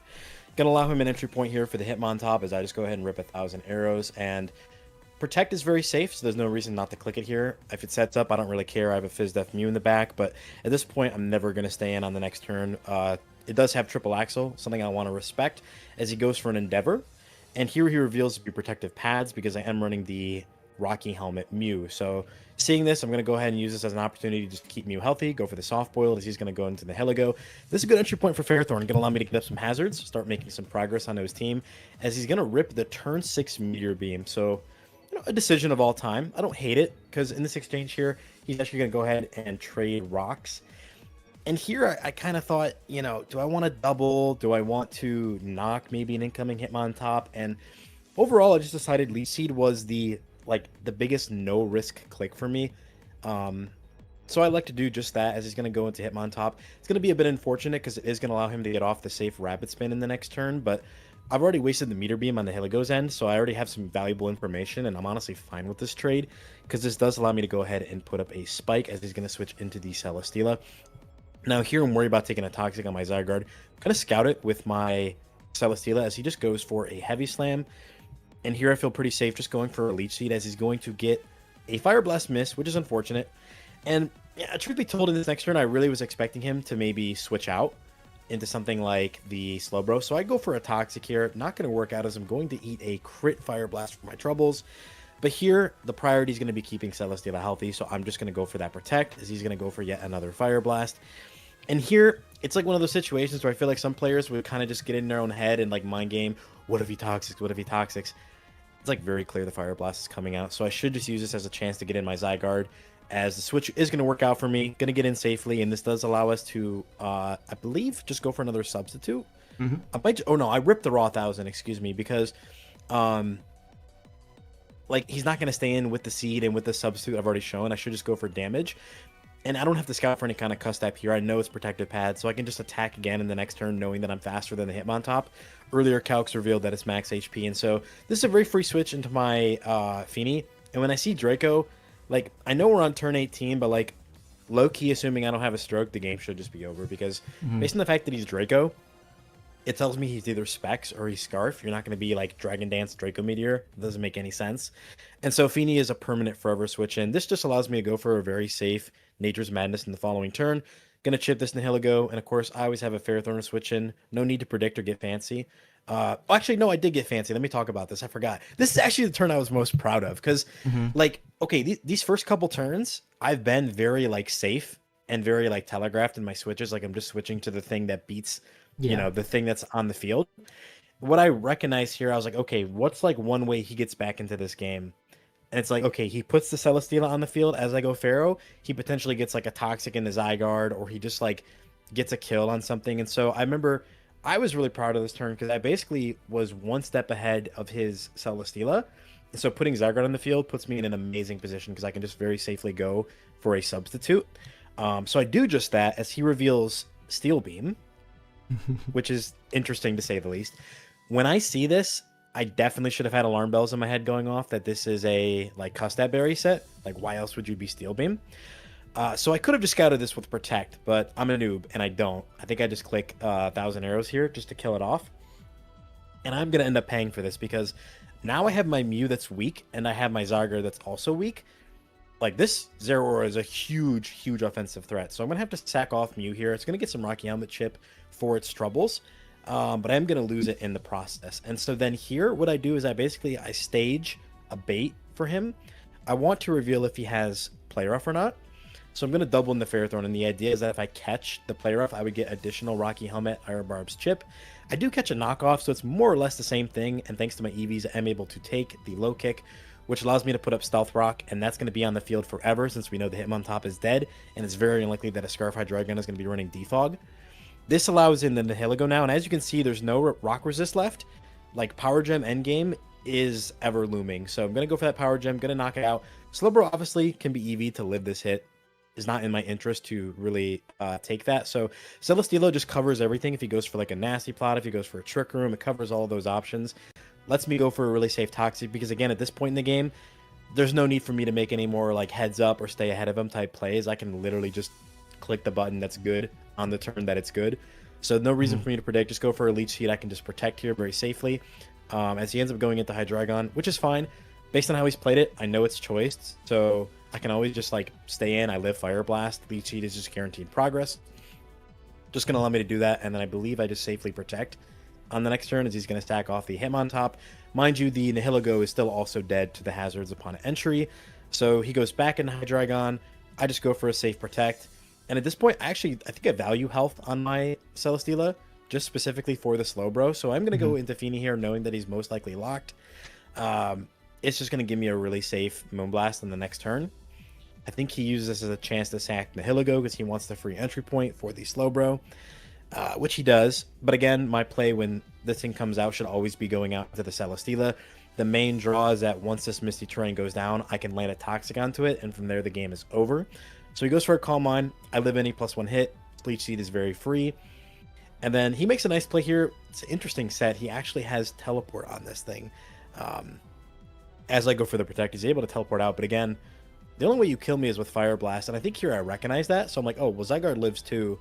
There's no reason for me not to go to my Zygarde here. Even if he kills me with Dark Pulse, I win the game with the Scarf Power Gem. So I just go into the Zygarde. I can go for 1,000 arrows here. I go for Toxic here because the Misty Terrain is down. And that basically concludes the game. And he's going to realize that there's no way to win this game. And so it's going to be a disgusting stall fest, a boring game, dragged out 43 turns, but a dominant 4-0 victory for the Scovillains. Yep. Well done, well done. Just some ugly stall. I'm sorry you guys had to watch that. But you know what? As much as I want to do something that entertains the viewers, I recognize the despair in the Scovillain server. I know that we need these wins, and so this was the best way to win this game. Someone had to do it, right? And so now from being down 3-2, now we're up 4-3 with a potential to even win the series with Berna versus VM Nunez. And Berna is using this team that is like loosely based off of the Wigglytuff Guild like Zygarde team, so we have a Chomp, and then like the Gira Coco kind of thing, but we have a Zera. So it's pretty similar, but yeah, proven core. Really great offensive synergy between these guys. Whereas on the other side, I mean, we just saw Celesteela, Feeny, Nihilego. We're going to see it again, right? But this time paired with Mega Glade, the Z Thunderous Therian, if I remember correctly, right? Yeah, this is a Z user along with the Celesteela and the Quilladin, which is going to be a immediate response to stuff like the Mega Gyarados, the Garchomp, and the Zeraora. A really good low tier bring in this match. But unfortunately for VM Nunez, it is going to allow entry point for our hazard setters, the Roserade and the Clefable. So Quilladin, it will stop our offensive threats, but it is somewhat of a liability once it's on the field. So expect to see maybe some double switches out if he wants to maintain offensive momentum. Otherwise, we're going to take advantage of that quite quickly. So yeah, Game 8. This is for the series. Nihilego lead up against Roserade, and immediately we're going to see Trick Room Nihilego. Oh no, I'm just kidding. I think it was a mock right before the game where Nihilego was slower than lead Rose Raid, but yeah, I got that wrong. It's actually just going to be a Rocks lead Nihilego as we Sleep Powder, and now we're able to just rip a Leaf Storm. Or Spikes up, that's fine too. Yeah, and now we go to our Garchomp on the potential Wake turn of Nihilego. Psyshock going to do absolutely nothing. They go for another Psyshock, just happy to sack this because they are Focus Sash, but our Garchomp able to trade into this. So Hazard up on both sides, but yeah, Nihilego for Garchomp HP. Now Quilladin comes in potentially to set up a Spike. If they do set up a Spike, which they do, now our Garchomp is dead to Hazards, but our Roserade able to get another Spike up. And now, okay, this is what I was thinking. We're faster than Thundurus. Okay, I was mistaken. This is the turn that I was thinking. We're faster than Thundurus on our Roserade, which is a surprise. This tells us two things, right? Either this Thundurus is a bulky set, or it's going to be like Double Dance, Modest kind of thing. Now, I'm really not too sure. Yeah, like Modest Adamant, like Agility, Nasty Plot, T-Bolt, Ice. The problem with that kind of set is that it's walled by Zeraora, like pretty hard. So, more so expecting this to be like a bulky Thundurus set once I see this. Yeah, so here's the full sleep, and here's a Leaf Storm does 25, and you're like, yeah, okay, that's probably AV then. I think that confirms AV, yeah, exactly.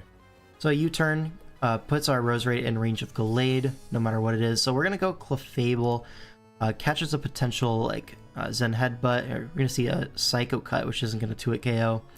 But because we're unaware, like we're taking all these hazards, but we are able to live the next Gallade hit and get up our rocks as Thundurus comes in. Those rocks are going to be really nice.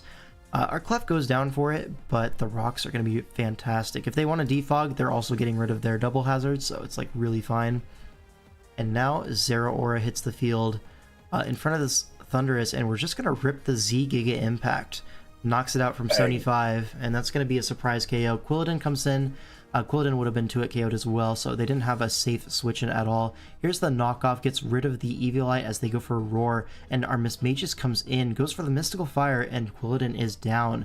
This is really good news for our Gyarados. Now Gallade going to come in. We're going to use our Garchomp sack as we should, and this is just going to allow us to have a free switch into our Gyarados, which with the Intimidate in the base form, the only thing that can really threaten us is a Thunder Punch. So given that they have a Feeny, we're going to expect them to just go for that. Stay regular form, which means their Scarfini can't actually kill us because we're not a Dark type yet. We go for double Dragon Dance, and now +2, we are packing Return. Going to knock out the Feeny from 71 after all these hazards. Celesteela comes in. Our +2 Aqua Tail easily knocks it out after Rocks.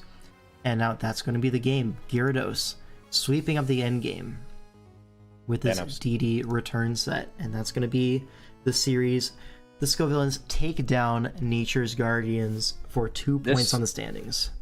This was a really fun game to help Bruno with. I was working with him throughout the week, and like, it's just, the sequencing was great. He played it really well. The setup was beautiful. It really feels like all of our techs landed in this one. So that's always something that brings a smile to your face. Of course. Yeah, especially this Gyarados was just Thanos in every single mock. Not to mention, it gets us the win for the week, right? Yeah, like that's the icing on the cake. Yeah. All right, good stuff. And now we go into our final series, which is going to be Huge Power versus Trick of Eye. All right, so Adam Sneasler, that's going to be High Crocs for Trick of Eye, whereas Iron Bowlers, that's Toxic for Huge Power. All right, Swish Gauntlet game to start it off. From Toxic. Toxic having a fantastic season so far. I believe he's, 4-0 going into this? Correct. Yeah, 4-0 in the Swish tier.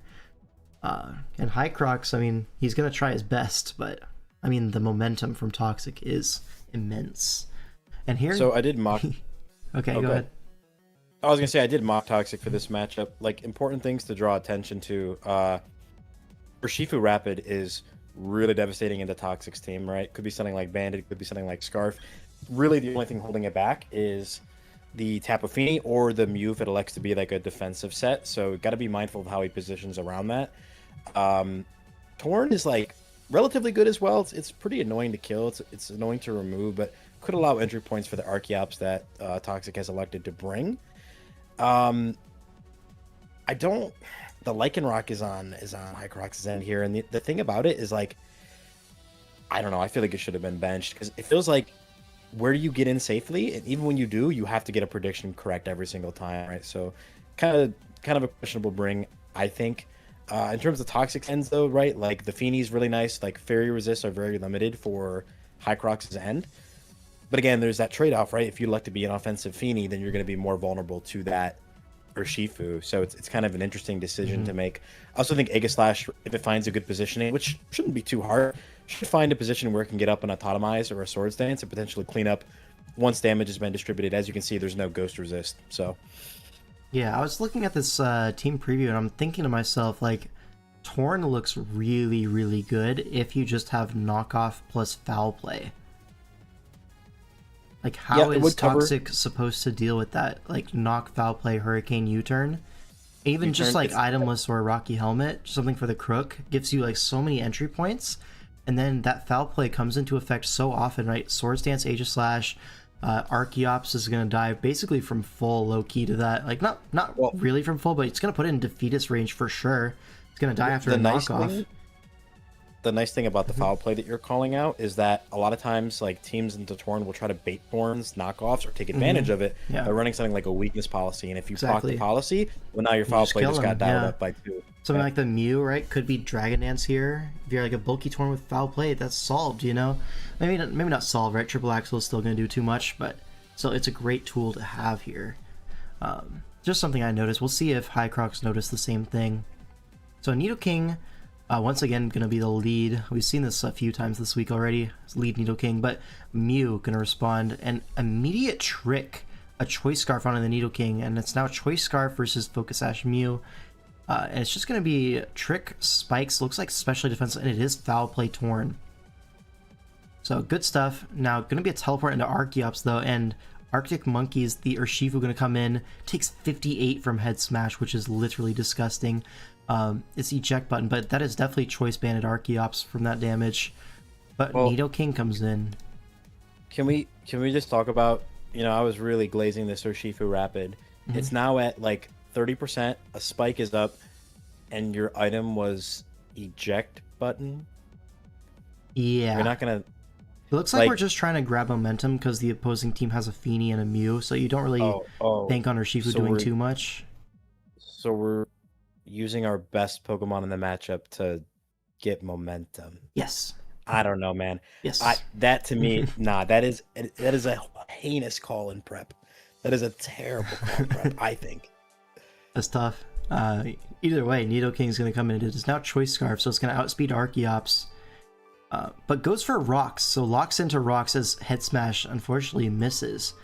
But either way, it's going to be a KO from this Archeops. It's going to be the Urshifu going down. Oh, goodbye, our best Pokemon. Now, the Torn is going to come in, threaten this out with a foul play, as Crocodile going to come in, but Torn not exactly forced out. We see, is that Scarf Rocks, or is that just the slowest Torn ever? Looks like Scarf Rocks. And now Hurricane going to knock out the Mew. The Crocodile once again in, threatening a Stone Edge this time. Or I guess a knockoff.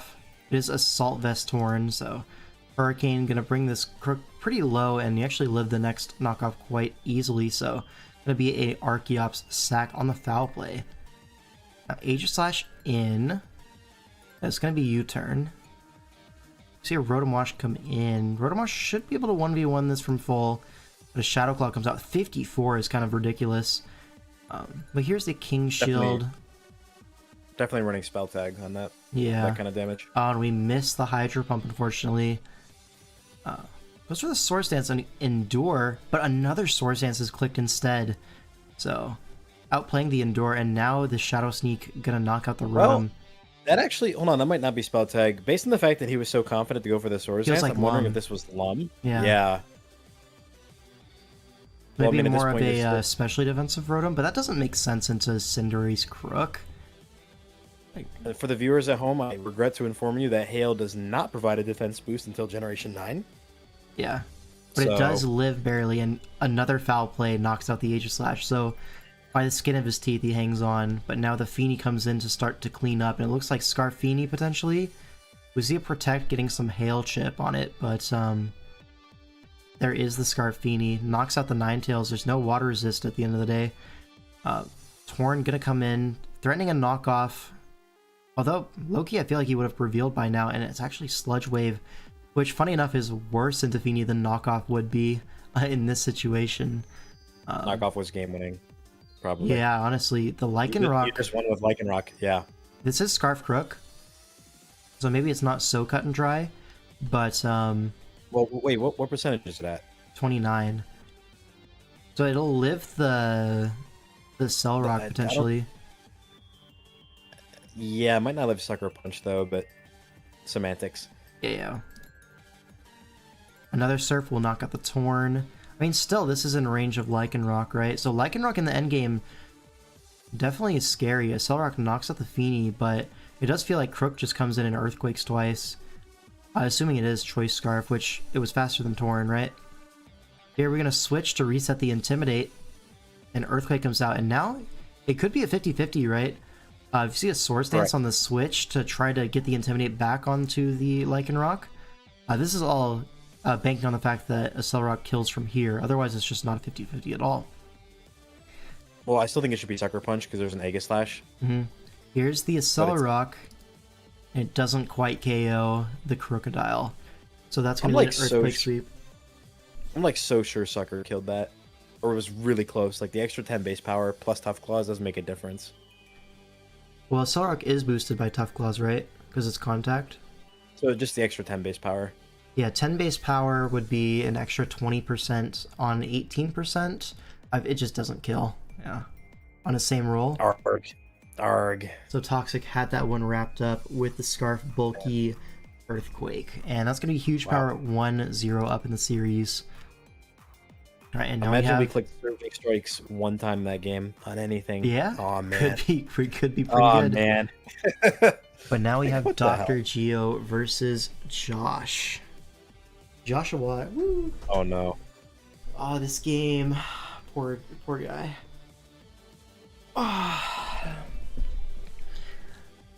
You know what? So this is Wyatt. Are you around? Do you want to commentate this game, bro? And this is your teammate, right? Silence. The silence is deafening. Oh my god, my dick doesn't get hard. As you can see, some soundboard additions have been made to the servers since last week. Alright, Dr. Geo versus Josh. I think we should just show this one. It is Mega T-Tar, not Mega Gardevoir, worth noting.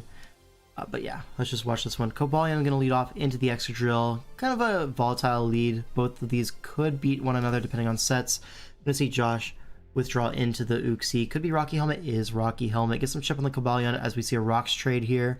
And now it feels like Uxie can just go for a slow U-turn. Misses the Toxic. Instead of Psychic going to come out, so good chip on the Cobalion. But now just a switch to Gardevoir. Doesn't want to take the Toxic on Uxie if he can help it. And Gardevoir going to take that, no problem. But you make this play because you're Scarf Moonblast, surely.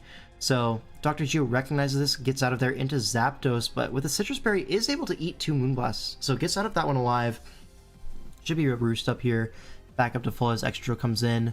Excadrill, the check to Zapdos feels a little bit scary. You do have Heat Wave here. And there's a Heat Wave, just 40%, and does get the burn as Toxic comes out. So especially defensive Excadrill. And now Heat Wave gonna crit the Excadrill. So no spin for Josh. This is important. Now T-Tar comes in and wait. We see a U-turn to Cobalion, okay, as we Dragon Dance. Makes sense. +1. Should be carrying Low Kick in this matchup, so Low Kick through the Chople Berry is going to be enough to go Cobalion. I'm just going to pause here. All right. Yep. What do we go All right, to chat, here? what you doing? What are you doing? What you doing, chat? Yeah. So, I'll give you 2 options, right? You can go Gallade here, live any hit, kill back, or, and this is really crucial, you could sack 4 Pokemon. What do we want? But like surely now, right? Like surely we wouldn't do that. Well, it's a 50-50, right? It's one or the other. True. As you can see, Dr. Geo decides to sack 4 Pokemon instead. Goes Pythagoras to bait the Crunch into Zapdos, fishing for a static proc, doesn't get it. Now back to the Pythagoras. I think maybe this is like Colbur Wisp. Nope, just gonna die. Now we're like, wait, what if Josh forgot that he had low kick? So we're gonna go Lax just to, oh, not great. So we're gonna go Blastoise, okay. With no more sand, we live and we kill back with Scald or Surf or something in Torrent, but no more Citrus. Seismic Toss, probably not, right? Okay, so we've sacked 4 Pokemon. Toss. Yeah. And now we go Gallade, and we live the Crunch and we kill back, which should have happened like 6 turns ago. But alas. Probably like 7, yeah. So now we go into the end game 5v4 or 1v4, whichever comes first, right? And that's gonna be the game. So definitely... the trash talk from Josh is so funny. Yeah, a little embarrassing for Dr. Geo, so not gonna harp him too bad. Like, he knows what he did, and that's gonna be 2-0 for huge power. Damn. That is a tough one. All right, game 3. We're gonna be in champions, yeah. Yeah, is it just me, or does Ethab's team actually look like almost? It's like so close to almost being a VGC team. It is, yeah. The Pelipper, the Basque Legion, Basque Legion, Scizor. Mm-hmm. Yep. I've definitely seen that one on the ladder before. But yeah, on the other side, Ryan with this like Meowscarada, Rotom Wash, Momentum Grab into stuff like the Mega Glamora, right? This is Mega Glamora on this team. Yeah. Is it?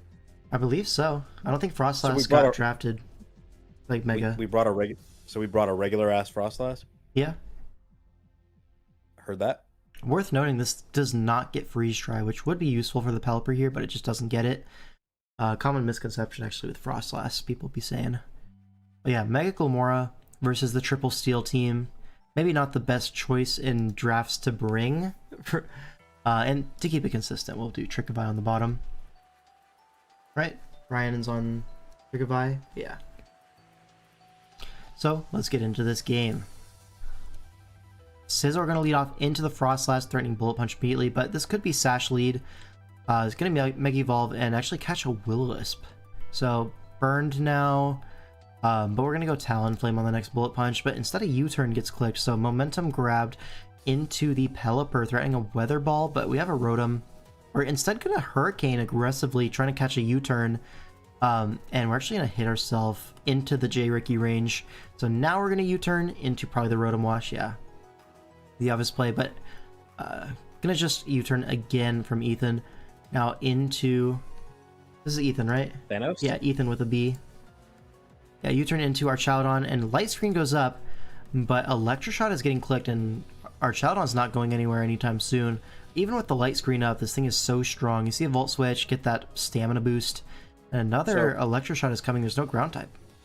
I have a silly question. Does Rhino Ditto even have a ground type? Is there like a ground type they didn't bring? There is a Mudsdale. Not super helpful into the Rain team, right? But fair enough. Would have been useful at least into the Garchaladon. But anyways, Glamora is going to come in. Goes for the Mega Evolve. Substitute... I don't think this is Archaudon switching out, bro. There's that Earth Power, but it is Shuka Berry. So, yeah, this guy's just Thanos, no? Literally. This shit ain't killing. Oh, never mind. Aura Sphere will Yeah, kill. Aura Sphere from Special Meowscarada is able to get across the line. But damn, that was a lot of progress. Now, Scizor going to come in and rips the Facade into the Talonflame. Really nice, but the J-Ricky going to keep it somewhat healthy. Can't potentially roost with the threat of Flamethrower. Goes for a Hurricane instead, catches the Pelipper on the switch, which is a nice offensive play, but now you're going to see a switch to Excadrill with the Rain up. Can kind of switch on everything besides a Will-O-Wisp, but another Confusion. You have to imagine he's just going to stay in and risk it. Goes for a U-turn, not scared of a Scarf or Rock Slide, and you can see rocks go up as Quaquaval goes for a flip turn. It is Pasho Berry Excadrill though. And we're just going to go into Talonflame expecting an Earthquake, and that is what's going to happen. But now, this was the last Talonflame switch, unless we're able to remove hazards. So Scizor comes in, probably going to see a Bullet Punch here. as we go into the Quaquaval, catches that, saves the sack fodder. And now Quaquaval's looking kind of scary, but because it's like flip turning here, it makes you think it's probably Scarf Quaquaval, which is definitely not the set you want to be in this end game. Like, you definitely want it to be like Bulk Up, I think. Like, Bulk Up would probably just win. Something that actually pressures Scizor. Right now, you just have no way to remove this Scizor, and like the burn, like, honestly just helps it.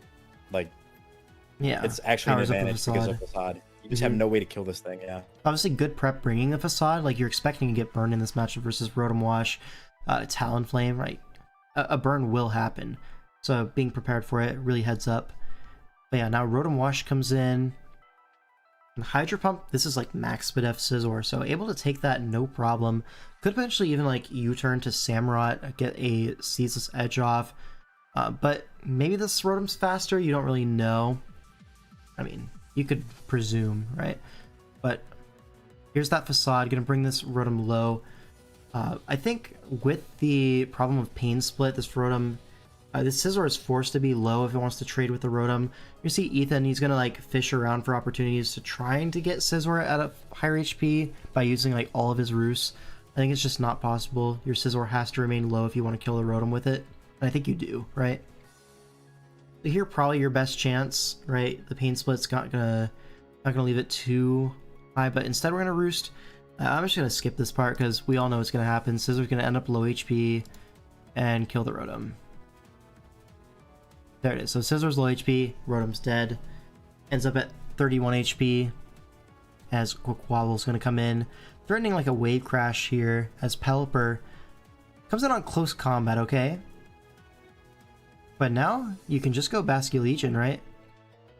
Yeah, there is the Basculegion, forced to switch out because your Choice Scarf locked, it looks like, and Wave Crash can do 88 to Meowscarada. Ridiculous. And now Quaquaval comes in, could potentially go for a Wave Crash of its own. Instead, a Knockoff comes out, like, doesn't even kill the Basculegion, which is kind of embarrassing, and Wave Crash gonna knock it out in return.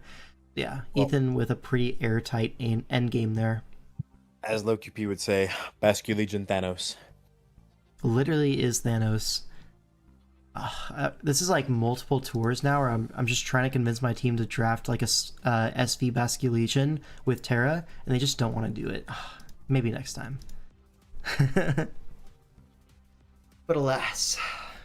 Now we go on to game 4. So who won that one?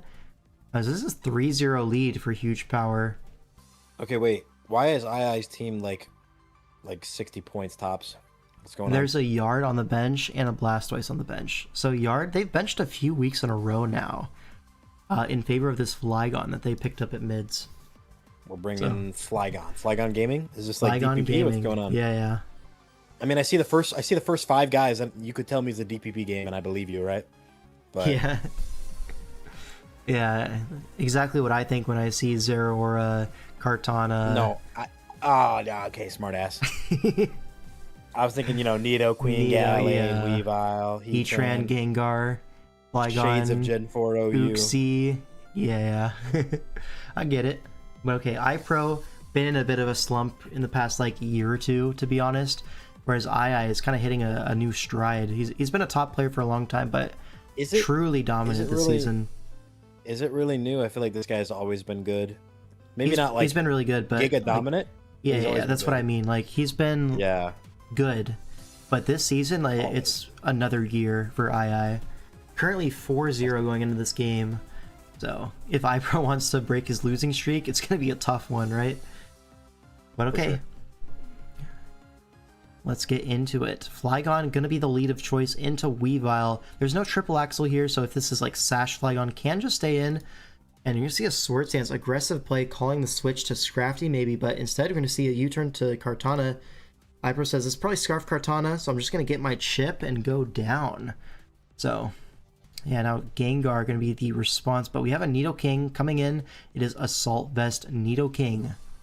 Now Gallade gonna be the response, takes 40 from that Sheer Force Sludge Wave, but we have an Uxie at full HP. Should be able to just go to that. Knock off on the switch, gets rid of the Culver Berry, so next time Gallade's in, could potentially get something done with the Swords Dance, but rocks go up in the meantime. And now U-turn on Electros into the Zeraora, trying to block a Volt Switch something, but instead a Super Fin comes out. And now it's a little bit of an HP trade on the electric type. Zero are going to remain low HP, but with the Rock Slap, this Electros is coming in at 38%. Should be pretty manageable for II to break through that. Now Nidoqueen going to come in. Zera could just rip a Z move if it wants to, like chip this Nidoqueen, but instead going to use that Flygon switch in that he has, and Earthquake into the Nidoqueen. Catches a Toxic, but this is a favorable trade for II for sure. Now Electros going to pivot in on that Earthquake, but instead a Tailwind getting clicked, so it's actually a VGC team in disguise. So Tailwind U-turn into the Scrafty. Scrafty, the Tailwind abuser, going to get Dragon Tailed out immediately into the Scarf Kartana, but we saw iPro willing to sack to the Leaf Blade earlier. He's going to do it again, and Heatran going to be the response. But again, Flygon in the back, able to come in on this Heatran, takes a Fire Blast, threatening an Earthquake. I mean, Earthquake is basically a KO, or you can Tailwind. It's going to Earthquake into the Glade, brings it low. If we have a Rocky Helmet somewhere, we can go to that, but instead it can be Uxie. Dies to 2 knockoffs, so just going to sack that one off. But Glade is low. Can go into the Scrafty of all things. It's going to be Scarf Scrafty. Not Moxie, it is Intimidate, but going to catch the Glade. Now Heatran comes in. Just going to go for a crunch as Flame Charge comes out. So Heatran looking for the like sweep here. Another Flame Charge for +2. Going to outspeed Scarfers now, potentially. As we see the Flygon sack. Now the question is this AV Nidoqueen or Nidoking packing Sucker Punch? In the way he goes to it here, it's also AV, so it probably lives anyways, but there is the Sucker Punch. Knocks out the Heatran, and it's looking over at this point. Zeraora going to be sacked off to the Nidoqueen, and honestly, it's looking like a Scarf Scrafty sweep, or Kartana, you know, either one, right? Yeah, there's the knockoff, gets rid of the Nidoqueen, gets that Beast boost. And Gengar surely cannot get it done versus Scrafty and AV Nidoking. It is Scarf Gengar, but that's why we have the Nidoking able to 1v1 this very comfortably. And iPro goes down to II, and so II at least fights back for his team. It has kind of been the case this entire season where II is winning, but his team just will not win enough games. So yeah, alas. Well, he gets his part of the job done there. 1 win on the board for Tricovi, and now we go on to Hydra versus, who is this? The Soviet Onion, Merp 3. Alright, so another like Treads, Apple, Valiant team. This time the Overquill is just massive from the sprite. Shout out to Zeril.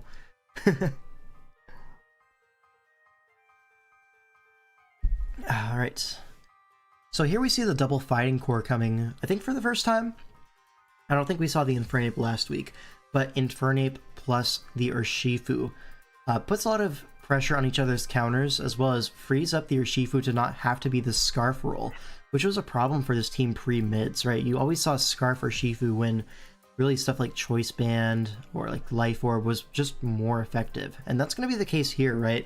A Scarf Urshifu looks pretty shit, but a boosting item could be quite strong. Whereas Infernape can kind of deal with that Choice Scarf roll, something faster than the Deoxys, the Treads, for example. It's just a good revenge killer to allow Urshifu to do its thing.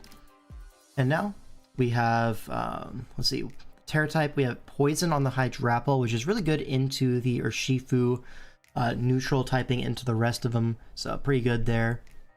And then on the other side, it's going to be Terra Fighting Urshifu, looks like, and Terra Poison Aloe. So let's get into the game.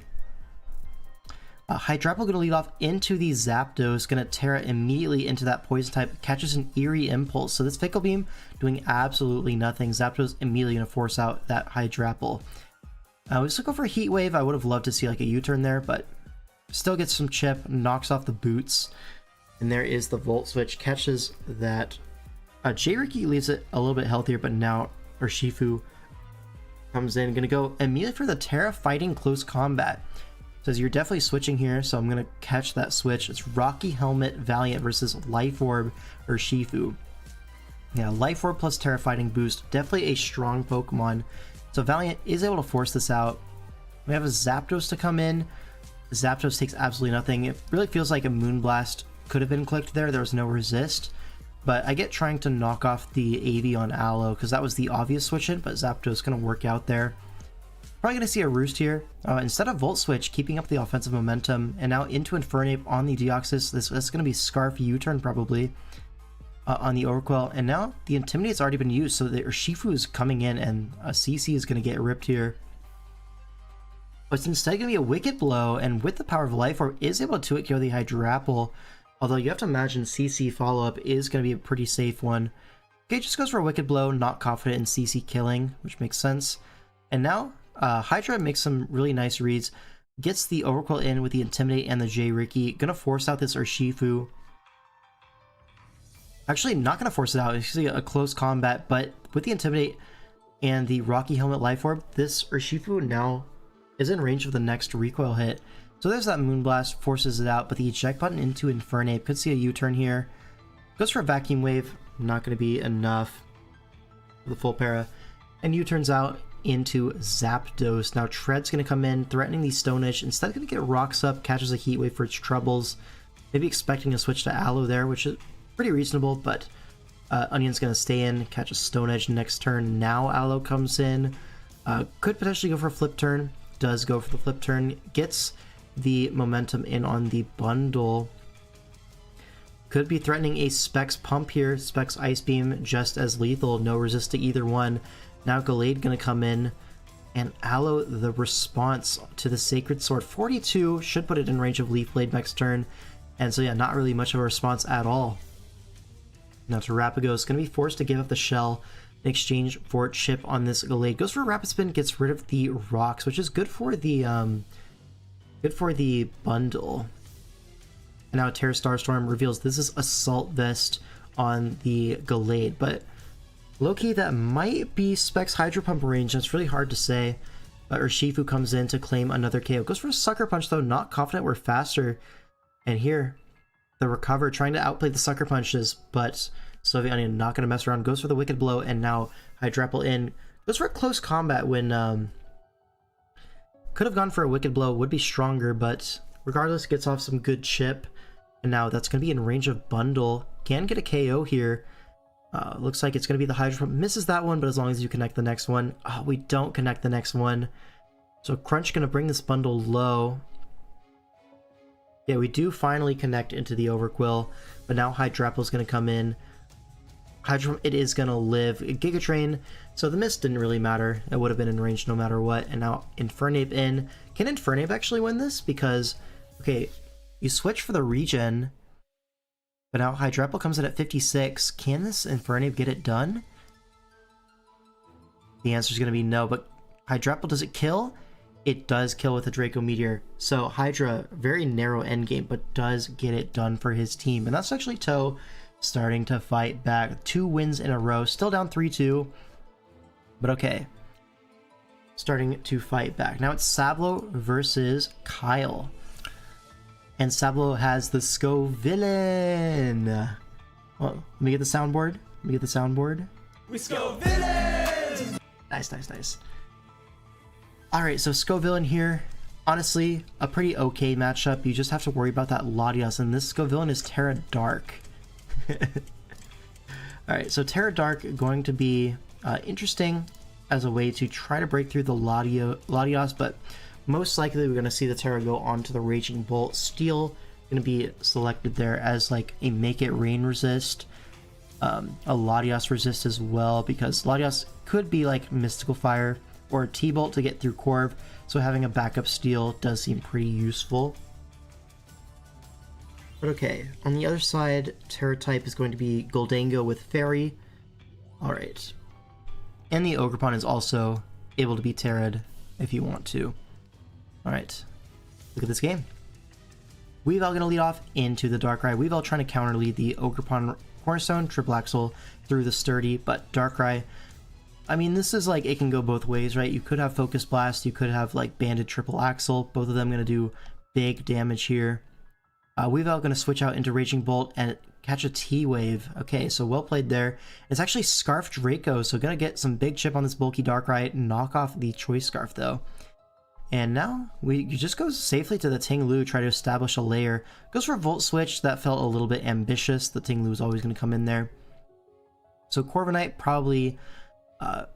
yeah, okay, it is Citrus, probably aiming at defogging on whatever the Ting Lu wants to go for. Thief gets rid of the Ting Lu's leftovers, steals them for itself. So that's pretty cool. Also would have worked versus Goldango, so that's cool. U-turns on that into Ninetales now. With the Terra Fairy, Goldango could stay in, but probably doesn't want to. Latias going to be the switch in on Weather Ball. Takes pretty much nothing. And is able to set up screens here. Another Weather Ball from Ninetales brings Latias down to 66. And now Corviknight going to be the switch in as we've revealed a bulky screens Latias. But it gets both screens up, and now there's going to be a free switch to Goldango, blocking the defog, which would have removed the screens and the rocks. So we play there. And now Tusk is in, gets the booster attack, but with the screens up, you're really not too worried. Actually, he just stays in regular form, goes for the trick, and gets a Specs onto the right Tusk. So we're really not interested in tearing our Goldango here, which is interesting. Huh. So we're trying to save our Terra for Ogerpon in the back. I mean, it makes sense, right? Tusk is now super weak. You boost up that Ivy Cudgel, there's no resist in the back. Alright, Yo, I'm back. I see the vision. And what do I see on my screen? Is that a Scovillain? It is a Scovillain. I even played the soundboard and everything. Bro, since when were we helping Sablo? Well, alright, so we end up in Blastoise versus Corviknight. Probably going to see the Goldango come back in, but instead of Rapid Spin, do we see a defog? We do not see a defog. We see the U-turn, so aggressive play from Kyle gets it done. And now a flip turn on the Raging Bolt into the Ting Lu. Pretty safe switch with light screen up. Can't exactly take much damage from this. Now Corviknight most likely going to come in once more. As we see a spike come up, and now we still have that Goldango to come in, block that defog. Gonna aggressively call the U-turn, and now you can't really switch in anything on the Earthquake. So if he called the U-turn, okay, Whirlwind, I mean, would have loved to see an Earthquake there, but instead of gonna Whirlwind into the Scovillain, catches a Grass Knot, and Whirlwinds again. We Scovillain! So Ninetales basically dead, forced to go for that Healing Wish this turn if you want to get it off, and another spike goes up. It's looking not too great for Sablo. I feel like this Scovillain is pretty close to in range of hazards, yeah. It'll get like 1 or 2 Life Orb hits once it comes in. Okay, the booster special attack, Raging Bolt, will finally get the first KO for Sablo. Goes for the Thunderclap, but now he's opened himself up to that T-Wave. So Darkrai gonna take that, and now Volt Switch knocks at the Darkrai, but with this hazard advantage and this Ogerpon being such a big threat outside of Sun, feels like Kyle has this one. Here's a Goldango on the Corviknight. It's actually Trick Recover. So should be able to 1v1 this Corviknight no problem. It's actually Nasty Plot. So Choice Specs, Trick, Recover, Nasty Plot, Shadow Ball is the full set. I'm gonna see a U-turn in a Scovillain, forces this out with a threat of Flamethrower, but Latias comes in, takes that Life Orb, and now a Reflect goes up, prevents Crunch from even KOing. So alright, I'm not gonna lie, awesome. I didn't even know that guy got that move. Yeah, he gets a lot of weird moves. Yeah, Crunch. The last move probably going to be Growth on this Scovillain. It's good option select for Latias. Yeah, that's fair. Yeah. Yeah, it feels like we probably could have set that up earlier, but I mean, unfortunate with the Whirlwind bringing it in. Then you just take so much hazards. Probably we could have been Boots over the Life Orb. Just allows growth opportunities. But whatever. Now the Weavile going to be the revenge to Latias. Probably just gonna go Blastoise, yeah, with the Reflect up. An Ice Spinner. When's the last time you saw Ice Spinner from a Weavile? Here's a knockoff Body Press, just gonna knock it out. This feels really dominant from Kyle, I'm not gonna lie. Feels like Sablo just has no way out. Here's Latias sacked off to the Volt Switch, but these hazards, it's just too much, I think. Corv in, I mean, we're just gonna go into Goldango, right? Nasty Plot up, and that's the game, yeah. Well, did we see did Tusk come out? I wasn't here for the first It's half. dead to hazards. Oh, wow. Yeah, then GG. Yeah. That's messed up. So well played from Kyle, and they've actually brought the series back. It's now 3-3 after starting down 3-0. Is that well played, or is that an ass beating? I feel like that's an ass beating. I mean, you played well to beat his ass, you know? I got you. Could be both. And now game 7, Wombo versus Little Mousehold, aka Wyatt 1. Oh, hey, Wyatt.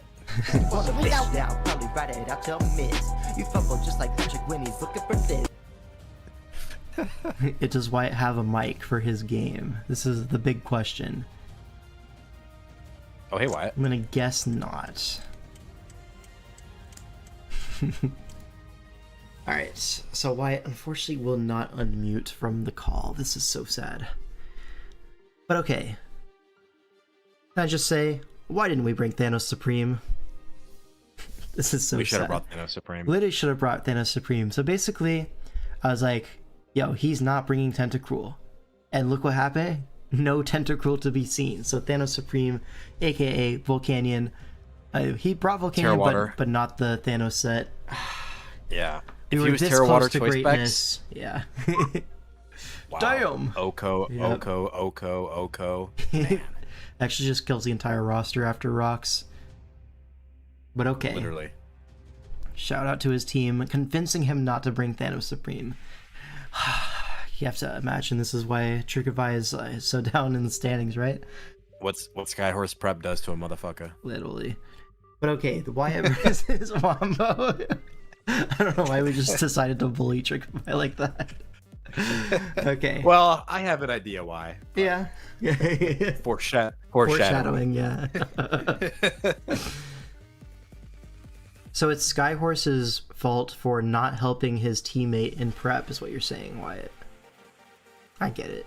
Okay, Haxorus, pretty dangerous in this game, right? That's why you see the Terra Fairy on the Volcanion, but it is Terra Steel Haxorus. So, counterplay to the counterplay, you know?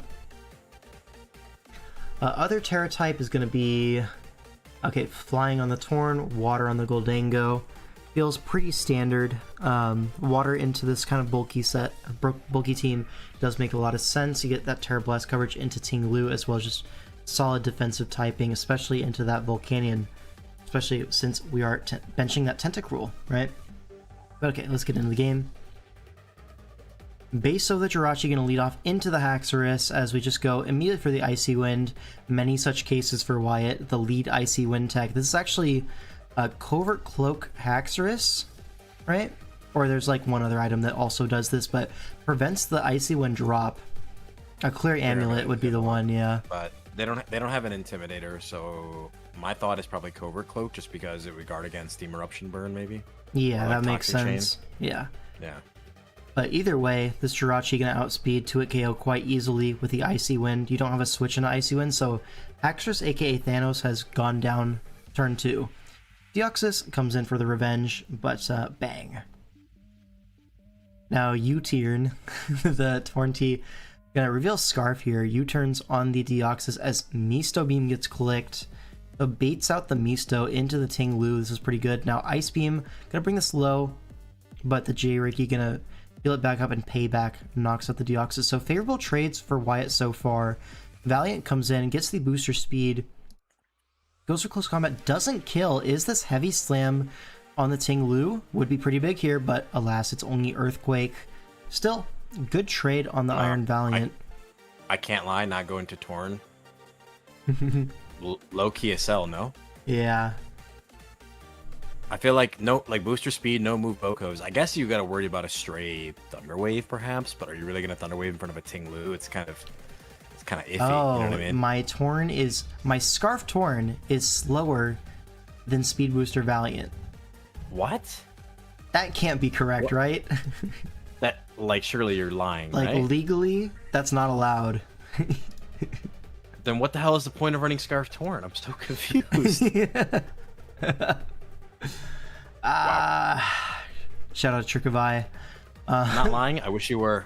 It's okay. Nightmare Knight's here to save the day. Bang!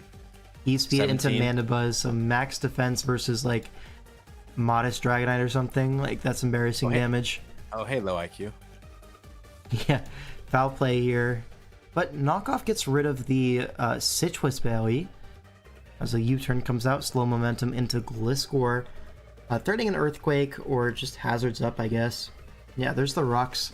As Torn comes in, can rip the Terraflying Bleak Wind, but this is especially defensive Goldango. And yeah, we're just cooked here. 23. Yeah, there's that T-Wave. Didn't have anything to absorb that, really. Full para on the Gliscor, and now just down goes the Okie Dokie. Into the Volcanion, not Thanos. Oh, hey, not Thanos. Yeah. He got his 1. He did get his 1, but he could have gotten 6, you know what I mean? I know what you mean. And now U-turn comes back in, Bleak Wind, but at this point, Goldango has this one completely wrapped up. Just go for a T-Wave here, catch the D9 on the switch, bang! No, don't give up on Nightmare Knight. Okay. Okay, She can bring it back. Now can I give up? Yeah, you can give up now. You can give up now. Okay, bet. Why did he click fly? Someone had to, you know? And then DD's in front of the foul play mon. I didn't see this part of the game. I never saw the fly. I was like, come on, surely there was a... Oh. Yeah. Knocks up the Mana Buzz at least, but Spadef Goldango doesn't even have to Terra here. Just U-turn, no. T-Waves and Wow. yeah. Just starts imagining if we had gone to the Tornadus on the Valiant and we were actually faster than it. Man. So let's just pretend that this is how this works. Let's just pretend we have a Tinglu right now. Oh wow, right. We still lose because it can Terra, Water, and Recover, but like would be cool. But then your Bleak Wind wind's 2 at KOing it. Oh, so we just go Tinglu, force the Terra. Oh. Yeah, that's what I'm saying. Brilliant. Yeah. No, you actually do win. Yeah. So anyways, Wombo comes out with this Asshole. one. Yeah. So close, yeah, so far Yeah. away. So close. Oh my god, this game. I remember watching this in call. Nah. No. Yeah. I was watching this game in call, being like, "This is a deciding game 8." And I'm thinking about how I want to cast this for the stream, which is going to be right now. So I got a plan here. You got a plan? Thank God. I got a plan. I don't have one. But yeah, Skyhorse versus Sharky for the game 8 decider. If Sharky wins, huge power win the week. Let's just say both of these guys are straight out of like 2019. Okay. They are. Yeah. They're stuck in the past. You know what I mean? Yeah. So a different Marowak showing up, this time the ground type one. Legitimately never seen this one. What is on Skyhorse's bench? I have to know. Like what's the ground on that team? Is it like a Pert? So on the bench for Skyhorse is Seismitoad, Persian, Alola. There's no way that's a draft. There's no way Snorlax, Heatran, Seismitoad is a draft. Say it ain't so. Please say it ain't so. I can't say anything to you without lying. But okay. The Gen 8 Marowak. Awesome. Wait, we benched Toad here? We benched Toad. Yeah, he looked kind of good, low-key. What? He looks absent, actually. I don't have the vision. I just don't have the vision. Clearly not. Alright, let's get into the game. Zapdos going to lead off into the Celesteela. Great lead for Skyhorse. Goes for the Volt Switch. Celesteela stays in, catches a Weakness Policy. Probably looking to Stone Edge this, but we're going to pivot to Snorlax. Dodge the Stone Edge. This is huge for Skyhorse. Now, Celesteela is threatening something like a Superpower. I feel like Heavy Slam probably wouldn't kill the Snorlax, so probably just have to worry about Superpower. I would love to see like a pivot back to the Zapdos. There's no way another Stone Edge is coming out, but instead, Superpowers into the Snorlax, knocks it out immediately, and gets a Beast Boost. Now, Heatran comes in to revenge kill the Celesteela. Feels pretty forced to click a fire move, so don't blame him there. Gets a crit on the Garchomp. Pretty good chip, and now we stay in on the Scale Shot because we are Balloon. So probably have Dragon Pulse if we have the Balloon. Something to hit the Garchomp, right? You're 5 times hit from the Leftovers Garchomp. And there's that Dragon Pulse for 47. Not too much damage because this is like a bulky Garchomp, but okay. Slower comes in on the Zapdos pivot, gets a Toxic. This is good, good progress from Skyhorse. Now Marowak comes in on the Volt Switch. Can Toxic this if you want, but misses the Toxic, unfortunately. As Toxic from Marowak itself on the Zapdos. Another Toxic, and now Rocks can go up. And we got for a knockoff, and that's actually not Thick Club Marowak, you see from the damage, 16%. Goes for Hurricane through Light Screen, but this is Leftovers Marowak, gets the Rocks up. Now Kartana comes in.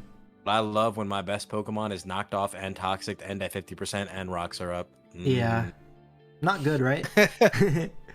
What's okay, Thanos is here. Double to Uxie. Goes for a Nasty Plot on the Scrafty. Last turn of Light Screen, but it's actually Choice Banded Scrafty.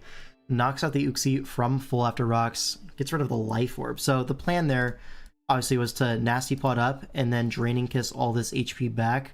But it really feels like the switch to Crobat is pretty obvious. Like, you can just make that play. And Skyhorse would be... like, that's not a good sequence for Sky anyways. Like... no. Okay, Dragonite in on the Scrafty. It's locked in to knock off. Free Dragon Dance opportunity as Crobat comes in. Goes for the Thunder Punch. It is a 2-hit KO. And Crobat has the Toxic. Puts Dragonite on a timer. And now can just kind of pivot around. Use that Marowak. We go for a Dragon Dance. Expecting the switch. Maybe to Slowbro is what we expected. But Dual Wing Beat here. Doesn't knock out the Marowak. So a Rock Tomb coming out. Going to slow down this Dragonite a little bit, although I don't think that matters. We don't have a Scarfer on this build, but is the Marowak chip broken? It might be. Now Scrafty comes in, gets the Intimidate and a switch to Slowbro. Really resourceful from Sharky, and now we just have to sack something safely. But Skyhorse wants to hang on to the Dragonite that is 17% with like no removal really.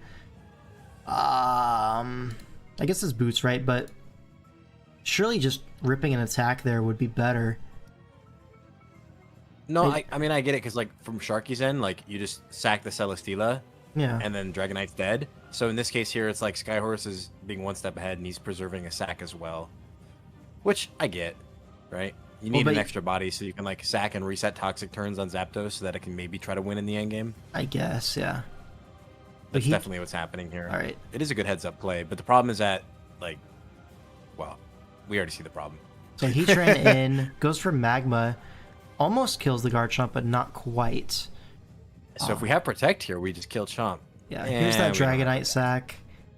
Threatening E-Speed potentially, but you look at this, like, probably not E-Speed.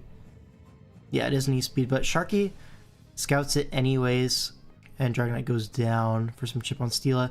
Zapdos in, takes Rocks, but... has to roost up here, and Celesteela happy to sack itself to keep Zapdos low. Goes with Superpower. No static, but Toxic is racking up. Now with the pivot to Garchomp on the next roost. Now getting some more leftovers recovery, threatening the Zapdos. That's slower, yeah, of course.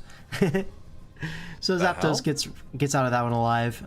Slowbro in as the response. Gonna take that Volt Switch into the Kartana. As Teleport gets clicked into the Scrafty.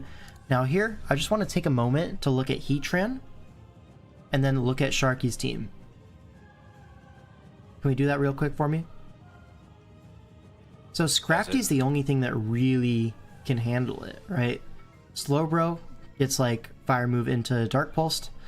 I mean, probably doesn't kill back. Yeah, Crobat loses. Celesteela loses. Scrafty... so this Kartana does have Sacred Sword.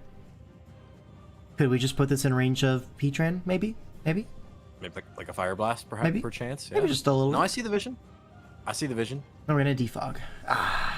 So, going all in on the Zapdos win condition, which, honestly, I kind of get it, but, like, maybe there's a better path. Zapdos in, goes for Hurricane, should knock out something here with the combination of Hurricane and Volt Switch. It's going to be the Celesteela, keeps the Slowbro around with that regen. And yeah, so into the Heatran, should just be, yeah, Scrafty here to force a trade. You can't exactly switch your Zapdos in on Choice Banded Close Combat. So down goes the Heatran, and now Zapdos versus the world, but it's Toxic, misses a Hurricane, and that's going to be the deciding Game 8, going for Huge Powers way. So close to greatness, right? An ugly one to end on. Yeah. You know, it I'll feels just like say it. Skyhorse was able to make doubles to put himself in power positions, but then just never clicks the right button to take advantage of it, right? He got the Heat Train in on Steela, he got like the Zapdos in on Slowbro, but then like when push comes to shove, it's just the wrong prediction. Sharky just calls it correctly. I will say, in a world where Zapdos isn't toxic by like turn 10, like it also probably looks really good, right? Yeah, like, yeah, for sure. Surely we can switch Kartana into a Marowak. I don't know, man. Yeah, especially once it reveals like it's a bulky set. Bulky utility set, exactly. Yeah. Like where was it? Like here? I guess it hadn't revealed anything, yeah. No, but I don't know. Yeah, we could definitely go cart there. Like 100%. That's the better play. I think. Covers knock, covers rock slide. Yeah. First Toxic Miss was rough. Kind covers of. SD too. But the thing is, like, the not. Zapdos being toxic in the first place is the problem.